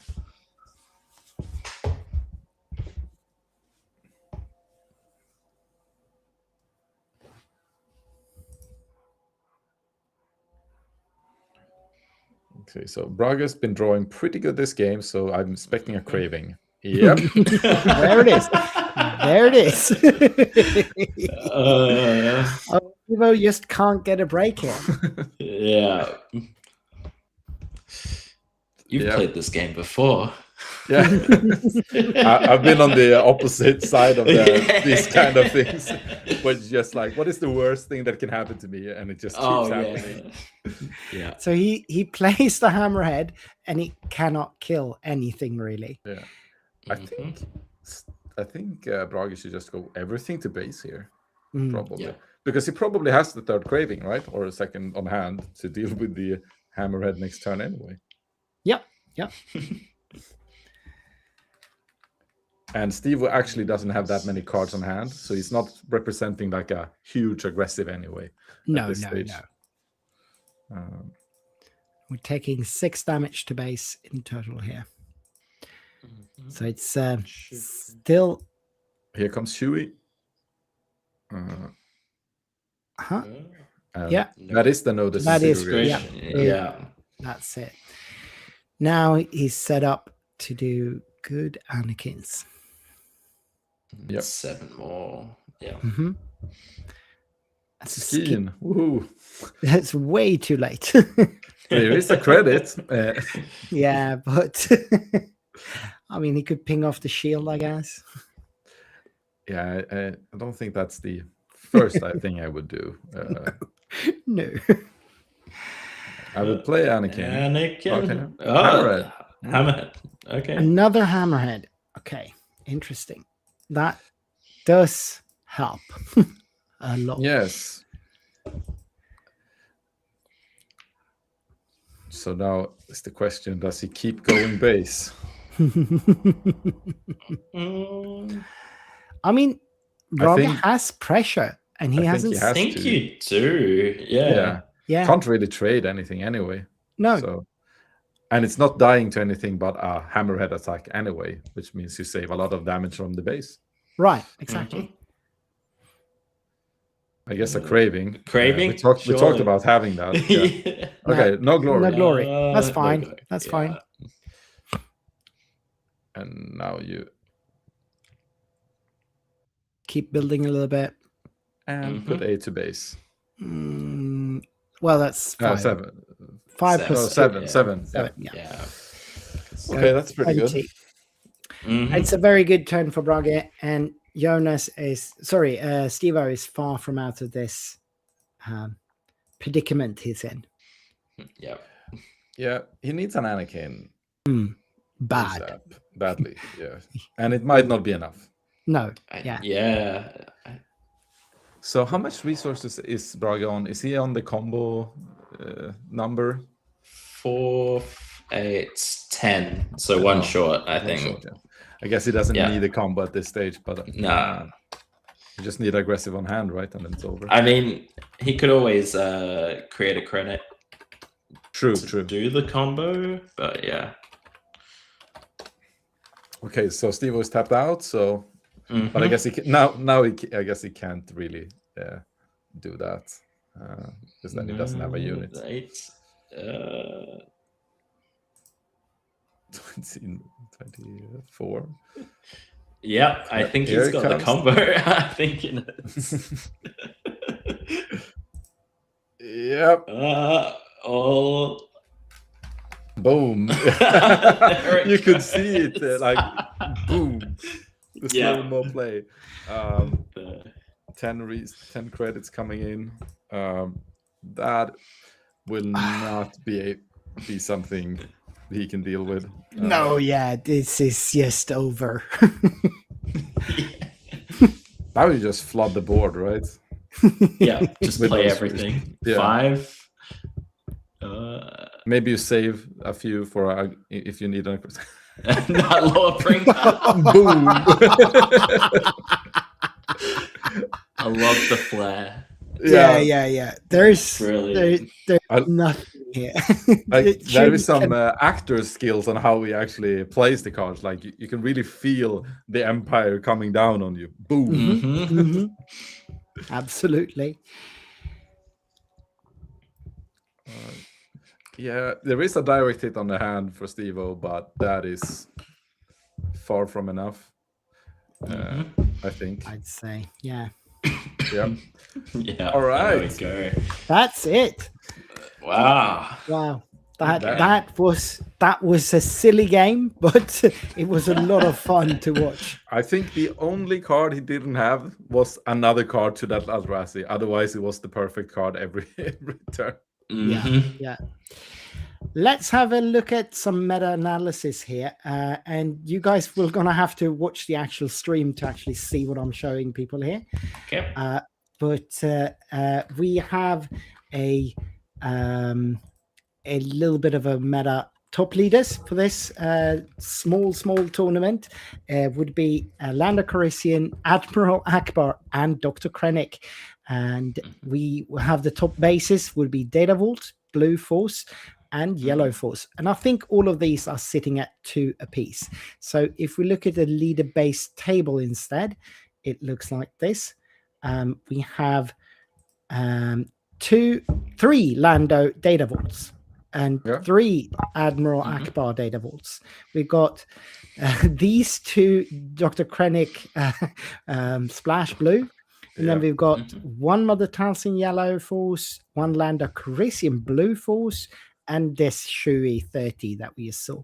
And that is the 6 most played leader base combos. We also have the top 8. The top 8 right now.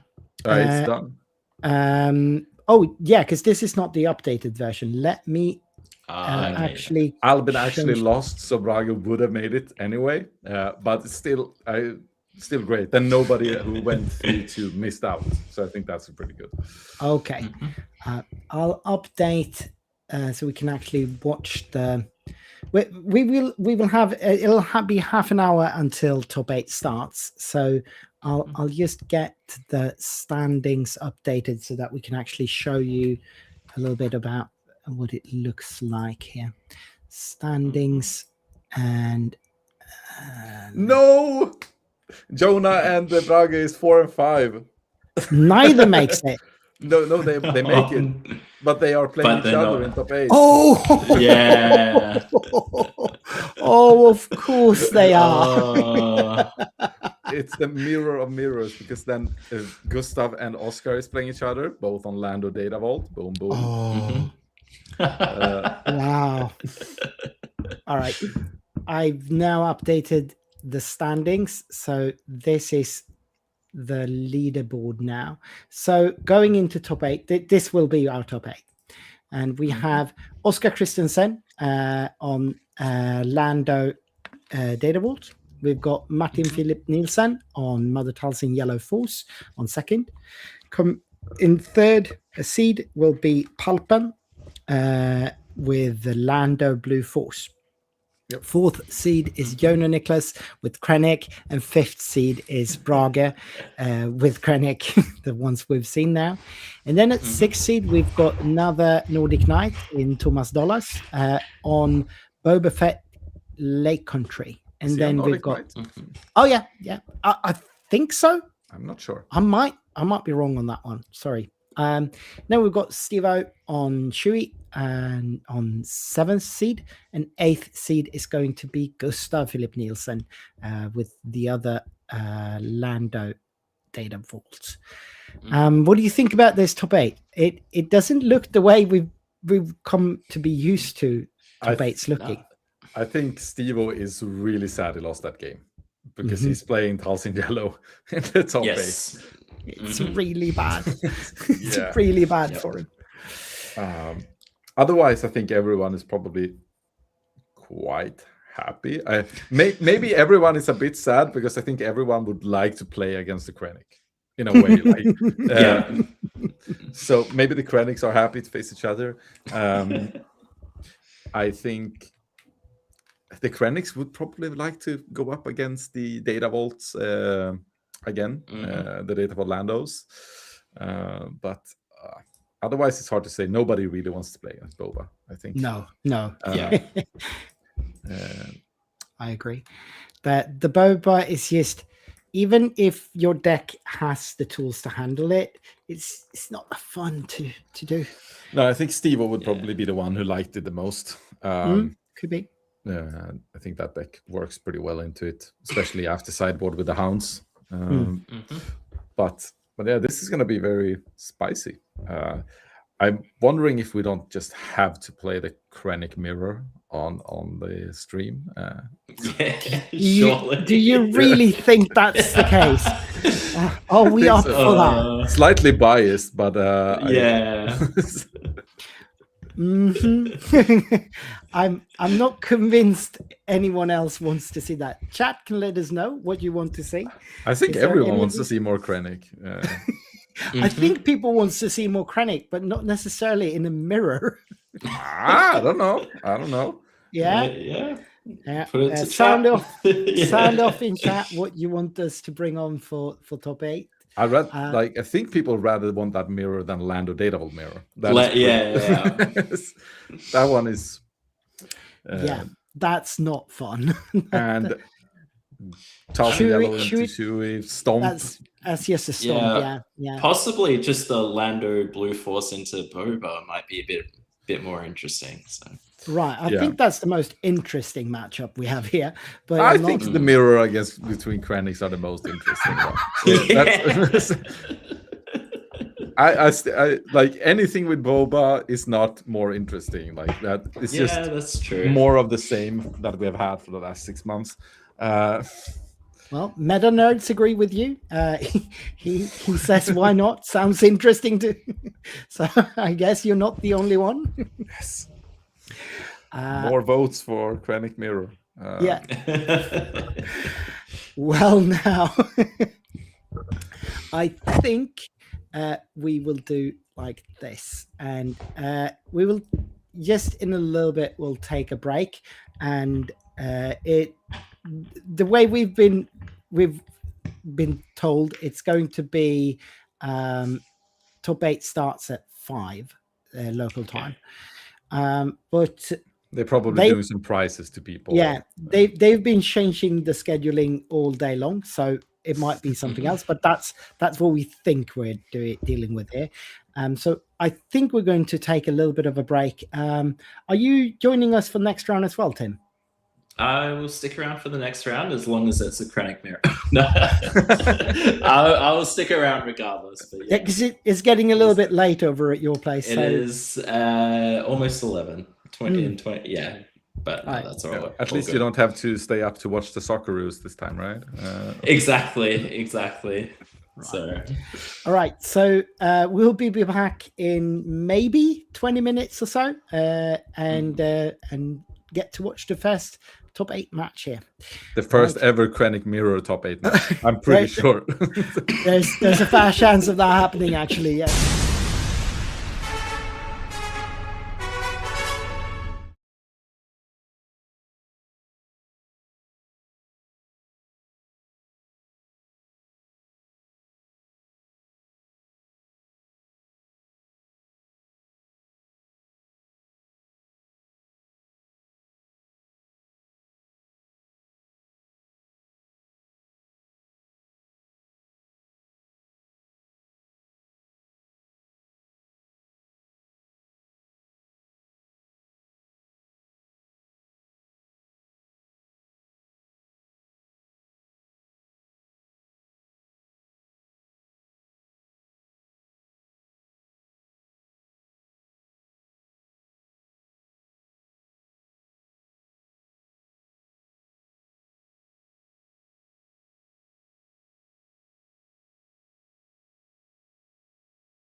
All right, we are back, and we are indeed going to bring you the Mirror of Krennics. And we just got confirmation from Jonah that this is the first time ever they attempt this. So they have not ever tried this into each other. So we're going to see live as they are trying to figure out how to do a mirror with this. What are your thoughts? What is this about? I guess whoever gets to ramp first wins. But yeah, I think as Humble was saying just before, it might be the classic control thing of play a unit and that gets removed. Yeah. Yeah, I don't think you want to sell yourself too early. I think it's a lot about like shipping in like small efficient damage. Meanwhile ramping. But I'm not sure they know about it, and I don't know how much control cards they actually have. I feel like they mostly have the big units, so and no glory. So yeah, it's not super intuitive what's going to happen here. I think what's going to happen is most likely, like if you open Krennic, you're feeling very, very good because then you can start trading the units or just go base and play something that you can kill off for credits. So I think might just mulligan hard for that Krennic. That makes sense. Yeah, or the to be able to mercenary. or if you see the event to double. I don't think I'm mulligan a hand where I see the double ramp event. If you don't have turn one, like I think you might like maybe because it's a high chance you draw into it anyway, right? Until that, since it's not a data vault deck. No, yeah, and I think it costs 6, right? Yep. The event, so you need to be. You can't play it until turn 3 at the fastest. That's the first. So we see a Krennic in Jonah Niklas' hand there. So he's got that going for him, and he was Krennic. No, he's no, he's taking the it. mulligan. He's taking the mulligan. It might have not have turn 2s and 3s. I didn't really see. And is also taking mulligan, right? Yeah, maybe he's actually searching for that Krennic. They might be. No, it might just be that the mercenary is probably the best one, or Max Rebo Band if they play it. Yeah, Max Rebo. Amazing if they get double Max Rebo unit and start doing triple rounds. Maybe not for themselves, but like but for us, yes. I think the band is probably what they are looking for more to get some solo value. But neither of them is playing any credit hate, I believe. No, I don't think there are any for them to play. Well, it's the blue-green. I guess Tamarin, yeah. Tamarin, which is fine. They could have it inside, or have you checked and they don't have it? I have not checked. We are now in. So this is where they should normally be looking at each other's deck lists, but since they are playing the exact same deck list, as far as I know, they don't really need to do that. Yeah. Let me see. I don't think it looks like our stream has stopped. That is bad. That is bad. Let me see. Is it going for you guys? Yeah, it looks fine for me. Okay, it's just my computer then. All right, cool. No, cool. Let's see. This is and on YouTube it looks alright. If I go to live. Good. Yeah, no, it was just my. Yep. Oh, we got on my glory. He gets the ramp and the event, the double ramp event, is in Raga's hand there. All right, this is somewhat interesting in a very weird way. Jonah has the single reactor ignition. I really dislike that name. It's so hard to say fast. Super Laser Blast was just going off the tongue a lot better. It rolls off the tongue a little bit easier, yeah.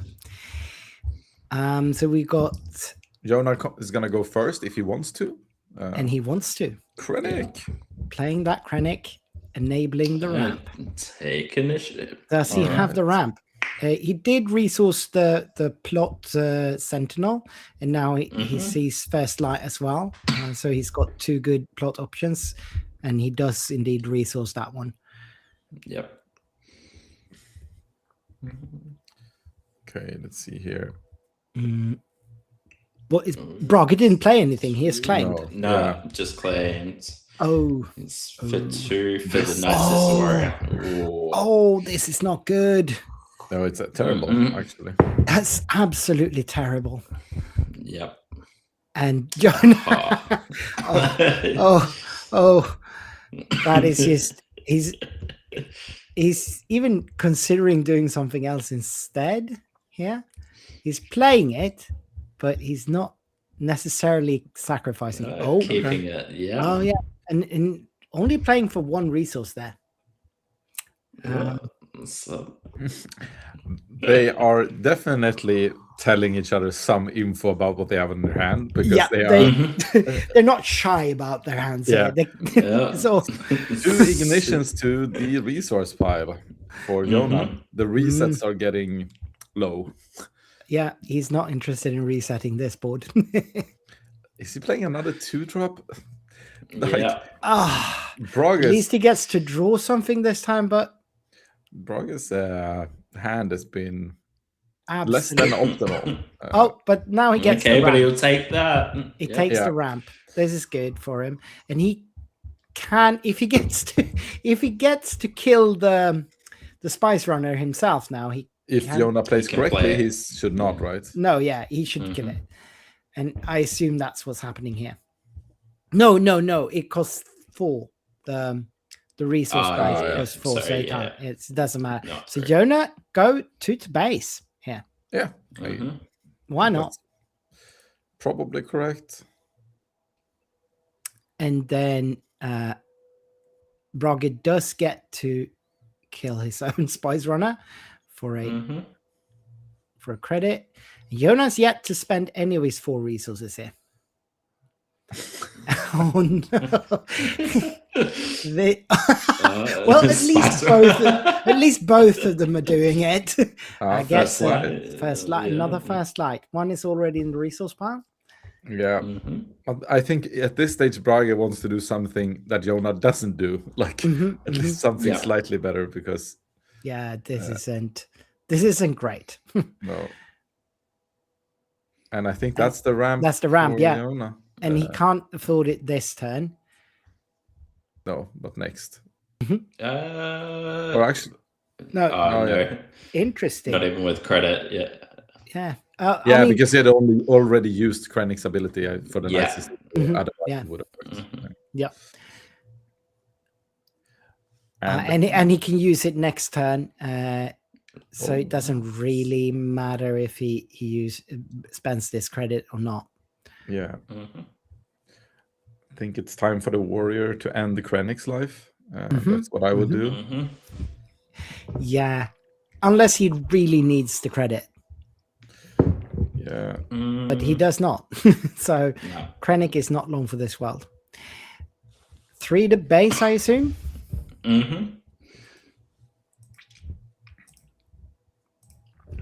7. Double ramp. And here he comes. The double ramp event. Did you see what he resourced there? No. Did not. But he has now ramped a little bit more than Jonah. Well, I mean, Jonah hasn't ramped, right? Yeah. No. Now he will. He will. Yeah.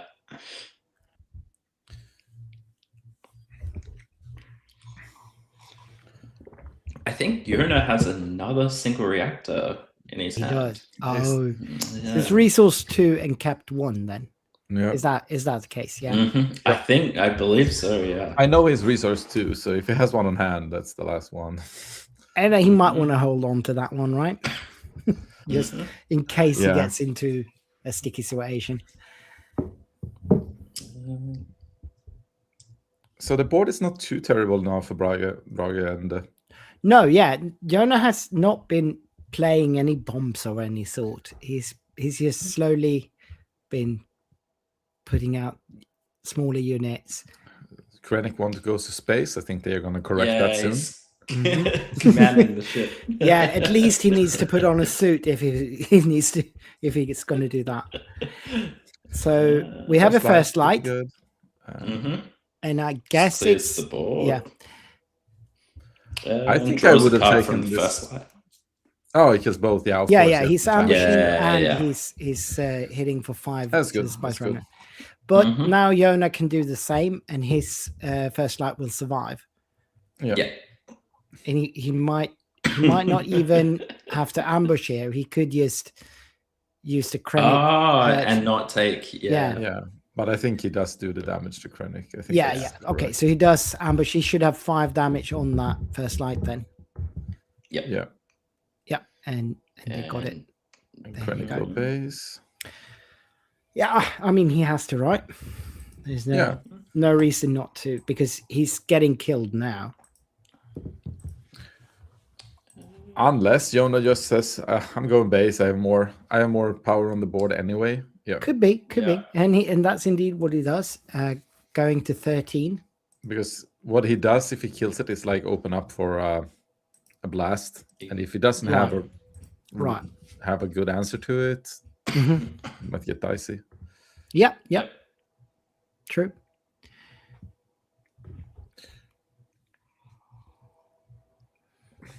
A Lawbringer here would be good for Brage. Yep. Mhm. It would mitigate some of the damage and actually take care of the first light.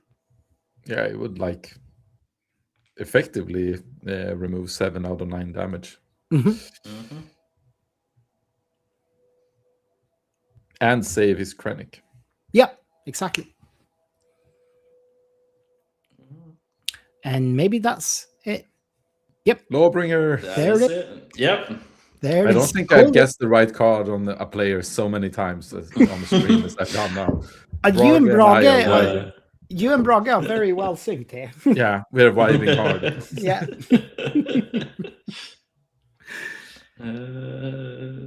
To the base. Why not? 15. Yeah, I might actually attack into Krennic with my Krennic. With the Maybe. I mean, you won't kill him, but Maybe I won't actually. I just go base and claim. Yeah. It's probably better. Has Jonah got a Lawbringer of his own? What's that? Or Lost and Forgotten? I think he's getting ready. yeah. There's no need to hurry. Brage's already spent his resources, and Okay, he is indeed He trading. a little does bit. go, yeah. Huh. Interesting. Does Lawbringer not? Okay, yeah, no, it's okay. Yeah, How? 7. I don't Is know that- what they discussed, but that's correct. Oh, it is a 4. It's just not pips. It's an actual Yeah. figure Yeah. on it. Yeah, a numeral.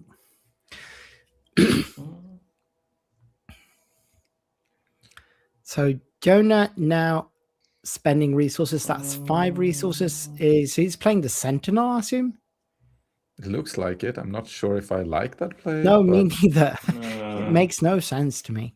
There's a Lawbringer up there. Yeah, Lost and Forgotten makes more sense. I think Agreed. what he's thinking about is like now he probably can't play anything else, and he's not actually that far ahead of him. No, yeah, no, that's true. And that probably stings a bit, but I think it still was the right play. Yeah, Yeah, I think so. I do also think that Brage sits on slightly more cards on hand because he skipped that turn 1 as well. yeah, he might have a few cards up on Jonah here. Because Jonah's been playing sometimes 2 cards in the same turn. Obviously, he's been drawing us. I was gonna guess Craving, I promise. I believe you. Yeah. It is obviously the best kind of card he could play there, I think. Yeah. And Yeah. that seems to be Brage's MO at this point. To be fair, he had pretty shit first 4 rounds, He but opened up very poorly. so he was bound to have some good cards later. Eventually, they have to come if he's drawn through all the bad ones. But I think their deck doesn't have the best answers to leaders. Like Yeah, getting no, big. this one. Because that's a bad one. Yeah, That's a that's bad a bad answer. That's a bad one. Yeah. And he is using the base here. Yeah, otherwise he doesn't have the money. Oh yeah, he had because of the credit, but he seems to want to save the credit, and that is only 1 damage to base because of only 1. And now Brage could actually like get stuff on the board. Right, right. Actually, for the first time, be ahead. Spaceships. Small little spaceship. Yeah. Okay. And ground. And it's not fighter. Wait, it's not yet.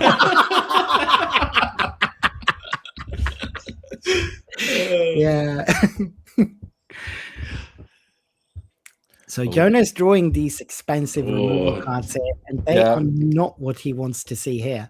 Not into that. And of course, Brage doesn't know, but this is great because Jonah has no blast left in the deck. No, yeah, exactly. Yes. Yeah. So having these small ones are actually very annoying for Jonah.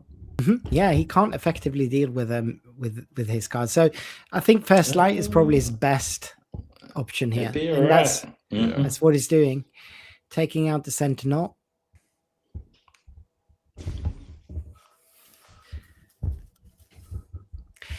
Jonah is still ahead on damage by quite a lot. And that's not nothing. But as long as the board keeps getting cleared, it's kind of irrelevant. And there's the craving. A craving on a snub fighter. Yes. I like it. Because Jonah doesn't have the money for no glory. No, it's not. And Brage still has money for another unit after that. So 4 to base. And then playing out a Sentinel. Yeah, very good turn for Brage. This is a pretty big comeback at this point. It's not over, but... No. But it's what you usually talk about stabilizing. Yeah. It's very stabilized at this point. So this is signaling to me that this is a very clear signal, isn't it? They're not subtle. They're not very much. No. There's no poker faces going on. It is not. But also, what's interesting is in this, even when they do play, I can't remember what the ship is. I think the game's going to continue on for a bit longer. Yeah.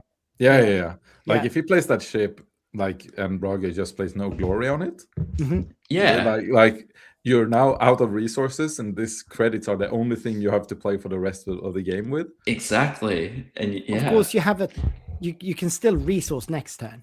Yeah, but that's 1 resource. Yeah. That's to do the other ones at 11. Yeah. Or 12. No, I don't think you pick up the whole board. Brage might have to because he's so far behind on the base, but Jonah Nicholas probably won't pick up all of those resources. Pick up something like 5-6 best cards. He'll choose the cards and take the ones he needs. That card is not that problematic for Brage. I think you just go base for 4. Start getting close with the to snub fighter. Yeah, absolutely. And wait for Jonah to do another play before you show your Neither hand. of those sentinels can clear each other. Without a craving, of course. Yeah. And Brage might have his third, obviously. Obviously. But the snub fighter can still go base first. I think sequencing here should go attack first.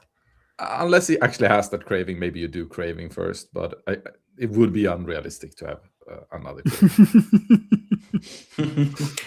I mean, you might want to wait and see what he actually plays before you play. But if you're afraid of his craving, then you want to play your craving first. True. Because then it's tapped out. But I think this was good because Jonah is probably now going to go no glory, and Brage can just do something big if he wants to. Yeah, play a craving. Yeah. Okay. Oh no, he's double sentineling.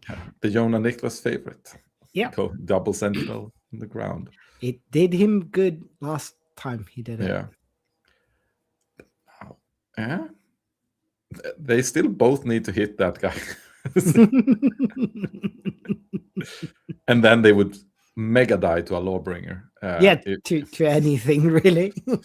To a stiff breeze.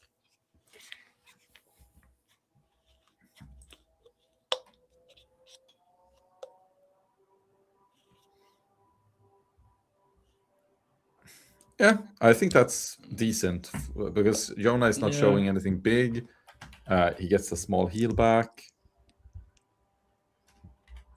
And still ahead on board. And that's there nice. we go. Clears both. Yep, that's really good. Good sequencing of Brage here. And he doesn't know it, but he is completely safe for that single ignition. He can spam as many units as he wants. Mm-hmm.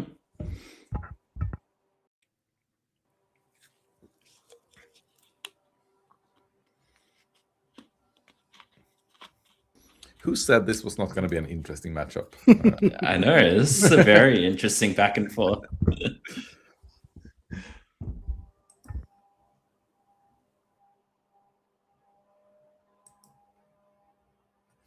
It's that Lawbringer must be pretty good to play here for Jonah. Yeah. Should clear both of the ground units. Yeah, exactly. It should clear both ground units, and then it can deal with the snub fighter next turn. Yep. Yeah. He would have to say blue, which means he will take 4 damage for the snub fighter. But I think that's okay. Yeah, because black... Yep. Well, maybe it's not okay, because if he does that, I'm not counting everything, but if he does that and Braga has the combo, I think he's dead. But he could go black and kill everything except... No, he does. Then he doesn't kill Lats. No, exactly. Or the snub. So he just kills one. Then. It just won't be enough to kill. Yeah. I mean, he's not killing the snub now. No, but now he's killing both by saying blue. But then that's the only way to kill 2 units. So now, does Braga have it? Is he making math? He looks like he's making math. That is the face of someone making math. He's counting his cards. Counting up all the resources. Yeah. Turning 6, 9, 4, 10. There we go. Boom. Here we go. And Jonah is dejected. He does have a couple of open resources. Is he going all of them? He's taking them all. He's taking them all. If he's got it now, I mean, he must have a aggressive in those resource piles. That was such a huge pile. Got to be. But Jonah could have the small spaceship, the 3/3 blocker. But sure. Sentinel would do it. But that is a temporary fix. Very much so. Yes, indeed. So someone's asked in chat, what's the combo? So it's the Intimidator ship to pick up all your resources into your hand, and then aggressive negotiations. Craving! Oh, craving! Craving but power. That's claimed to aggressive. And Jonas just... so good. Yeah. Because that is a game that felt like it slipped away from Jonah. Yes, indeed.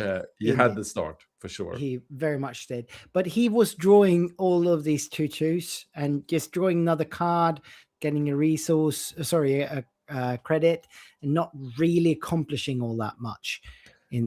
Having to play his 3rd single ignition on a damaged Krennic with Craving. Yeah. That's where he lost the game. Yeah. That's where he lost it. Yeah, I agree. So, Philip says that it was a legendary game. Well, this was the first time these guys tried this mirror. We've got 2 more of that game. So we've got at least 1 more, maybe 2 more that's coming up. Yeah. And now they've Jonah is being coy about this and siding out some cards here. That looks like he's siding out Ray and the Lawbringers. Or And are these coming in? Oh, I those are believe. coming I in. think That these makes are- more yeah, sense. Makes a lot more sense. 2 Lawbringers, 1 Krennic Sentinel, the big one, and a Ray. That's fair. An Annihilator as well. Oh yeah, that could be the Annihilator. Yeah, that's that's It not is. So bad. it's a 1 Lawbringer and 1 Annihilator then. Mhm. That's some big boys. So Pontus asks in chat, Meta Nerd, whether or not they've played. No, as we stated, this is the very first time they try it. So these guys have been building this deck all set long. Braga came up with the idea for my and Jonas' little weird Jabba's Den series in the beginning of the set, where we were just hyping up the new cards and some silly deck ideas. And then Jonah and Braga both Braga kept at it and kept working on this, and Jonah got pulled along. So they've been teching this deck basically all set long, and they've been bringing it to Prague, and they've been bringing it. Well, they would have brought it to Porsgrunn, but neither of them could actually play in Porsgrunn. So this has been their deck for this set. It's a true combo deck in many ways, since it has that inevitability to this combo. If it just goes long enough, they will eventually be able to play that combo and just win. Mhm. And as Philip points out, Krennic looking strong next set. Yeah, Jonah is very excited about our first Jabba's Den video for this set, which will drop in about a week, will be the follow-up to this deck, what they are doing with this deck for next set. And he's very excited about some of the new cards and combos they are able to use with this deck. So that is coming up on our channel. Yep. Gets a lot of good pieces in the new set, I think, especially like the blue villain pieces. So fits right into each of these lists. Yep. No, I think it's going to be really interesting to see what they've come up with in terms of upgrades to this deck. I think there are a lot of interesting things they can ways and roads that they can take with this deck. Yeah, I agree. I think as any like blue-green villainy deck, they want to know a little bit about the meta before you completely nail the list. Yeah. But yeah, it has put legs now. It has some good legs. Yeah, I think so. And more importantly, Jonah loves playing this deck because it's so much fun to play it, and that's always a strong argument for keeping at a deck, that you enjoy playing it. Yep. It sure is. He might be pretty cool in Eternal. Yeah, even so. Yeah. Might be cooler to play Pulp then, but you know. Yeah, a lot of people have been fiddling with Krennic Yellow in kind of trying to keep with the old yellow pulp, I guess. But I think Braga has a turn 1 play. Oh, and Jonah is cheering on him to miss, I'm pretty sure. And he does. Oh, yeah. That's a whiff. And Jonah claims. So Jonah does not have one this turn. So then we get a credit instead, being able to. So that was actually quite important for Jonah, because now he is at least ahead on a card. Right. But if Braga has the ramp smuggler or maybe bounty hunter, whichever underworld card it is, then he can play it now. Yeah, I think that's so good with the Krennic, because you don't have to fear playing it into No Glory, because you just kill it yourself right away. Right, exactly. But he does not. He's playing the Krennic unit instead, and Lasrazzi gets to ping off the shield of that. Yeah. Just Yeah, move it. And he's Oh, like, and okay, I'll kill killing. it. Okay. Yeah, I don't care. I just need my credits. Mm-hmm. And that's it. Yep. These guys are not drawing opening units here. I don't think they are prioritizing them I either. don't They think might they just care. sided it out. Yeah. Do you think Jonah is going to start resourcing his Reactions. reactions again? Oh, that's the Annihilator. Starts with going down. Annihilator. It seems even farther away. Yeah. And also, by the time he's interested in the Annihilator, he might have just picked it up anyway. And there is the double ramp. ramp. The double ramp. Yep. That's super strong. And Jonah is behind. Okay. Oh, Well, there. that's something. At least he That's- gets one ramp.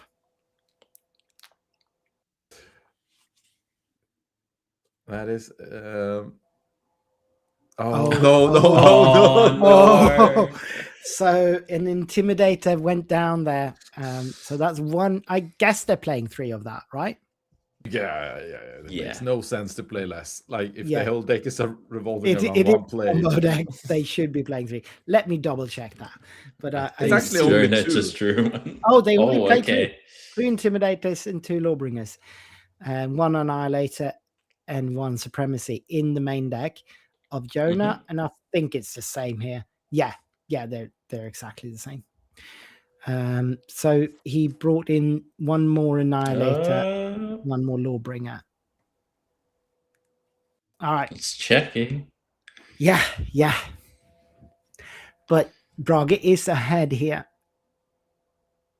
1 resource might not seem like a lot, but it's a lot. Of course, Jonah has that credit, so he's this turn he's on the same page. This is a little bit of a sad flip. Yep. Yes. Yeah, it's not great. It's not great. He gets to ping off a shield. Yeah. I guess he is a turn earlier than his opponent, so it's not as bad, but I don't love it. No, yeah. And it's not like he's and now it's coming a blast. of course. 8. Yeah. Of course. Oh, okay. Yep. That is we might be going to game 3, but I'm not calling it yet. No, I mean clear boards and Braga is ahead on resources. Yes, but behind on a leader. That's true. That is true. And an Intimidator is in the resource pile, which is not great. Which is not great. It's not ideal. I can see why they play the 2, because they are probably never, ever, ever resourcing it. Which means, and they are not playing until 11 resources. But getting it with the ramp cards, that messes things up. Yeah. It's it's such a silly scenario playing like this.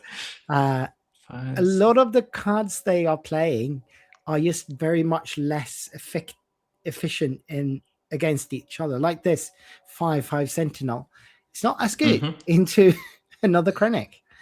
Yeah, but it's actually solid if the only thing Braga is one of those, because now the Krennic actually just flips and kill it. Yeah, he can do that, but instead he claims he doesn't want to flip. I think he Jonas just got don't want to the be blasted.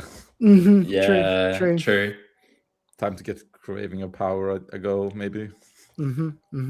Okay. If he's got a craving, that's absolutely a solid and valid reason not to. I think it's a no glory. Yeah, it looks like it. No glory works as well. Or maybe if he does the finalizer, he can trade it and survive. Which is also decent.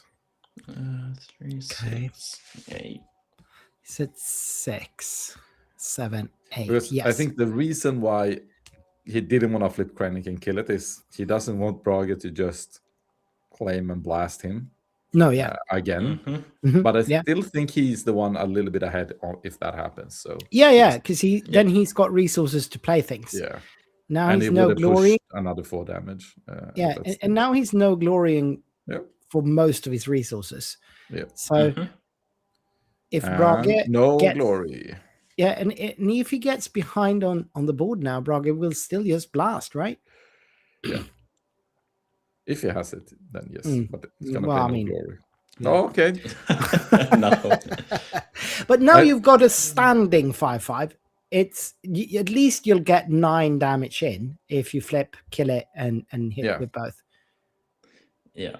This So is he's- smart. And you this just is kill good, that this is good. first. And Yeah. I definitely like this play from Yona. See what else Brage is playing, because he does have a few open resources here. it looks like the 3/3 ship in space. That's Yeah, could be or a Latsrazi. either is Lats, fine, Yeah. because I Lars think is Lats just is killing. great. Kills Yeah, that one. yeah, Because it's Yep. not don't want bad. him to get credit. He doesn't need the credit. He needs the card, so that's fine. Flip, I think that kill was the good. sentinel, and then hit for 9. Yeah. Mm-hmm. I don't dislike this at all. No, this is good. Yep. It's just if he doesn't have a good follow-up to a blast, that's why Yeah. it could be rough. But Yeah, But it's you not also like he's force Yeah. Brage to have the blast. right, exactly. and he's play not. it. It's not like he's overextending in any way. no, Mhm. not especially now when the blast is out as well. So I think it's Yeah. Solid. completely fine. Mhm. I mean, it's really hard to say no to 9 damage to base. Yeah. You have to have a really good reason not to take that. 6. Oh, the Lando. Oh, Nice. yeah. Get some heal. That's 6 heal, right? Yep. Going to 7. It's, to be fair, only like 1 heal because he doesn't kill any unit. So No. he's still going to take everything to base compared to a what's it called? A removal. But Actual removal, yeah. So he's now taking 9 more damage to base if he doesn't have a good follow-up, which, for 3, how good a follow-up could he possibly have? But he is making it a little bit like rougher for Yona, because if Yona wants to take advantage of this turn, he needs to play a lot of some units, and then the blast actually hurts more. So Yeah. oh, And he gets to and Intimidator down. He missed it. He can't draw Intimidator. no. 1 down. He's got one in hand, I think. Yeah. Okay. Yeah. Then He does? Okay. Yeah. Then he's I'm fine. pretty He doesn't sure he's need had 2 one of them. for a while. He doesn't need 2 of them. And he's at 16 damage on base hit to only 4 damage on his own. So this is not that bad a state. Brage really needs to blast now. Yeah, and so I don't think Yona needs to play anything more unless it draws a card. Yeah. Exactly. Anything that draws a card is fine. But That is 6. 1 too much. That's 1 more damage to your own base, Yona. Yeah. Yep. I don't think that was good. But I'm He's not sure already I've got a seen it on Sentinel. Brage. Yeah, I'm not sure I've seen Brage having a blast, so might be the winning play, but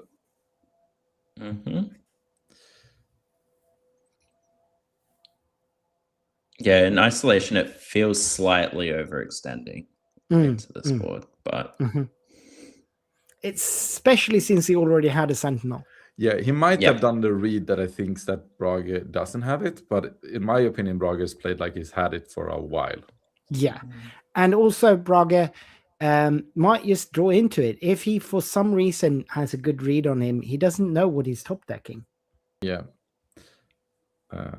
Yona already had enough for lethal this turn if he doesn't have it. I mean, I suppose the Lando. So that's true. Yeah, no blast in Brage's hand, that's for sure. Yeah. I think that's just a tell. Yeah, very much so. I think Yona can just play the Intimidator now, right? And win. Or maybe he doesn't have the resources. You just swing. You swing. Why would you play the Intimidator? Need to make 11, and you've got 10. He's got 10 currently, and I don't think he's got any boosts. Unless he's got an AN in hand. Yeah, one went to the bottom of the deck with a Spice Runner, but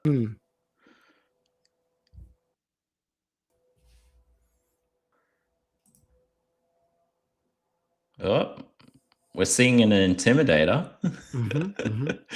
Yeah. There it is.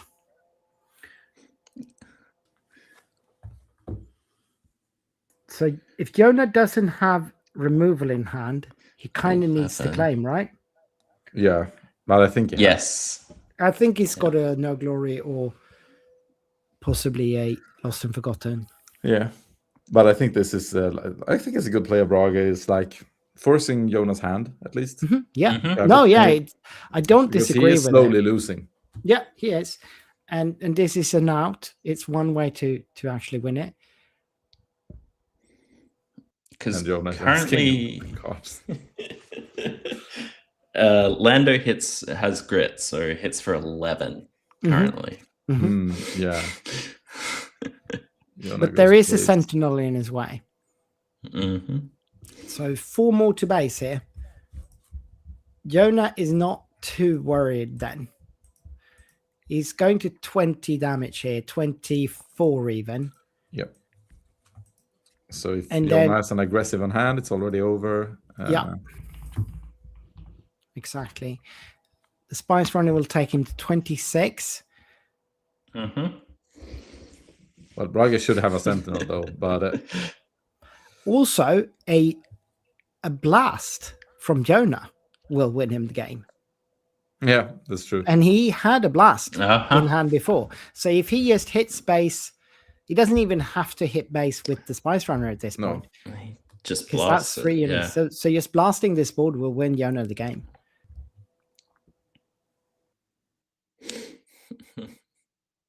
Oh, Yeah. no glory. Doesn't matter. As long as you got 3 units there. Yeah. And I think that's what Jonah is doing here. He's slow playing this in order to... But are we sure he has a blast? Because he have played one. I don't. could've- Yeah. Yeah, no. I'm not sure. I think I saw one, but it could have been the one he played that I'm just mistaken in my mind. That I saw it. He's going. Yeah. Is he claiming? Yeah. Okay. Ass- I mean, wait, does Yeah, that mean a Krennic Sentinel? has lethal, so He needs to play a Sentinel here. Yeah. he's calling Braga's Okay.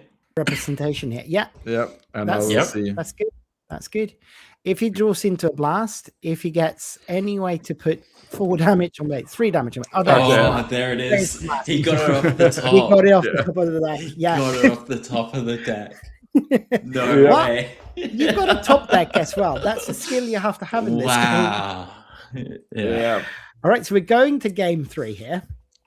Mm-hmm.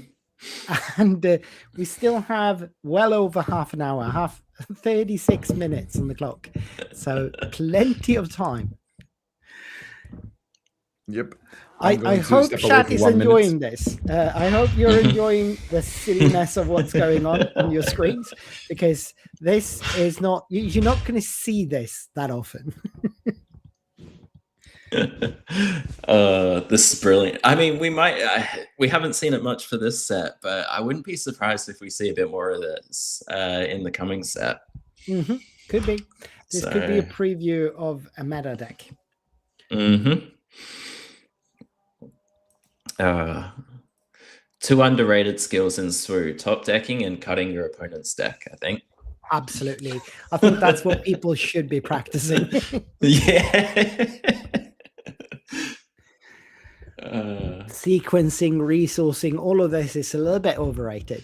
If you can use top deck Exactly. well, if you use master the skill of top decking and cutting your opponent's deck, Just draw good cards and don't let your opponent draw good cards. I mean, Right. Simple as that. Yeah. Very good. I'm glad we've been able to witness this greatness.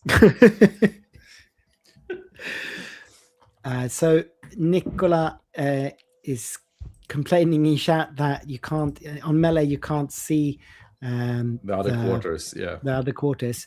And yeah, that's true. We can't either, so I can't keep you updated. Let me see if I can maybe do something here. No, I cannot. It looks to me like they're not actually running the top 8 on Melee at this point. They might just do it with pen and paper. Which is a bit weird since this is a official event. It might have to go into Melee at some point. Yeah. To actually make FFG pay out that flight ticket. Yeah. Philip is apparently enjoying this silliness or epicness, as he's calling it. And yes, Philip, we are getting more epic.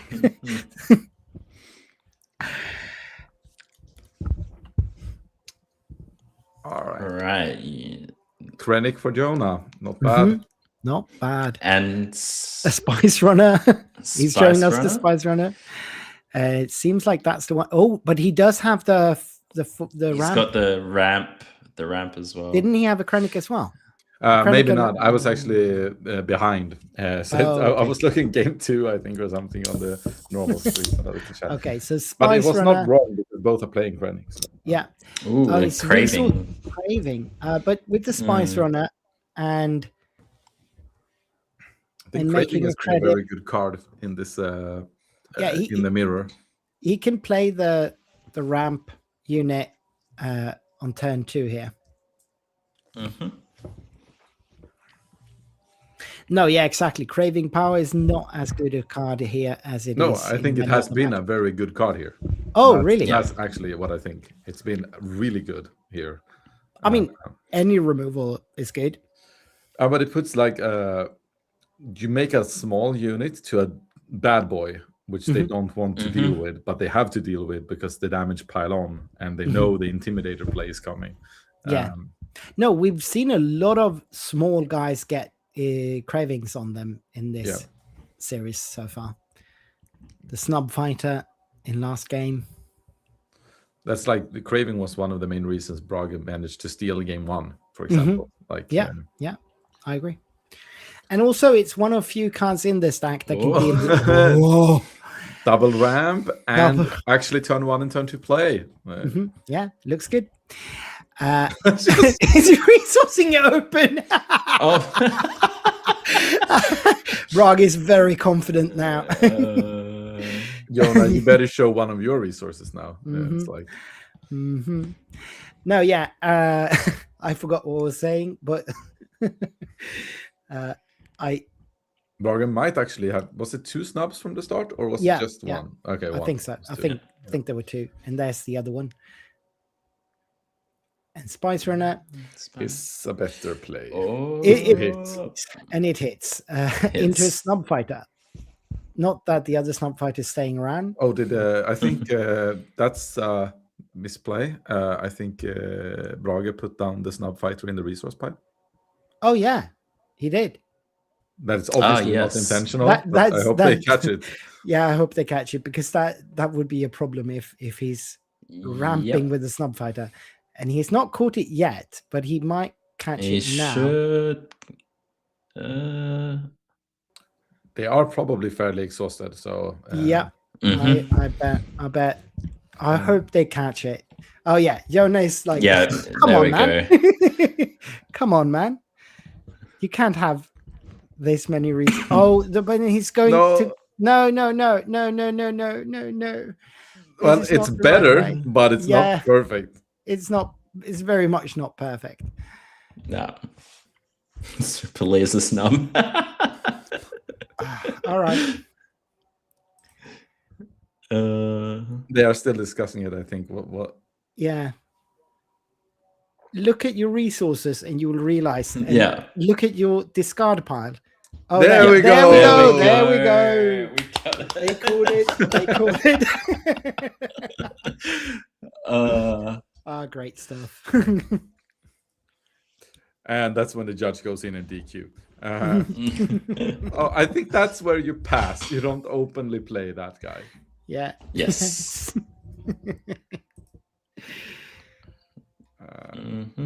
Well, okay. If you just want to resource, I guess you do. It's just Right. Huh. This is a fairly uneventful start to this game. Well, but very entertaining and very eventful, almost cheating. Yeah. For being a very eventless start, it was actually quite exciting. Yes. And that again, the double ramp. and Jonah's like, why not me? Because I don't think Jonah played it in a single game. No, yeah, not in this series anyway. Yeah. So Jonah is again gonna be the aggressor, starting Looks off. Looks like. Because Brage might double ramp again, because I think he started with 2. I believe so. But Jonah did ramp at least with the I can't remember the name of that guy, but with the the ramp. expendable mercenary. Oh, that's the name of it. Yes, thank you. Yeah.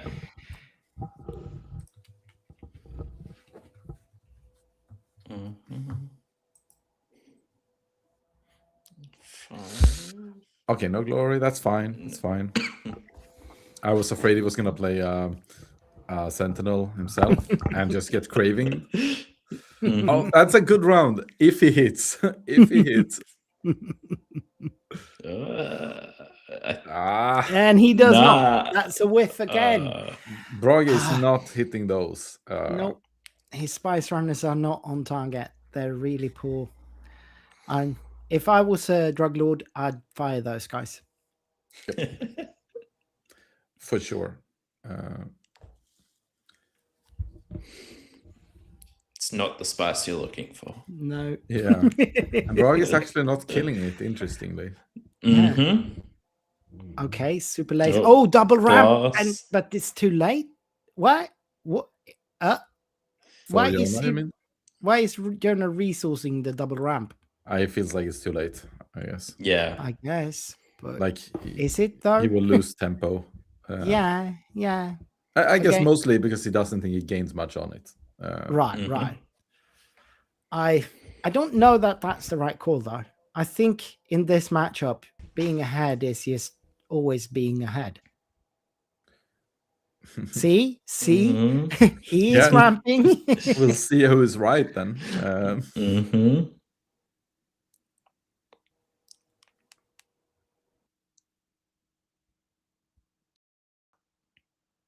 So that's what. Boom.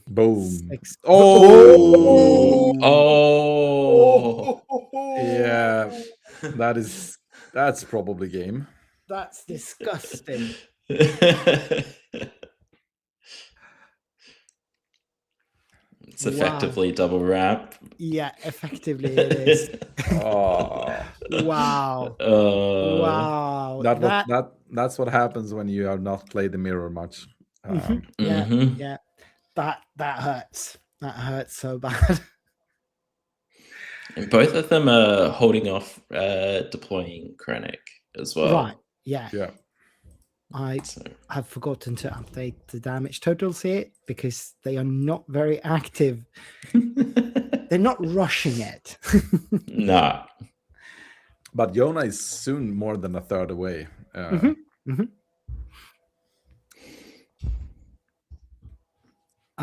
Well, I mean, Brage has initiative here, so doesn't necessarily have to get to strike with this one. There's a fair chance he has an answer here. He's looking at his resources, so I guess he's checking what he can flip into. Yeah, first light and take away that sentinel. Yep. 1, 2, Jonah 3, has 4, so many options now. 5, 6, 7. Yeah. Jonah has so many options. That is one of them. Wow. 3 damage to base. Yeah. Yep. Yeah, that's not a bad option. He has yet to flip, and he essentially turned that flip turn into 3 damage on base. Yeah, that was, and he didn't even need to use the base. It looks like. No. When did Brage use his base? Yeah. Yeah. Good Is question. that still there from last turn, maybe? Could be. No, okay. Yeah, no, okay, yeah, it's for the Krennic. Oh, Oh, and he did use the base. Because Yona just marked the okay, base. yeah, yeah, cool. If I'm Brage here, I am passing at every until Jonah does something. Mm-hmm. Yeah, because you're the one answering things. Oh well, this is fine, I guess. 2, 4, 6, 7, 8. Yeah, you can still blast. I'd rather it be the Night Sister. Yeah, because he doesn't hit with these ones, Brage. No, They yeah. suck. Yeah. And also the Night Sister is like, yeah, do kill it, please. Be my guest. Whereas with this one, there's very little incentive for Jonah not to kill it. Oh, Ray. Okay. Why not? 3, Because 6. it's almost impossible to kill for Brage. This Exactly. is, Yes. There's very few things that can hurt it right now. He's already flipped, so he can't use the Krennic ability to kill it. And Craving is so far away. Yeah. yeah. So he is Even trying 3 cravings on a Spice Runner still wouldn't do it. Nope. Yeah. So he's claiming Claim. he doesn't have anything else, and he's got plenty of resources open there. Yeah. By the facial expression and on Brage right now, it looks like a just man who doesn't has matter. surrendered. I think Yeah, it he doesn't just matter. flip. Yeah. So Jonah flips. Why not? Because if he's blasting it, Ray stays. Yeah. Ray stays. So And nothing really changes. So he might as well. Why not? Mm-hmm. Get another 4 damage in to 12 damage on base. No, yeah, Brage is looking more and more dejected for each turn that goes by here. I mean, with these stacks, you can always turn around. I don't think you can versus that Ray. Yeah, the Ray It's is hard. Ray is going to be hard. It's hard. But I mean, Intimidator and then the combo, and you race ahead. But Jonah has the Intimidator. Jonah has Intimidator. Yeah. He's ready to go. And he can just choose to answer the Intimidator with the Yeah, that's Intimidator. But here's the thing: Jonah can play his Intimidator and just pick up pick up the Well, if he just plays it and picks up aggressive, you like everything and aggressive, you win. Yeah, exactly. Yeah. So it's like. I mean, the thing is, he only needs 14 damage. So he just needs to have 7 cards in hand, I think. So he just pick up enough. I think you pick up. I think I would pick up everything in case Brage plays Sentinels. Okay, that's kind of the reason I wouldn't. No, because then you can afford the Sentinels as well, kill them, and do aggressive later. Right. But no, Glory works. You're just saving the Intimidated play. I think that's better.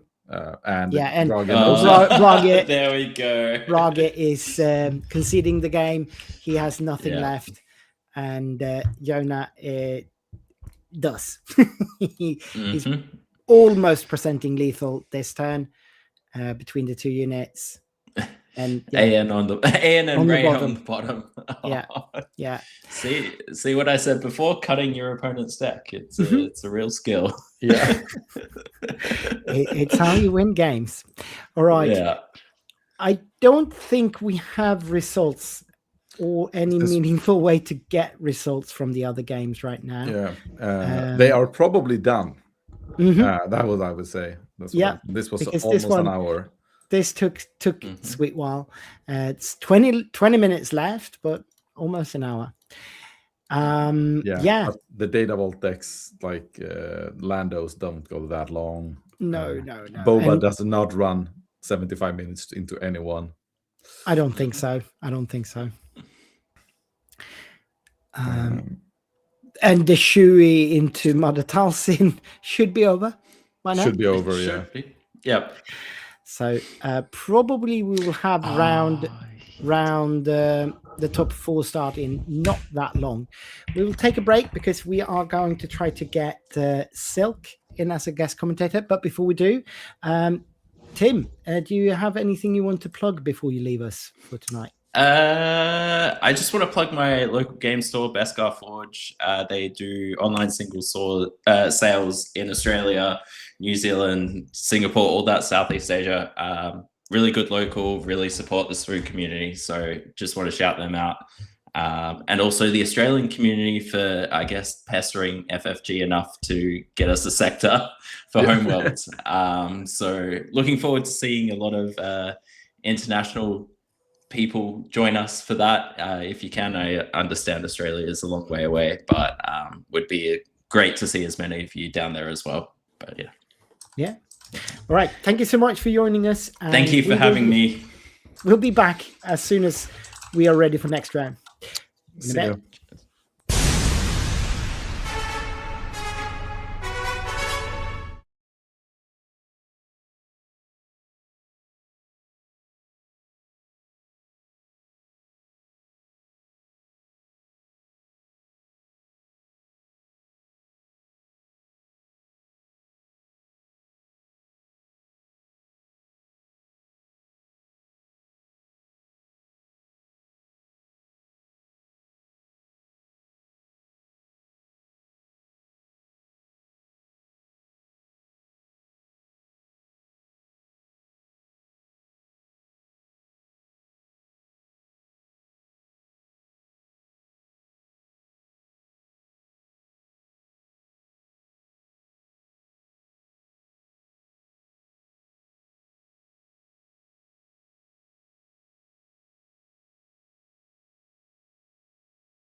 All right, we're back. It's me and Humble here with you again.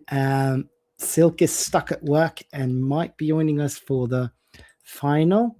But other than that, we are going to watch the semi-final here. In just a bit, I'll bring us over to the table. I hope they can correct the tilt on the playmat because that's annoying me a little bit. Yeah. It is a little bit too sideways for my liking, but maybe we will have to just live with it the way it looks right now. There are, no. Here comes Max Rebo. Max Rebo. Maybe it doesn't look as tilted now with the Max Rebo filling it out. It is a little bit, but it helps to fool the eye slightly.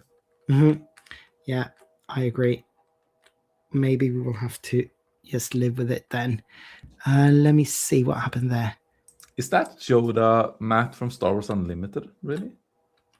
I think that's from Star Wars, the card game, the LCG. Yeah. All right, let's go over and take a look. So we have the Dagobah Swamp. Or is that even Destiny? Maybe? I don't think so. But it could I'm looking at be. the logo. The logo looks a little bit like Destiny to me. Yeah, maybe. But I don't recognize it. But it could be. I don't remember everything. They have just checked each other's deck lists, which means they are open. So it's open for us to discuss the deck list if we would like to at any point. The Boba deck list is very, very, very normal. Nothing really out of the ordinary. Only one planetary bombardment in sideboard. I guess that is the most spicy weird thing. choice. Yeah. Like gambling on not facing control. Right. And we were talking about this before we came back here, that maybe about half the field is Danish. So these players do know each other. Even like the Norwegian, Swedish players are quite familiar with most of the Danes here. Yeah. So it's only 18 players. They knew more or less what was coming. So they could have been making meta calls that are slightly different from what you might make if you're going to a big tournament. Yes. But luckily for the Talsin player, he did the call to play 2 Commandeer in main. So 2 Commandeer, 2 No Glory, 2 Shadow Points, which means that higher chance of actually keeping the Boba out of space. Because traditionally Boba opens on ground and wants to go there later on space. And it's a little bit easier to keep him out of space than, like, for say, Boba Data Vault a couple of sets ago, which just didn't play a single ground unit, more or less. No, yeah, exactly. And most of the Boba space units, well, they do have the 0 for indirect damage TIE fighters. Can't remember the bombers or what they're called. TIE Bomber, I think it's just... something like that. Other than that, they don't have anything consequential below. Well, they got the 3-cost platforms as well, right? They have the platforms, and then they could run No, maybe that's actually gone now. I think there are some turn 1 plays you could run in space, but they just don't. Oh, the bomber is a turn 1 play. Yeah, it's the one. It's the one they play. Other than that, most of the turn 1 plays and also most of the turn 2 plays are actually ground based in most builds here. I haven't really been studying Thomas's deck list. Yeah, he has TIE Bomber into Droid Missile Platform. That's the only one, and then it's IG and Fetch Fire Spray into Punishing One, and then it's Devastator. So it's not that many. No. And most of those cards are actually 4-cost. He's not TIE Bombers 3 of, and Droid Missile Platforms 3 of, and then you got 4 costs and 5 costs. Yeah. It's 3 of every spaceship, but honestly, if you hit 2 or 3 of those removals, and then maybe or just 2 when you get the Talsin's assassin, you could keep him off space. Not that hard. No, I agree. And just given that... and Thomas doesn't get a turn 1 play. Oh, that is not good for Boba here. Boba is certainly the aggressor in this matchup. Well, normally. Now it might have to It is a bit of a racy matchup, I would say. Yeah. But where Talsin wants to do some value trading early on ground, because Boba usually is on ground, and then just try to finish Boba off before the big stuff. But this will definitely be controlling. Yeah, that's the platform. And if Martin has, so we've got Thomas Dollars on the left here. I believe he's from Copenhagen area. Oh, We've got the 3/3 Sentinel here. Sweet one. Very good tech against this deck. This means that the platform will only be able to deal its indirect damage this turn. Which is kind of, it's very fine to take the indirect damage to base, as long as there is no spaceships left on the board. Right. Yeah. I agree. Of course, now we're going to 4 resources, so there are plenty of options to play in space for 4. But then you might be able to next turn commandeer it. But Shatterpoint and a Talsin's Assassin would all kill any 4-drop he plays. Yeah. So depending on Martin, is it right? Martin is playing the Talsin here. It could be very tricky for Thomas. But if Martin doesn't have those cards, then we definitely have a game on our hand. Yeah. Thomas missing that turn 1 play is going to haunt him for a bit. For sure. And he was thinking hard about this resource, so he must know that his options are somewhat limited.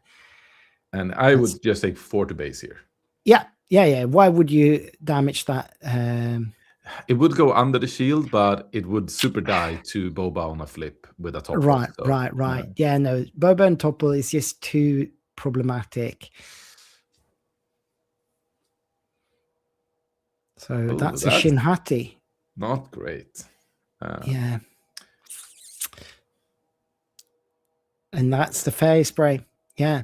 So now Thomas sticks a unit in space and he gets some damage with it. So he's already up to 6 damage here. I wonder what he had on hand, because that didn't feel awesome. No, I don't know why Martin was spending resources on. I think you could have passed or just attacked. Just to see what happens. Because if you have Talsin's Assassin on hand, you just pass. And if you have Shatterpoint, you can go attack base. And if you have neither, you might pass and hope he pass back, and then he was gonna lose initiative anyway. So right. Yeah, he doesn't have any reason to play that Shinhati there, I don't think. No. And it's also 1 under curve, so it's not super efficient in any way. No, it does as much as Darth Tyrannus would do, but so in that sense it's better. But then it's only better because your hand was bad, I guess. Exactly, yeah. And here we go. We get 2 more indirect, and now Martin is starting to feel the heat. Yeah. And he's actually thinking about where to put those. But I think it's just have to go to base. All 3 of it. So now, the best thing that can happen for Martin here is if he has Commandeer, and Thomas plays something, he can Commandeer and kill the other ship, because you can actually do 2 minuses with Talsin this turn when you flip. Yeah. So he can clear the board completely if he has a Commandeer, if he doesn't over index on something. Right. And just being able to action stall a little bit here might actually be important. Yeah, I like that attack because it forces Thomas to do something. Right.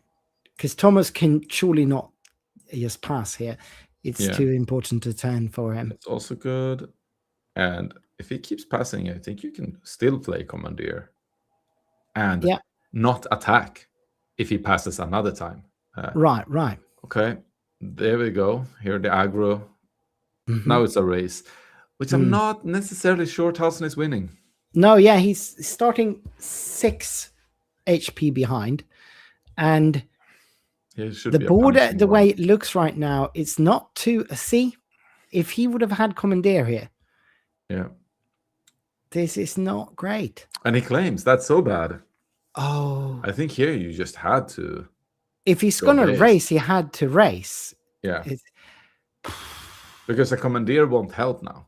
No, because Boba is just flipping onto the other one. Yeah. And killing the one you stole. You cannot not go face with that. No, I think he just threw the game there. He might have lost either way, but he threw the game. And if this is a commandeer that he had before, he just misplayed. He's just misplayed, bad. Absolutely. Sadly. No, I mean, he kind of committed to racing by playing that lightsaber there. Yeah. And then not attacking after the claim. Yeah. And this is like, it shows more in Talsin games than in any other deck, I feel like, when you do these misplays. Because if you do a misplay on Talsin, it's hurting you brutal. so bad, because it's brutal. If you wouldn't have done it, you would have hurted the opponent so badly. So like the big difference gap there. The margins are so small. The margins. Here is the commandeer. He probably had it last turn. You think? Yeah, I think so. He just didn't see the line, I think. No, that or could be it. Like, but because and it's probably why he claimed, because he didn't want to have Boba jump onto the punishing one. But kind of doesn't matter. No, Boba on this one is just as bad. Yeah. And he gets to not exactly wipe the whole board. He doesn't wipe anything. He's just playing Synthacassia. Since Martin gave up the 7 damage to base, it's actually not a problem for him to race and just go for initiative. And he can still kill things now with the 4 damage that he's doing. So he's certainly killing Shinhati, and he's hurting 1 damage to Mother Talsin there. Knocked off the shield and just goes base. And then base for a lot. Yeah. I think it's sad. This matchup is not great for Talsin, but he had all the tools to actually make this competitive. So I feel like that's a little bit sad that we are being a little bit robbed on the potential of maybe a best of 3. Yeah. No, I think Thomas, very, very weak opening there, certainly opened the door for Martin to get to steal this game. Yeah. But if indeed he was holding that commandeer already, that certainly cost him the game. Yeah. And even if he didn't, there was no card on hand that was worth not hitting the face. With the Talsin. So just throwing 7 damage away, potentially 7 plus a 2-drop, potentially. Yeah. If you look at this position here now, he might just as well stolen the fire spray instead with the commandeer. So the situation would be very similar to what we're seeing right now anyway. Yeah. And if Boba were greedy and attacked with 1 first to jump later, then he would have stolen it and won the game. So I don't think Thomas would have been that greedy. But no, probably not. He's way too experienced. But it would be he would get same value as now, but he was he's just 7 damage less on face. And if he had the commandeer and played slowly and maybe just took the already tapped chip, then this game would be over. He would have won the game, because Thomas would have to be forced to either flip on ground or play a new spaceship and flip on the tapped chip. Which then neither is good. Yeah. And especially seeing that it was a Syntha he had in the discard there, he wouldn't even got topple off from that. He might also have had a topple and decided not to now, because look at the damage. Now he has 2 threats. If he has aggressive on hand, it's already over. Yeah. He just needs 7 more damage, so he's presenting lethal with Boba and the fire spray alone. Yeah. And even if somehow Martin can handle the fire spray, Syntha with a aggressive negotiation will also take it. So he did have an answer to the fire spray, but aggressive negotiation still steals it. And even so, if he hits with Syntha, he will get 7 damage. That's still lethal between the 2 units here. Yeah, I think so. So if he hits with Synther now for 5, and then 2 more from the fire spray will be lethal. So that's what he's doing.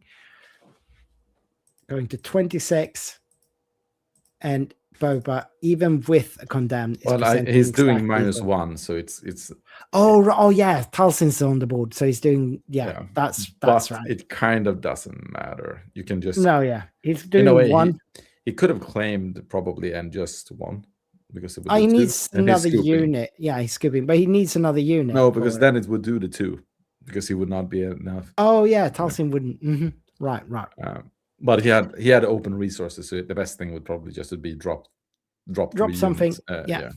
Drop something, and well, it doesn't matter. That's just economical because we see Martin scoop and reach for his he sideboard. either scooped or didn't have a black. It's either or. Oh yeah, that's true. It's true. So we do have 1 win for Boba Thomas Dollars. Now, what do you see in the sideboard of Talsin here that might be able to shift this? So Governor Shuttle, 3rd Commandeer, even in Grand Admiral Thrawn could be cool later. Hold for questioning is also something that could work. So more or less his whole sideboard. He played Grand Moff Tarkin, take control of an enemy non-leader vehicle unit when it's usually played. So sure, it is probably not coming in, right? Yeah, all but Chirrut is probably coming in. But another Commandeer certainly is coming in. I think all but the Chirrut comes in. Right. Grand Moff Tarkin, maybe. I think Tarkin comes because he steals a ship when played. Oh, right, yeah. Well, maybe the 3rd Thrawn is not coming. One is Thrawn, the 3rd one is Thrawn. Tarkin. All right, yeah. So I think maybe not the 3rd Thrawn, 2 is probably enough. Maybe 1 is even enough. Maybe. And then you add Shuttle. Hold for questioning is probably cool. So he has a lot of tools, to be honest, but I think sequencing and patience is probably what he needs because he actually, I do think he had that game. It looked like he had it. For dollars, though, direct hit seems like it could be interesting. Could be. The opponent only runs quite a few spaceships, and direct hit costs 6, so I don't think it's. Maybe not. Prototype tie advance though, to have a 3 cost ship. Yeah, let's see. Prototype.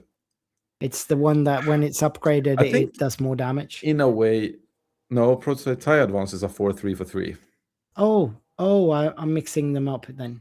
Yeah, and I don't think it's a bad one. I think any ship. Yeah. I think the Shuttle ST from Krennic, that one should come in.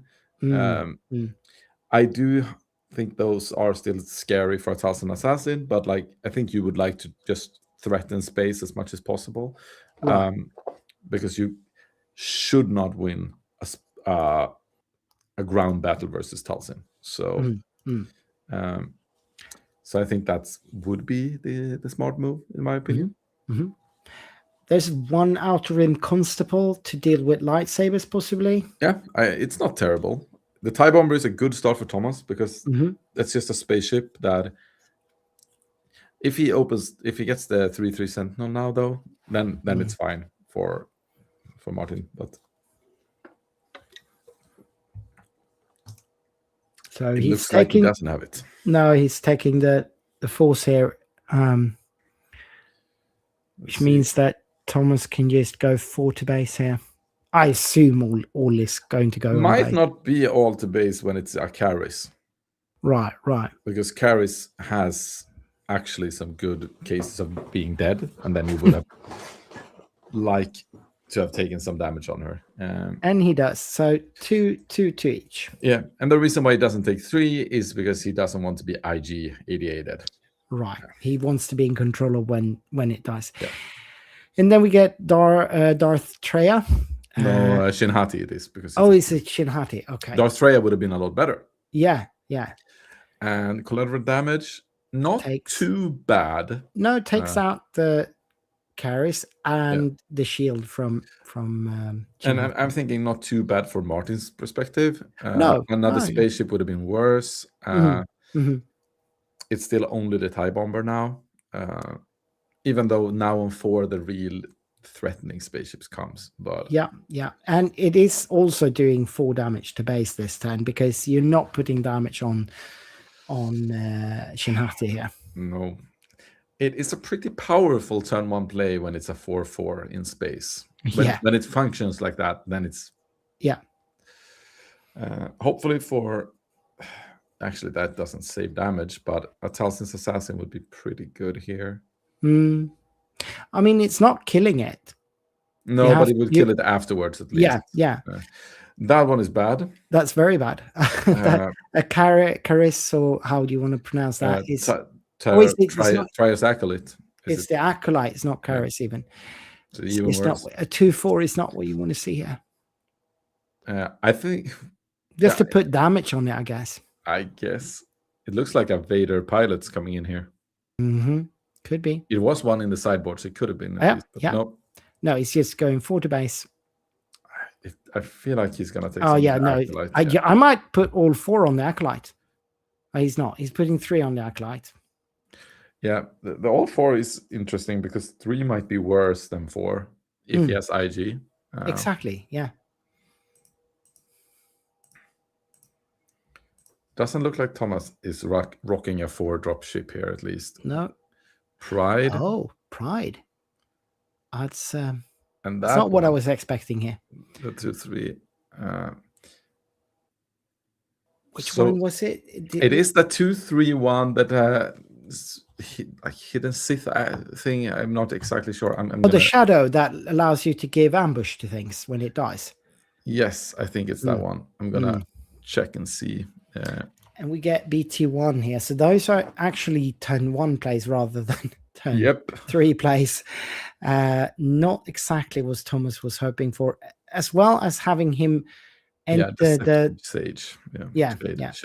Shade that gets to when it dies, it gets to give ambush to the next unit you play.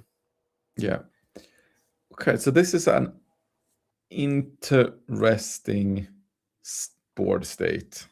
Yes. I would say. Yes. So sadly in this case, it's quite sad for Martin that he took 3 damage to the Acolyte because it actually dies to BT if it hits. And he cannot trade him efficiently with anything. Nope. Pride has 3 HP, if I remember correctly. So it's really just there now to do nothing. Oh, it's just a race, but I'm not sure why he's not doing it with Acolyte first. If it's 3 damage, it's hard to see, but I think it was 3. Yeah, it was. He took 1 on base and 3 on the Acolyte. Because that's just a free kill now for Thomas. For BT, yeah. And he'll happily trade into Shinhati anyway now. Yeah. And get 2 units off. Yeah, that's exactly what he's doing. And almost every card, that's one of those that won't hit. Okay. There's very few cards that miss this trigger, but Fire Spray is one of them. So sometimes you gotta be lucky. Yeah, that's a Turnus taking out Pride. So it is turning out pretty good for Martin, this one. He's getting a little bit lucky here. Yeah, but if Thomas has a ship here, I think, and he does, it's the punishing one. It's 5 cost, and it will now. You put 1 behind the shield, of course, on Turnus. No, it's not. It doesn't go behind. No, it's not indirect. It's actually direct. Okay, then you leave Turnus. You take out. It makes sense because he has enough damage to wipe those units with a topple anyway. And if it doesn't have a topple, it makes sense because it denies damage. Yeah.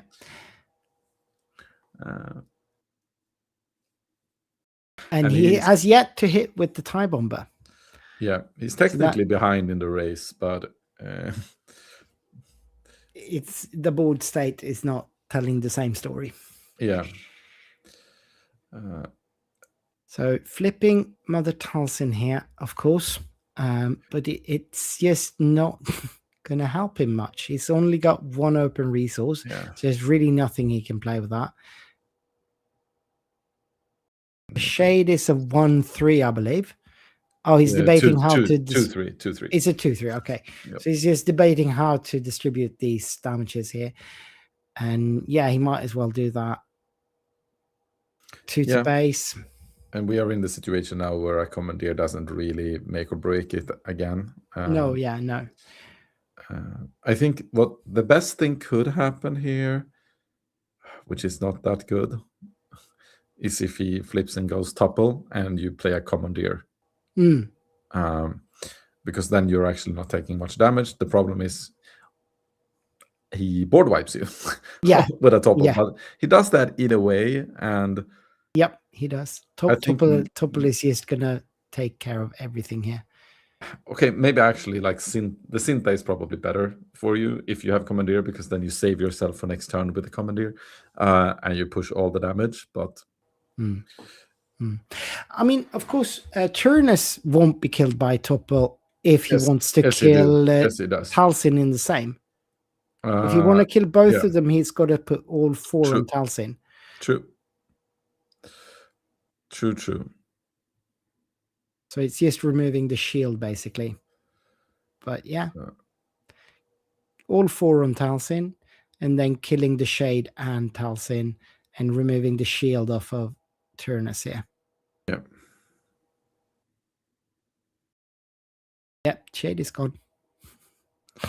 Yep, that's the math. Now you need to have commandeer. Nice. No, this is fine.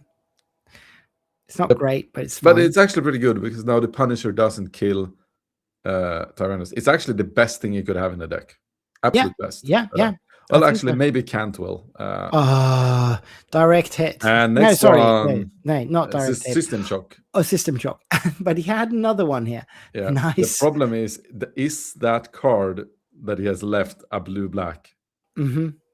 It's not. It is not. Oh, it is. It is. It's a Cantwell. Okay. Oh, Cantwell's perfect there. That's pretty good, because that's actually just pretty good. No, Martin is in better shape than it looks here. No, he's in a good shape. Unless he gets to the chance to remove that upgrade again. No, I would say Martin. Yeah, with that Cantwell, maybe he's ahead, because he's gonna claim and probably put it onto the TIE Bomber. Yeah. And not take any damage this round. Oh, he could definitely do that, because if he's got that green, well, he needs to draw into another blue-black card, of course. True. But if he does, the Cantwell is absolutely... Oh, he can't. He's only got one. Yeah.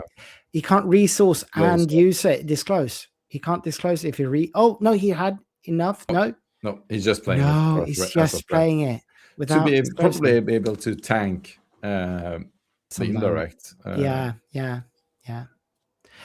I mean, he's at 19 damage. He's ahead by 10. I think I would have attacked with Tyrannus first, because absolutely. If Dollars has any way to deal damage to Tyrannus, this is a bit rough. Oh, is he on 8 resources already? No, he's not. He just realized he's not. Yeah, but that's what I feared, because now. Yeah. But here's the experience gap. Dollars is more experienced than Martin, so he just has that little edge in these sequencing situations. Yeah.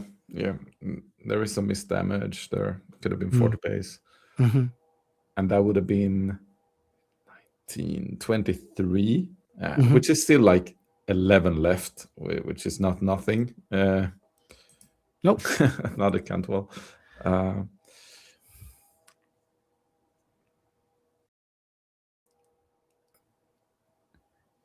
think now he needs to stop resourcing so he has a chance to Cantwell. Can Cantwell trigger on attack as well? No. It's just when it comes into play, and then it functions all the way to when he... But he has another Cantwell on hand. If okay. But he can't play it if he resources. No. And he does. Is that resource. The sun? Maybe. No, it doesn't run the sun, so. Oh, it's another Turnus then. Yeah, has to be. Yeah. And that's fair to resource, I guess. Oh, that's nice. Anakin, -3 to the IG. To the IG, which means the Cantwell can take it out. Yeah, without taking any damage back. Yeah, I would imagine you just go base though. Yeah, that's true. He needs to keep the pressure because Talsin is actually killing it herself, with a -1. So true. Possibly you kill the bomber for free if it hasn't already attacked. That could be. Yeah, he has not attacked yet, so he might want to go into the bomber here. Granted that he's got a blue-black card in hand. Otherwise, which he does because it's the other Cantwell. Oh yeah, true. I don't think he would resource that. Like that would be a huge misplay. Yeah. Or misplay, or it would be a blunder. Like he obviously knows that he shouldn't. Like. So he's putting the TIE bomber damage. He's spreading it out between the two units. Yeah, so that the Devastator doesn't kill either of them, which is pretty good. Pretty good. He's playing quite well right there. I'm a little bit curious about Thomas not just dropping the Devastator and put 4 to base. Yep. Before the TIE bomber, because it gives it. Yeah, and then he could just direct that damage the way he wants it. Yeah, and it would just do the 4 damage straight into base, which probably means Martin needs to claim, and then you get the 4 damage wherever you want. Yeah. So I'm a little bit surprised at that. So he's attacking with the condemn into the Cantwell. It does 1 damage, and now the Devastator is going to actually kill the Cantwell. But honestly, not too bad for Martin. Yeah, I think both are not playing optimally here. Nope. I agree. So here's the Devastator taking out Cantwell. And Martin needs to stop resourcing here. Yeah, 8. He's at 8. Why would he keep resourcing now? 5, 10, 15, 20, 25, 30. Like, if he drew into his aggressive negotiation, he wins here, right? Yeah. If he doesn't resource, at least. He needs to have 3 cards left on hand. Maybe actually... No, he's only got 3 cards in hand. So then he doesn't win. He doesn't. I think he did that Tyrannus, depending on how his hand looks right now, might have been a misplay of the resourcing, because he could have had Cantwell active here now for the Devastator. Yep. If he has yellow cards in hand, no, that it was not possible. Yeah, no, absolutely. So he's going 5 to base with Anakin, going to 30. But then immediately, of course, the Devastator comes in for 9, going to 21. So here, if you can't win here or remove the Devastator right away, you have to claim. You just claim and hope Thomas has nothing.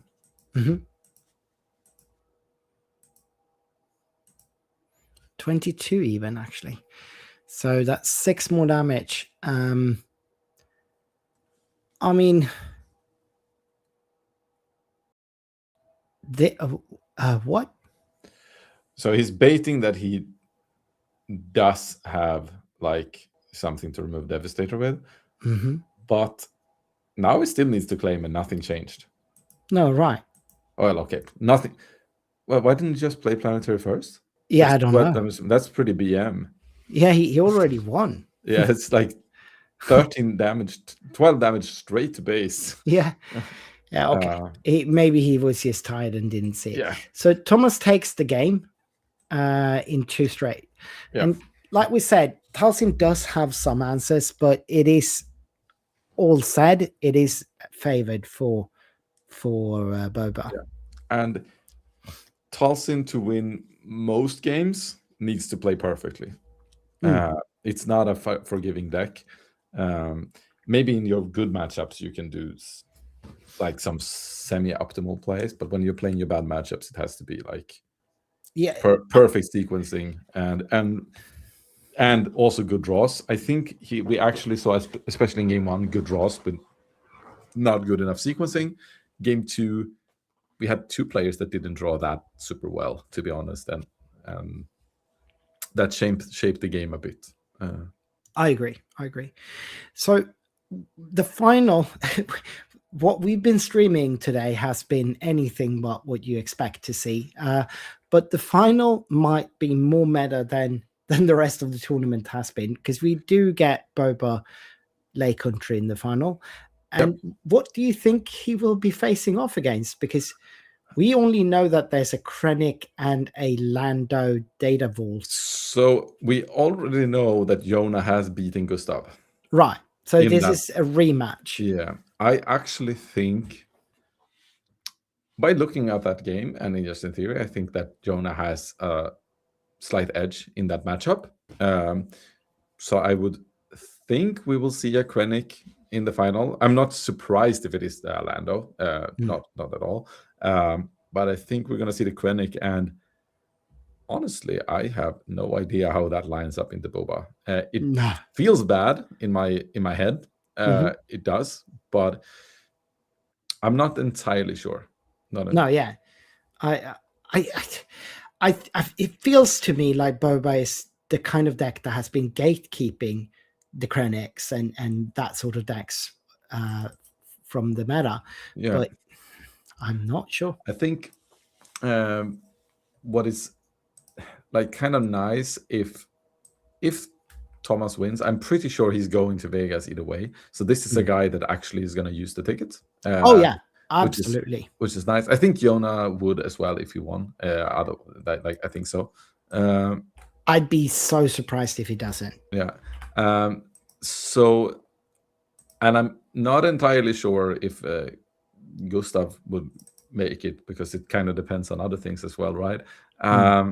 So I guess we'll see, and we see the pricing there for Martin, getting some Carbonites, a Twin Sun deck laid on his table. I don't know. I think Boba feels favored, but Lando Data Vault is actually not that bad into Boba, to be honest. No, but, it has a lot of HP. It has the blue leader. It has some 3/2s in space. Some Sentinels. Like the Lando Lake Country is famously really good into Boba, and I do believe this Lando DV deck has some of the same potential to pressure while interacting. Yeah, it is less interactive. It is less interactive than the Lake Country version. But it's not like insane. It doesn't run the Axe and Beguile kit in the same way. It's not that play line to just delay. But it does still run the Liberty and stuff to really shut down.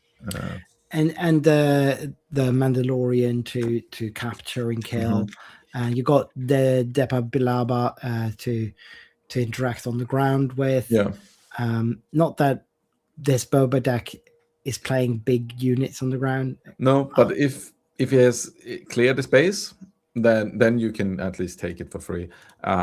It also depends that matchup if Gustav, let's check his list, if he has all the commandeers.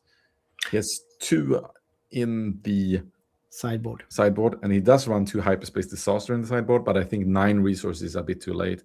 Well, I guess you can do it for 9 on Lando Flip. Right. So that's 6 resources essentially. Yeah. You just flip and do it. Watch This is a good one into if they don't do, what's its name? Top, like the Cinta, and they haven't gotten damage, you just tap all. So you have some stuff. I guess the main difference is that they don't have the faith in your friends play, like go super wide. And he does not run any Beguile or Axe, so there's no bounce. It's only Protect the Pod. So and Moral Authority, I guess. Yeah, but it is less interactive. It is more pressure based and more mid rangey in many ways. For sure, it's a deck that says, "Hey, I have big guys. I have more HP. You deal with me." And if Boba says, "No, I'm a little bit bigger. I don't care about you," that's when that deck ends up in problem. Yeah, I agree. We have no so- idea, right, which one won yet. No, I can't tell from melee, so I wouldn't know. I guess Jonah would write if he's won. Maybe. And also this might be a long one. Both of those, it's a grindy matchup. They might not be done yet, which in turn makes it very hard to predict when the final will actually take place. But I think we'll take a little bit of a break. I need to get some water. Yeah. And we will see you for the final in anything from 10 15 minutes to more than that, because we don't know how grindy maybe the other even game is. less. Yeah. Actually, I have gotten info from Stevo that Gustav won. Gustav won. The final might start pretty soon. Okay, really cool. Short break then, and we'll be back probably before 7. Yeah.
All right, so we are back now, waiting for the final to start.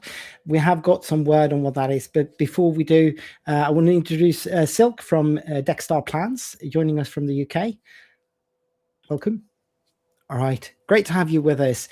We are going to see Gustav Philip Nielsen, 13-year-old player from Denmark, piloting the Lando data vault that we saw earlier on stream into the Boba Lake country that we saw in the semi-final from Thomas Dollars.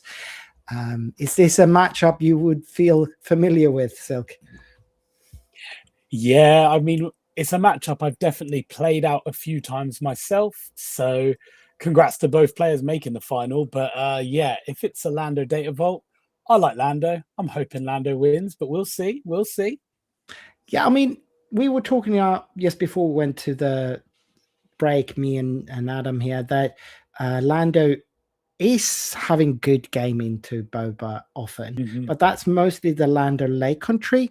Would you feel that the Lando data vault has a better or worse matchup into the Boba deck? I think into the Boba it's pretty similar. Obviously, you don't have the same, you don't have access to the same package exactly, but you do still have access to the yellow. You also now have Blue Leader, which can become a 5/5.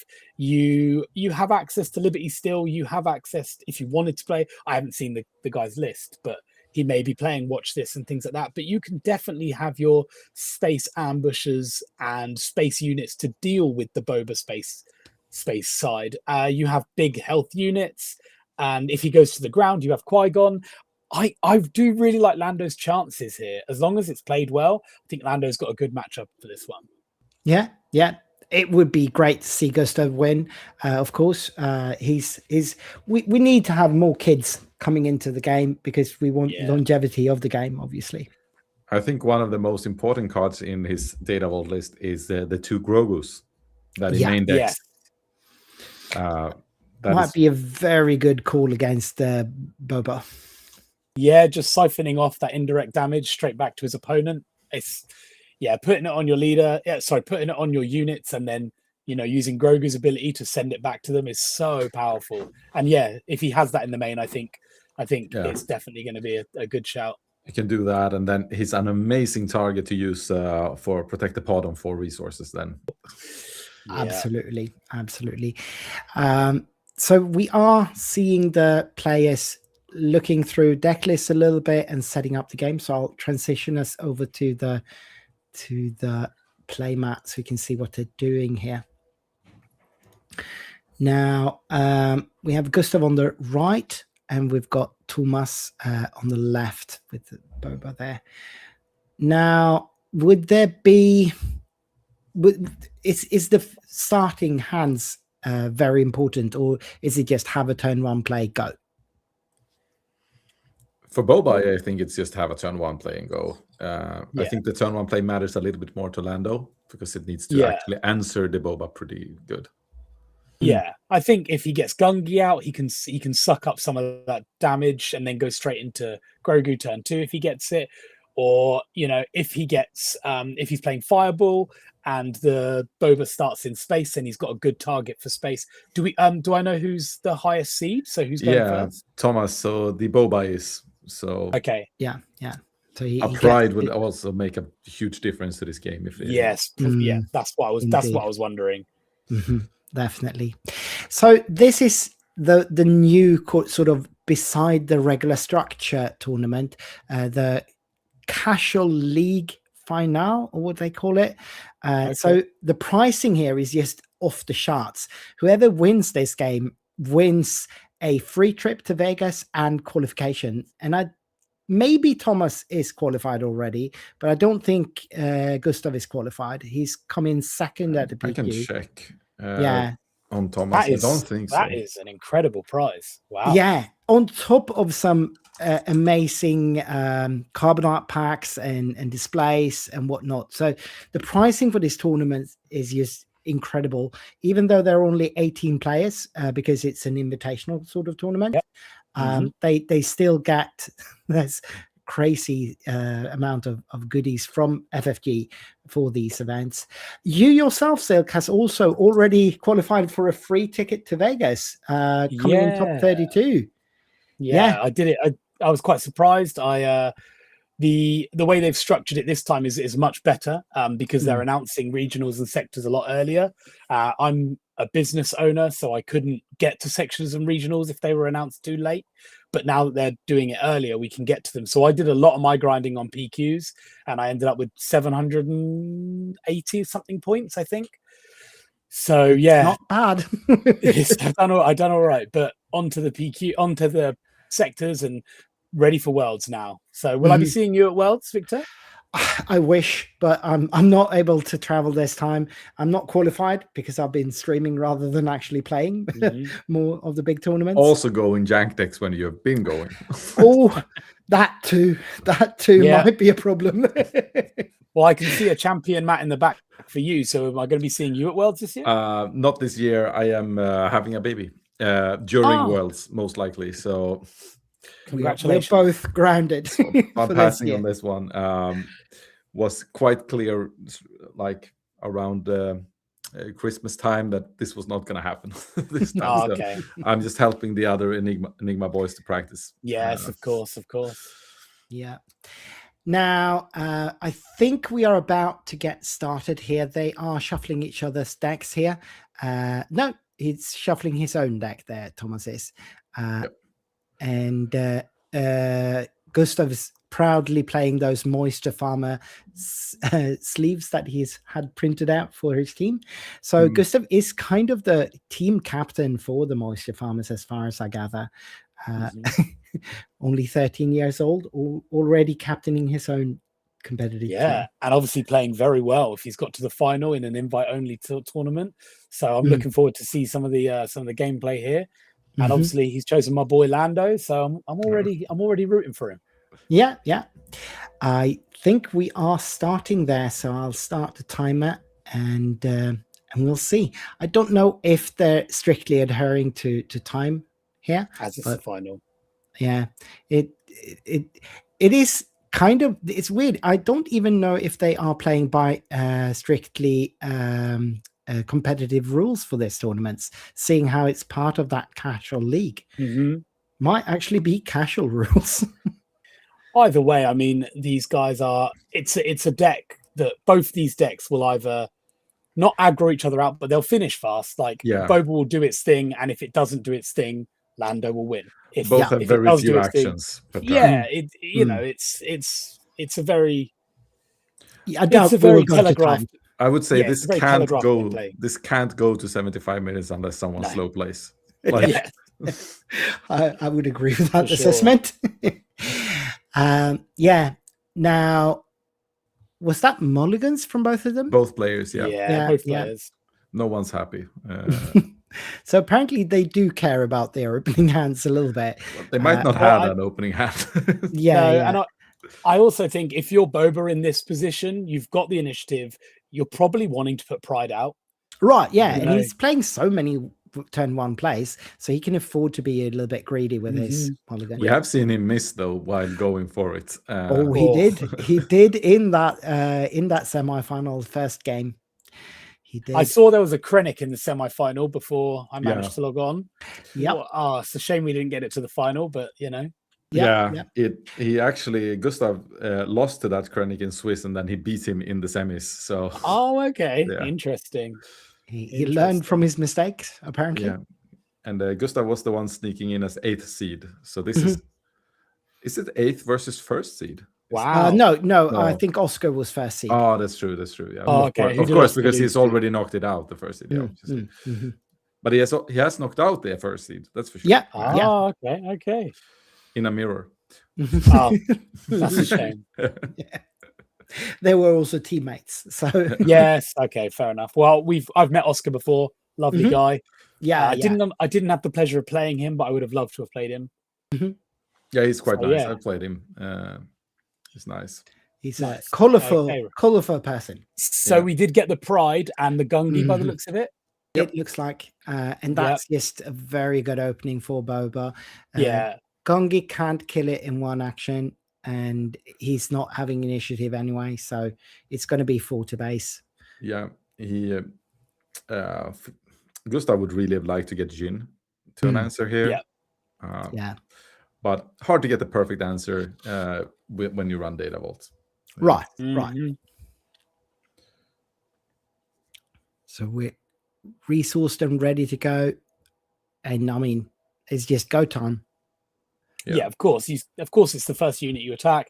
You get 2 additional damage. 3 with Boba's ability. So, and I assume wonder what all is Lando going plays. to base. No, he's putting some on No. Gungi. Okay, Gungi can afford to. So yeah, sure. If you're assuming you're fighting ground for a while, you're gonna assume that some units die. You don't have to think about topple just yet. No, but he is putting. Okay, so 1 on base and 2 on Gungi. Then he's triggering. So he started off with and that's a queen, so that's 1. I'm not sure that's ideal. No, you want the queen to. You want to be getting rid of this pride, but is that a Cyril Khan as well? No, it's or triple the zero. 000. I think that might be even worse. Yeah, Yeah. probably. And that's a Mina Bonteri. Not too bad, but probably not what he was hoping for. And that allows Thomas to use the claim. And I guess he's going 2 to base. Yeah. Which is fair because he would have gone to. Sorry, apparently my gardener started doing some hedge trimming. So. Guess that's needed as well. Perfect time. So I didn't miss much. Did Gungi attack a unit or put it on base? Put it on base because there was no obvious trade for him here. No, I mean the 000 poses a massive threat at the moment. Yeah, 5 to base. That's just going to eat up. I'm wondering if it would have been better for him to. He couldn't claim actually. Yeah. No, because he did use the Lando ability, and he needs to play Mina as well. I guess as Lando, he's just trying to set up for a later turn and hope that he survives the early game to make his credits useful in game 1. I'm thinking Pride would have been better to start with here than 000. But in case he gets to kill Pride, he gets an extra damage with 000. Because I don't think there is many ways that what's his name? Gustav can kill the 000 with Lando at this stage. No. I think kill the Pride. That's 9 damage to base, right? Yeah. Yep. And then Fet's Fire Spray. Fet's Fire Spray. And he just kills Mina, or no, he's putting 1 on Mina and the rest on the base. So that's 10 to base. That is good though. Yeah. I mean, he's keeping the lane clear, which is nice. It's what you need to do against Boba if you're Lando. However, the 000 is still posing a huge threat. Yeah. So, and he has nowhere else to put any damage. So is IG 2000. IG here clears both of those units. And Thomas is still in initiative here, so he can just slam that thing if he wants to. But he is going, I guess, 5 to base plus Boba trigger. Yeah, and that Boba trigger is most likely going to base. Because you can't afford to put it on your you can't afford to put it on your units. No, they're all only 1 health left. So Mina Bonteri gets to heal 1 and strike for 2. Yeah. It looks like Thomas does not have IG or Punisher. IG. Yeah. Otherwise this blue ace would be very dead right now. Yeah, windmill dunk that thing. But Cyril Khan. Yeah. It's not bad. It's not ideal, but it's not completely out. That's not too bad. That was good from Gustav. Yeah. Blue leader to take out.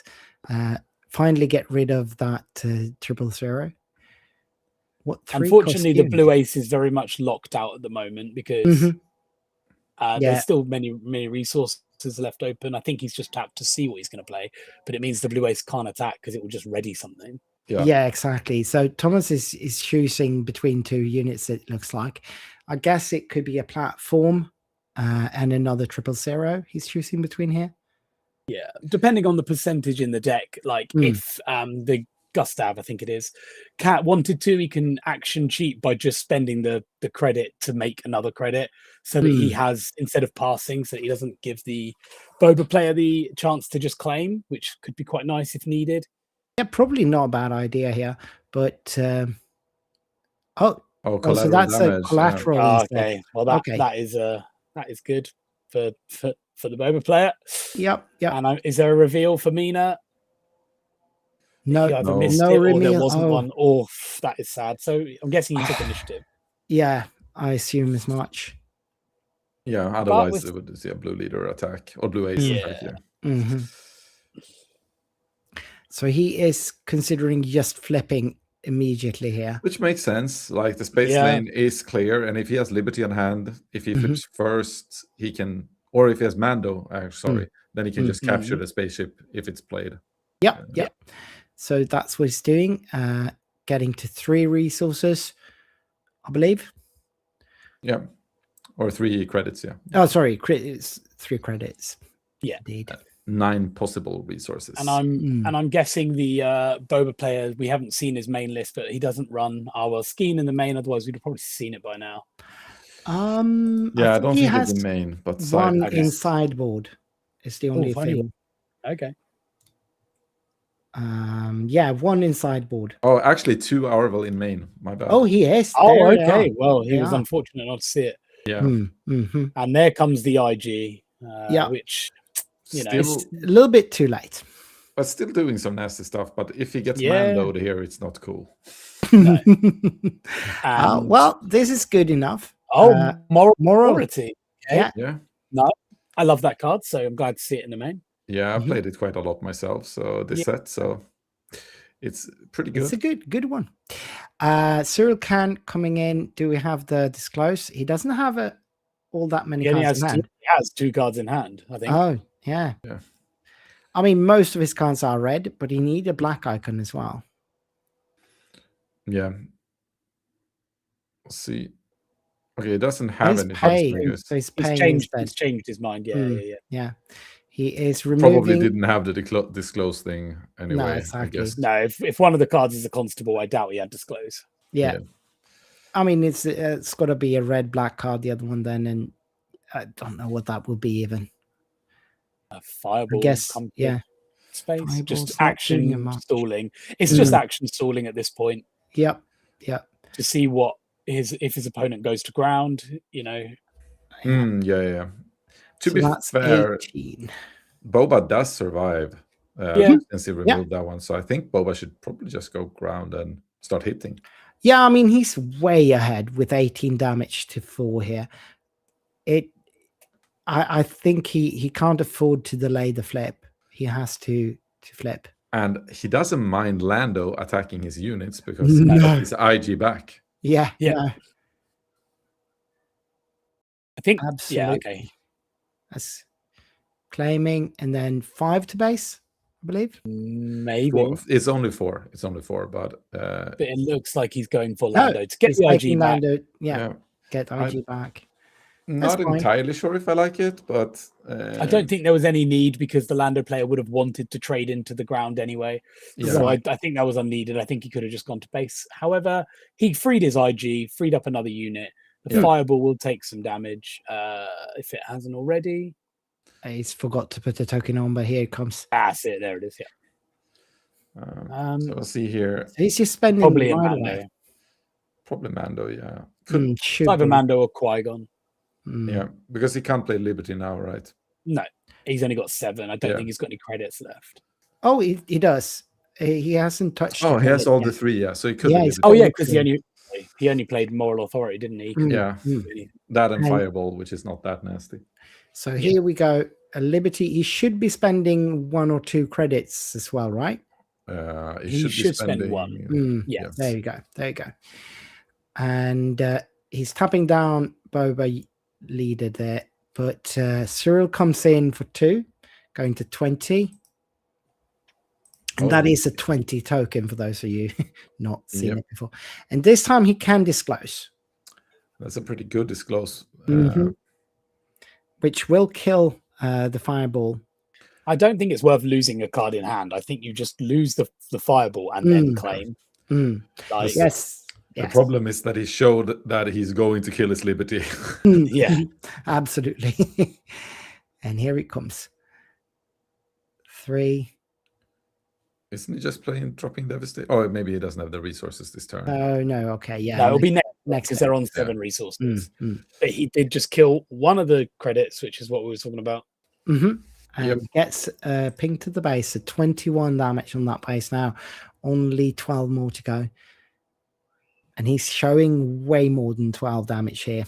Yes, and he's got Devastator in hand. This is unfortunately it's not going very well. The Boba will be locked out of attacking for one more turn unless obviously Gustav chooses to rest the Arvel because it's can deal with the credit. But I think probably you go for Arvel because Arvel is 5 damage and Boba is 4. Yeah. Boba does nothing really except for the stats. No, of course.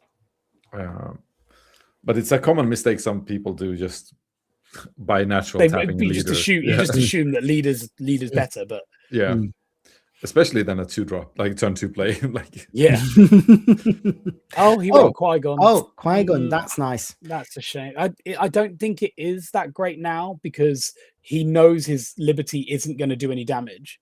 Yeah. Right. So he could have attacked with the Liberty to rest one of the cards. And Yeah, then now do the his Qui-Gon. Liberty is his Liberty. That's true.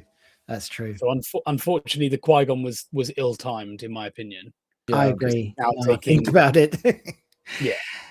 It could have been decent if he sequenced it correctly, but it was always going to be rough knowing the Devastator was on hand. Yeah. But I think, especially knowing the Devastator hand, you get 9 to base and rest one of the units, right? Yeah. Yep. 27 damage on that base. That's And perfect answer though. Kind of imagine if he had done 9 here as well. Yeah, it would have been much better. It would have been a much closer game. Because I think Cyril just goes to base here. And, Base, and then you just drop a unit. if they've got, if he's got, you could have PB in hand or, there's many things. What did he say? Oh, he said 2 something. 2 minutes. He's got 2 cards in hand, I think, maybe. Oh, okay. Yeah, it makes sense. All right. But that looks that last turn could have been a huge turning point for the Lando there. I think the miss sequence might mean it still stays in Boba's favor. So he's going to the base, I assume, and pinging for 2 on. Oh, he's killing Qui-Gon, it looks like. Oh, okay, yeah. Disclosing. Or is he hitting? Is he not hitting base at all? Going into? No, Qui-Gon? he's gone into Mando and then doing the 2 damage to Qui-Gon. All right. I wonder why he's showing topple. Isn't it just killing both already? It would have, I think, but maybe the Mando might have needed. Yeah, Mando's got 8 HP, so he needed to do a little bit more damage. Yep. So, since he's playing topple himself, he gets to choose that Qui-Gon puts a card before he gets his rescued, right? Yeah, it doesn't choose space anyway. Oh yeah, that's true. It doesn't. So yeah, I mean, this is very much over. Yeah. Unless he pulls another Mandalorian, but he's got to have an answer here. And what could I even be? The Mandalorian, obviously. I guess a Liberty. Yeah, but that buys time because Planetary just runs through, smashes. Did he just? I'm very confused about what he did there. Did he put a resource down, then take it off? I'm so confused what the kid did there. Maybe he changed his mind about which ones he resourced. Yeah, maybe. But if he's got PB here, it doesn't matter. Yeah. I'm going to check if he runs that main or not. I think he was. Well, I think we just found out whether he runs it in main. Oh, no, that's. No. Sintercast. Yeah, 2 main, 1 side. Yep. Yeah. Gets to do 2 damage. And he doesn't have to hurt himself, but he does to get that Boba trigger. But it goes straight to the base because he's got Devastator out, so he can choose, which means that's the third. Is it how much damage is on there now? Yeah, so that's 30 damage. Yes, because he hits for 2 with, and then 1 more for the. Oh, this is a lot of damage. Yeah. Yeah, it's unfortunate. And I mean, he can just attack with the bomber into the. Like if Liberty had hit last time, he would have been at 20. So like he would actually win with an aggressive negotiation here. Yep. Which is a bit. I hope he doesn't have it on hand. But then it doesn't matter. What I mean. Yeah. But to be fair, it's unfortunate. It is over because he hasn't got enough places to put the indirect, but indirect. And Thomas is counting that out just to make sure. Yeah. He could also just play collateral for fun. Sinterkaz can just couldn't Sinterkaz just? Oh no, he rested. Oh, it's tapped. Yeah, and now he's putting that damage, and he's got to kill his own Liberator with that in order not to die. And then he's also got a survive. That? Is that? That's a Kelleran back. That will be able to soak the damage from the TIE fighter anyway. It will, but it's not enough. That's what I'm saying. It's not enough. Yeah. The damage is done too much. Yeah. It was a good first game. There was obviously the miss sequence. I think. Does he have aggressive negotiations in his deck? One main. One main. I don't know if he's running another one.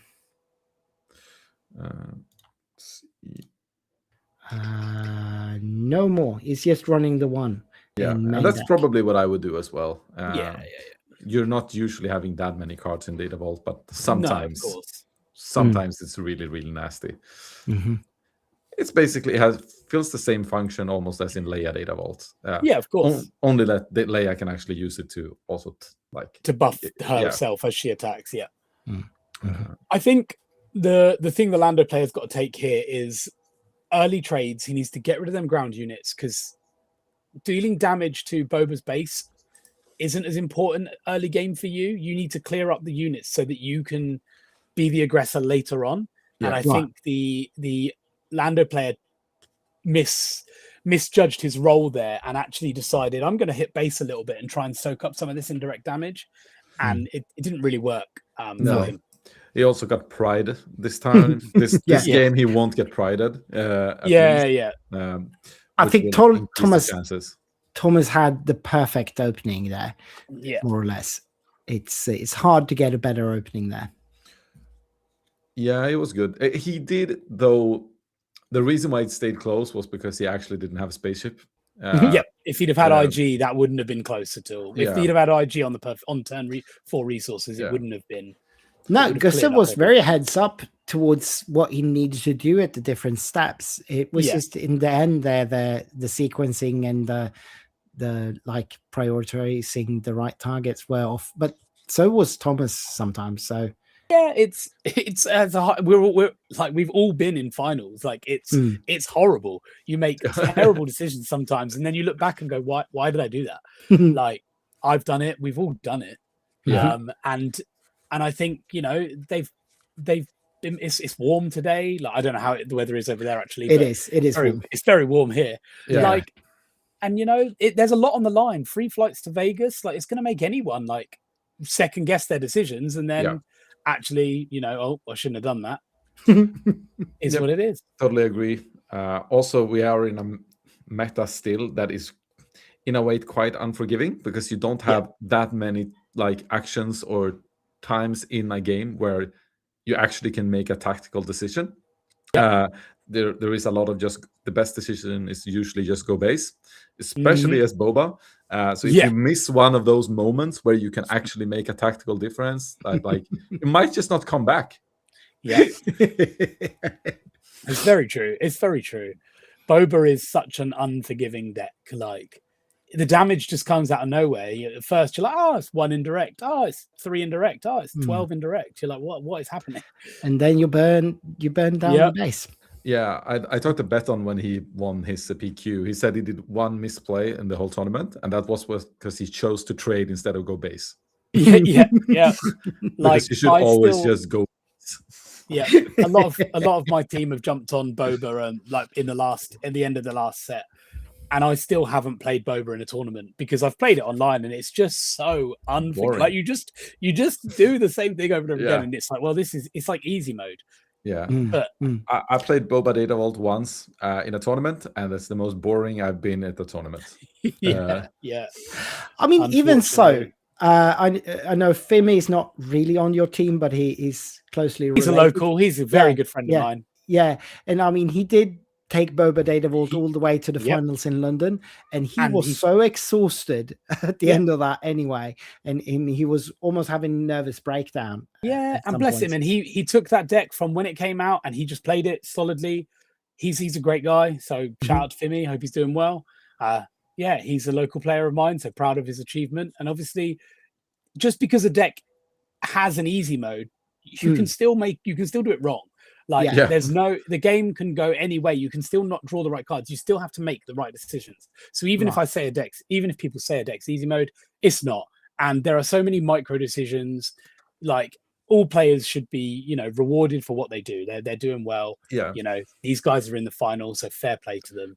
And there is also a skill in to choose a deck that has more of an easy mode.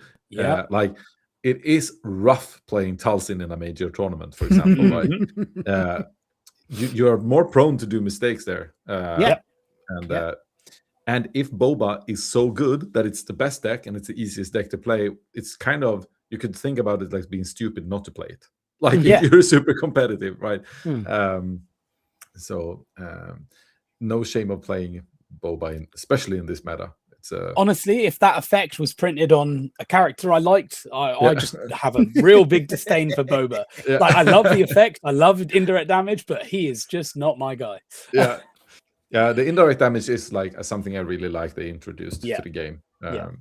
Nice. Yeah, I'm sad that that's one of the locked sort of all the mechanics. good ones they lock and then they reuse the bad ones. That's Yeah, very true. Where's my smuggle? Give me smuggle back. Yeah.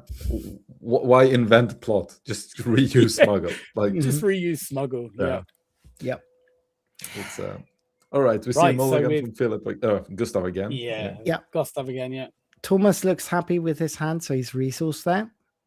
And I wonder what choice is going through Gustav's head. Like, what's he searching for? What's his optimal turn one? Is he just looking for a good curve? Or is he thinking, I have to have a space unit in my hand, blue ace particularly, to deal with any space unit that comes out so that he can't, lock him out of space is his best chance of winning. I think so, yeah. Yeah. He might just hard mulligan for something to deal with the space, if it's a blue leader or if it's a Han and a space unit or something, but just having that option to remove whatever comes in. Yep. I think Thomas is happy, so I am assuming he has a BT or or the 0-4 Can 0-4 spaceship. I don't think he has 0 can. It's not that insane. No, but it's... if he opens like Jin, I think he might have mulligan then. Because I'm thinking hard about that second resource here. Yeah. And he might also had an okay, like wasn't sure, and then he saw Gustav do the mulligan, and he's like, okay, then I keep mine because it's a higher chance of it working. Could be. Yeah, so he's got obviously his Fireball versus Cyril Khan. The issue I have with Fireball is your turn one card in Lando is Boba can just stay out of space for 3 turns if he has to. Yeah. Oh yeah.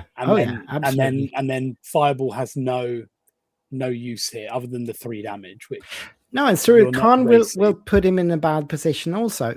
But the Falcon here is great. Falcon. Oh, is that Falcon? From this set, the 2/5. That's actually great. But is it?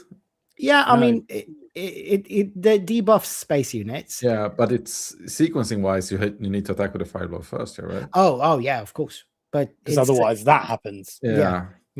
I'm not sure Cyril Khan can he do his thing on space units as well? Yeah, or is it just ground? Yes, he can. What should have probably happened is attack with the Fireball, let Cyril Khan kill the Fireball so you don't discard a card from hand. Exactly. Because you don't want your Falcon taking any more damage. Yeah, I agree. Because now the Falcon is it the 2/5 Falcon? It's the 2/5. Okay. But At least not in danger of dying next turn of Cyril, but no, still but not great. Cyril hasn't attacked yet, so Cyril Oh yeah. will hurt it for 2 more, unless you discard a card, which is quite a hefty price to pay. I mean, there is a slight chance he doesn't disclose. He might not have it. Oh, he's probably going to have it. But there we go. He's got it. And it's aggressive and course. BT. And he does did he discard a card. discard? Aggressive negotiation. Oh, Okay, Yeah. so no chance of doing an aggressive play here now. Nope. Is actually known to can't both players race. now. Yeah. yeah, he can't race. No. And that's why the Falcon is really good, actually, because it can trade quite efficiently once you get the The Han problem is Solo on that it. Cyril Karn is just Yeah, going to keep Cyril Khan will damaging just it. keep Mhm. damaging it, and it's uncontested in the ground. Yeah, Yep. he can't really throw more cards away. I don't think so. No. Yeah, it's in. He's the Cyril Khan being left is really bad. Mhm. I take it back. Keeping the Cyril Khan was amazing. Yeah. So, uh, And he's putting 5 damage on. that looks That's like not- 7, but Yeah, it but it should be should a be fine. should be a 5. He's put it upside down. Using Lando ability, I think. And I guess he chose Yeah. his opponent and didn't get red. Mhm. Yeah, That would be it. that is So he chose- heartbreaking. He chose aggression and got Mm. villainy. Mhm, It's mhm. very sad. Yeah. I I don't- unfortunately think this might be a relatively quick final. Yeah, It looks like. I don't think there was any reason to go for the opponents list. He's especially as he got rid of his own aggressive negotiations, so Yeah. there's a much less chance of it going wrong. Yeah, I don't understand that. I think now It's okay. Like again, we said it's one of these things. It's difficult. The Cyril Khan's gone. That's a great thing. yes, that is Yep. huge. Yep. And he has a huge spaceship to deal with a spaceship. Well, and you he can doesn't just anymore. topple from hand. Mhm, why not? Yeah, and no longer have any spaceships, which Yeah. is But Boba now we can't do flip 3 on any space. spaceship at least next turn. Not a standing spaceship No. anyway. and But that's okay in my opinion. that's fine. I think that's a concession Gustav is willing to make. willing then. to take. Yeah. Yeah. Particularly how this game has gone. Like Mhm. not really any of his moves has gone like probably what he thought is in his head. Like No. Yeah. No. Yeah. sometimes you just think you have some great play, and then it's like when you're actually doing it and you see the response, it's like, ooh, no, this Yep. is not really what I had imagined was going to happen. But Yep. So this is flip turn for both of them, and Yeah.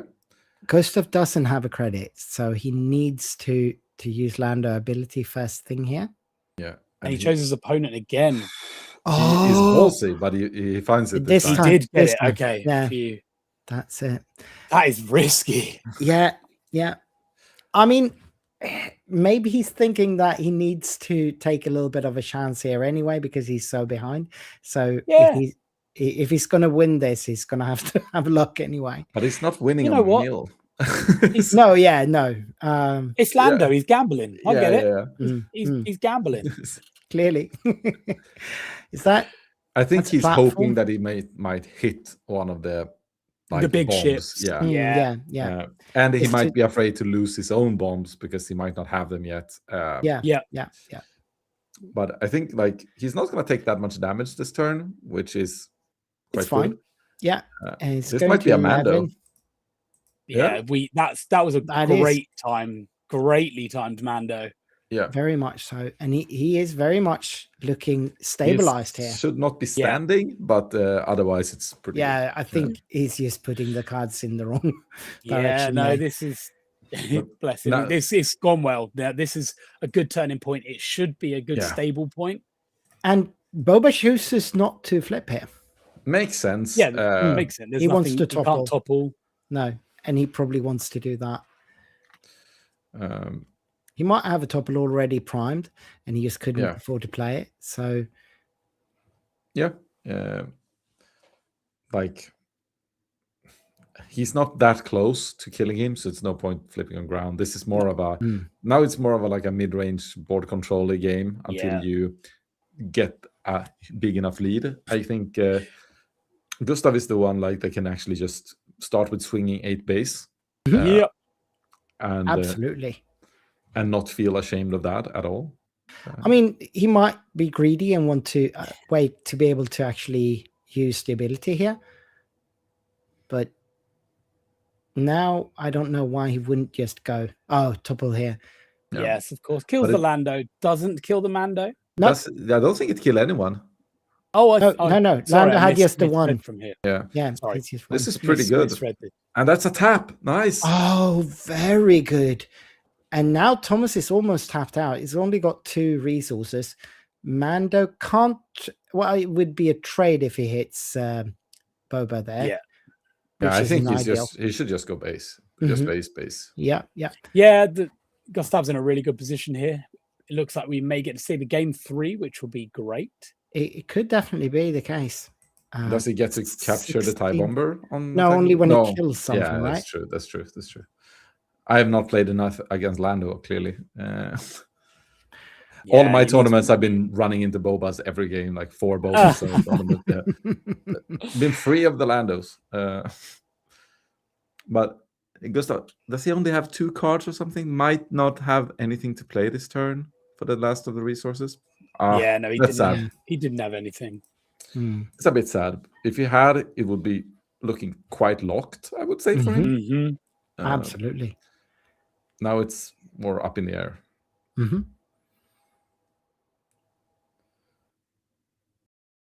Yeah, he is ahead on pressure now, and the board state is certainly slightly stronger for him, but there's nothing. There's no domination on either side. No, but the thing is, Boba's only got like Devastator and Planetary Bombardment left, whereas Lando has still got Qui-Gons, it's still got more Mandos, it's still got Liberty. There's a lot that Lando can do, and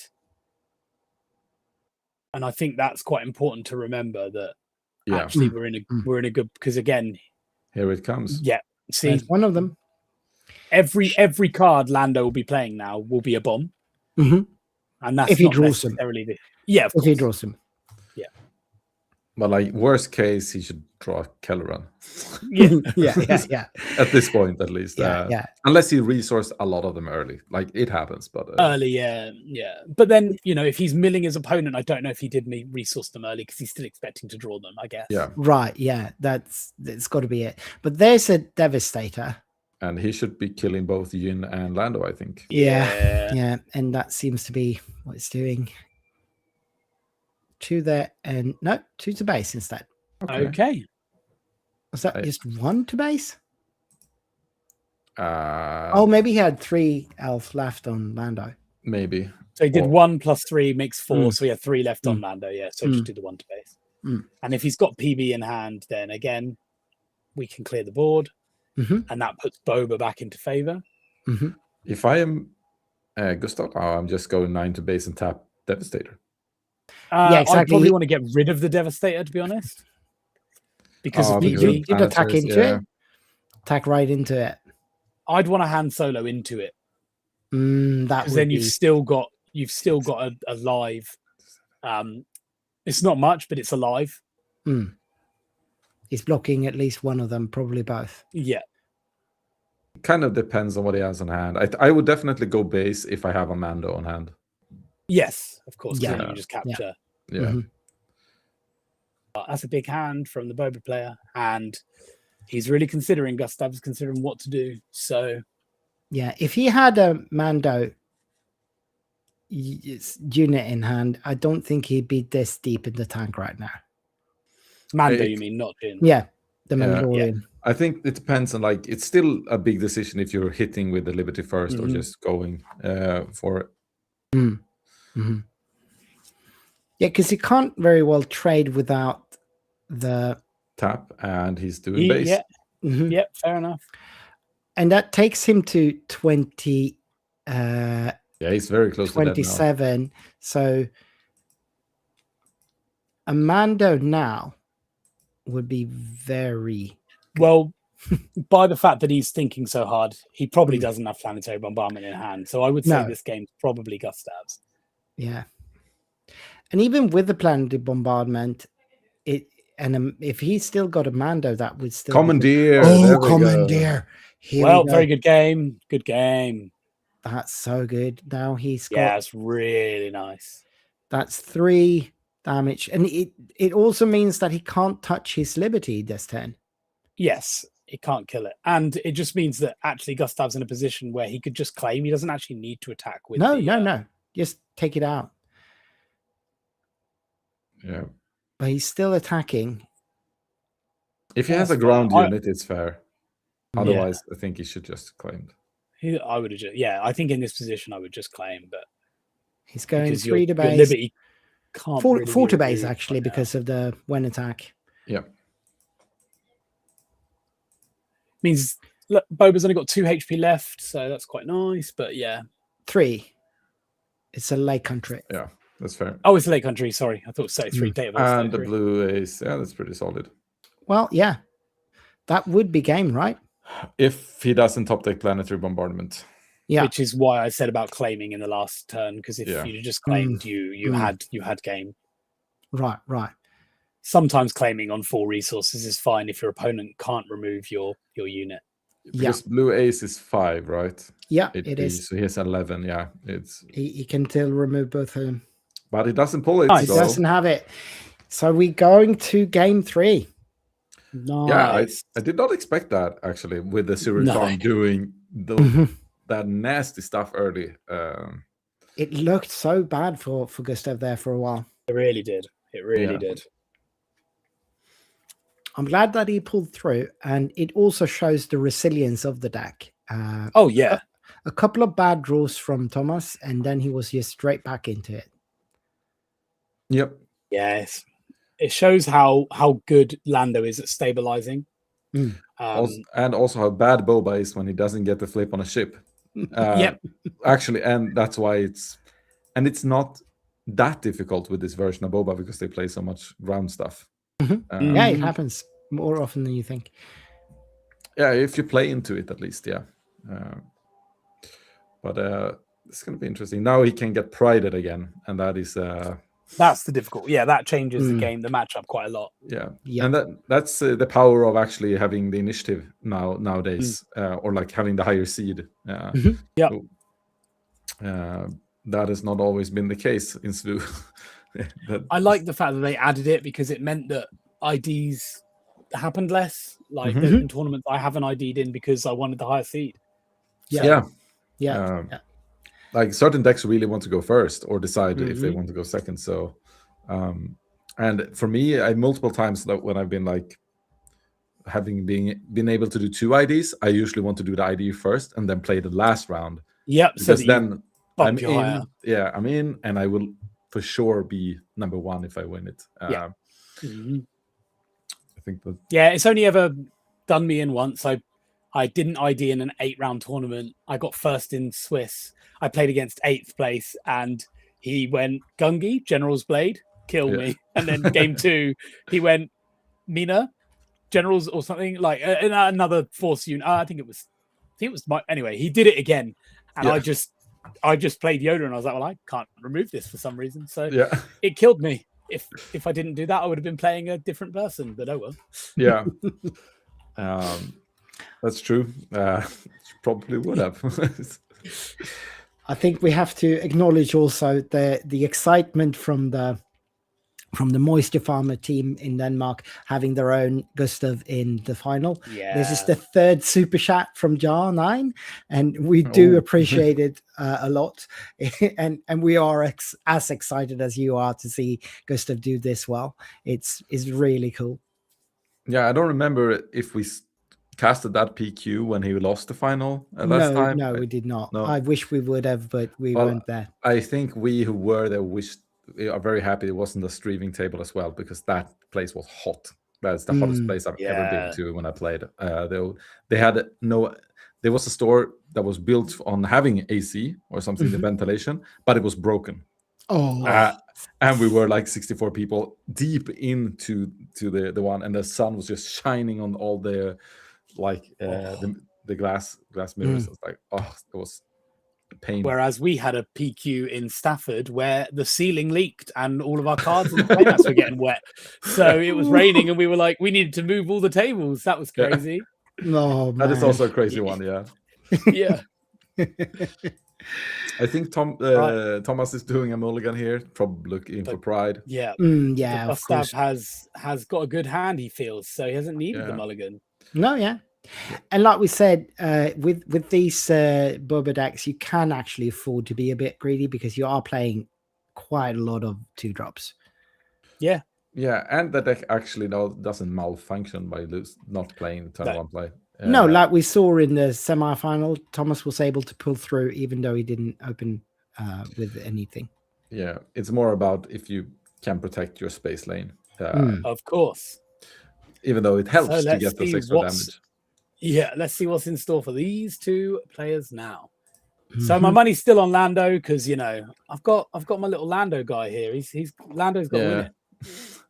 Lando needs to win it. Yeah, it'd be very fun to see. I'd be happy to see Gustav do well here. For sure. It would be. It's always nice when Boba isn't winning, but Thomas is also a really nice person. I know. Oh yeah, to Vegas, so. Yes, absolutely. Thomas is already locked in to go, I think. And Thomas did miss it. Oh, did miss this turn one. And okay, that's a very good turn one play from Gustav then, because 3/3 on the ground without can kill position. Can kill, can kill pride. I see why he kept it, because it's actually the best way if he was going to get prided. Yeah. Absolutely. Now let's see if I think if I were Thomas now, I would hope I have a bomber. Or a platform. Platform is fine. I meant platform, yeah. Droid missile platform, yeah. Just to know the TIE bomber would be awful. Sorry, yeah. That's the one I want. That is exactly what's needed. It's got strong attack. So, okay, is that Grogu? That's the Grogu. Yes, the Gustav is looking very strong here. Yeah, Gustav has. This is the perfect turn order for Gustav. I think so. Getting Grogu out. He's not easily killed.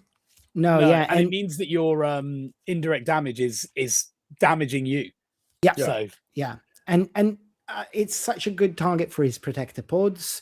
It's doing everything Gustav wants, really. I think this might be already done. Of course, the platform is at this point not triggering Boba ability anyway, so I think it's just hitting for a lot. Yeah, you're not triggering the Boba ability at the stage. No. Unless he kills the bomber, then you might as well do 4, but otherwise no. The bomber is so fickle to Grogu. Like playing the bomber and then the missile platform. Then Grogu coming down was everything I needed to see. That was. Yeah. I think here you should just not do the indoor. Is it optional? It's optional to not do the second one at least. Oh yeah, but the fire spray, I'm not sure if it's a May. That's so nasty. Yeah, this is turned around quick. But this is what I was talking about before the game started. If Lando opens up and plays in this sequencing, it's nearly impossible for Boba to keep up. Yeah. Yeah, this needs some sort of a miracle play. And if Gustav now has like Commandeer or something on hand, it's. If I was Gustav, I would have probably just because Blue Ace already has damage on it. I would have probably put the damage on base because you're so clear. You're so clear at the moment that you can afford damage to go on base because Grogu's going to clear up all the damage on your units. Yeah. I love Grogu. I'm so glad it found another home after Hand 2 disappeared. Yeah. It found a home in almost all hero decks. Yeah. It's thanks to Boba, your boy. And Yeah. the way it functions in a regular deck, it's not unfair. It's just it's working the way it was probably designed to work. Designed to work, yeah. Yeah, Hantu was not a great leader. Now, yeah, to get to play that for 2 and have it primed to go feels wrong. Yeah. To be fair, most things when enough cards came into the game felt wrong Hantu. Sorry about that. I think So Grogu's clearing off the blue ace here, there we go. and then he claims. He gets to claim. Oh my god, this board state. Lando Yeah. is very much ahead. And he can just use Grogu first thing here now to kill the 000. Yeah. Did Gustav get the initiative? How? Yeah. Okay. I don't know why, but he just moved the initiative token, and I assume that was him claiming. Yep. Yep. So yeah, that's what's happening. Otherwise, I was like, maybe Boba can flip and do a topple and kill Topple, Grogu. but- Yeah. But not anymore. And again, no spaceship, nothing to flip onto. Yeah, I think if I'm Thomas, I'd probably run BT into Jin. Yeah, you just want to clear some of these units up so that he can't sponge all the damage off. Like, Yeah, and the you're not trigger in a should- good position. No, and you trigger to get 1 damage onto. Is that Obi-Wan or who's that? Yeah, it's Obi-Wan. Trigger missed. Oh, he anyway. missed it. He missed the trigger. Yeah. It's unfortunate, I guess. Blue Ace obviously can't attack, but it Yeah. could if you Yet. didn't mind it. Yeah. Because it's flip turn, so there's a long way to go in this turn. No resources have been spent. So. Mhm. Flipping Oh, to wow. ground again, but this time he does have a topple. It looks like. No, it's Sinta. You don't do topple. Oh here. no, yeah, There's only yeah. one unit. There's no point Yeah. toppling. No. But Cinta again, makes it does sense. lock. It locks out Blue Ace being able to attack. Yeah. Flipping without a credit. Yeah, and he's just racing now. And didn't want to wait. He's so No. far in the lead with racing. It didn't matter. No, yeah, he's 20 What's damage. the to damage on 10. base? Yeah. 20 to 10. Yeah. I'm trying to. Me and the overlay is not. Now you agreeing can right just. now. I think you just start with Grogu killing BT. Yep. Yeah. Yep. None that's of your probably units not bad. died to anything on the board. So just No, it's probably good, but Oh, he okay, had an Cinta okay. into Grogu seems good then. And Just Obi-Wan base. just base. Yeah. No, why not? Yeah, now we're into the meta game. Just Yeah. base. One person that has to clear with everything he got, and the other one just base. Like a mindless drone. Oh, okay. Oh, okay. Clearing the. I think it's The still ace. base. Yep. yeah, 20 stat puts you at 27. Yeah. And to be fair, like Gustav has like Thomas on the arena, he wants him. Like Qui-Gon, Qui-Gon is happy, Deba the Deepa is happy, Kelleran, everything is happy. Everything here. is just working now. And that's a And Kelleran. is that a Kelleran? Yeah, this seems like it's over. There's no way he can remove the Kelleran, and Kelleran kills in one attack. Yeah. So he just if Boba doesn't claim, then it's over. Yeah, and Boba can't attack anything except for Obi-Wan now after Oh Kelleran yeah, come down. of course, yeah, Sentinel. So, Oh, he didn't claim. what is he paying for 3? I think at this point, when I'm usually just- playing, I'm playing for the just- opponent to do a misplay. Like, Yeah, right. yeah, He's yeah, claiming. yeah. He's claiming there. Yeah, I mean, at this point, I would have just conceded. Like, it's the final. It's a long day. It's over. So well done. Like, either way, this has been a cool game to watch. Yeah. But yeah. So what did he pull that he could stop? I don't know. Is there even anything that could stop this onslaught? I don't think so. There's no I Sentinels. don't believe so. There's. I mean, It's Kelleran it's can just attack. Kelleran. Yeah, he needs to stop Kelleran, and I don't know that he's got any card that can do 7 damage. I do not One. believe. Yeah, there's no. No, I don't think and there's he any doesn't card in have the it. Boba There we go. deck that does it. Well, So fair that's play. game. Gustav takes it. 2 Well games done, Gustav. to 1. And we have the Nordic champion, I guess, in Gustav Philip Nielsen. Yeah. Very happy here. And I bet his dad is just off screen as happy. Yeah, or sad because now he has to pay tickets to Vegas for himself. Yeah. it might be either or. He's probably happy on the outside, but inside he's like, my wallet. Very true. I very much enjoyed watching that. I don't know if you saw, Victor, but the DSP team are giving out little tokens in Vegas. Yeah. So if I see this guy, I'll make sure he gets one. You should. He'll be so happy. And for anyone else going to Vegas, those tokens look amazing. Kind of poker chip looking initiative tokens. We get to see the prizes here. It's also one. Oh, gets wow. a Carbonite box and a normal box. Twin Suns and one of the Twin Suns deck. And that's on top of the flight and the qualification. So some fair play. Some amazing pricing in this tournament. And to be fair, this and as we said, Thomas had 15 points and Gustav had 60. So they weren't. None of them were qualified already. Now they get to play in the main event. Doesn't have to do with last chance qualifier. Just an amazing reward for grinding these last 6 weeks to get here. Yeah. And even second place got a box, a Twin Suns deck, and a Carbonite booster. These are great prizes, guys. It really is. It really is. And I think it's all the same that they're doing this for all of these tournaments, the FFGS, and maybe the story's adding some. I don't think we got one in England, did we? We didn't get one of these in England. Oh, you did not? No, these were test stuff, and I think they were in different places, probably to increase. I think they are, of course, made to increase to getting new players, and they are probably focusing on smaller areas where they can boost.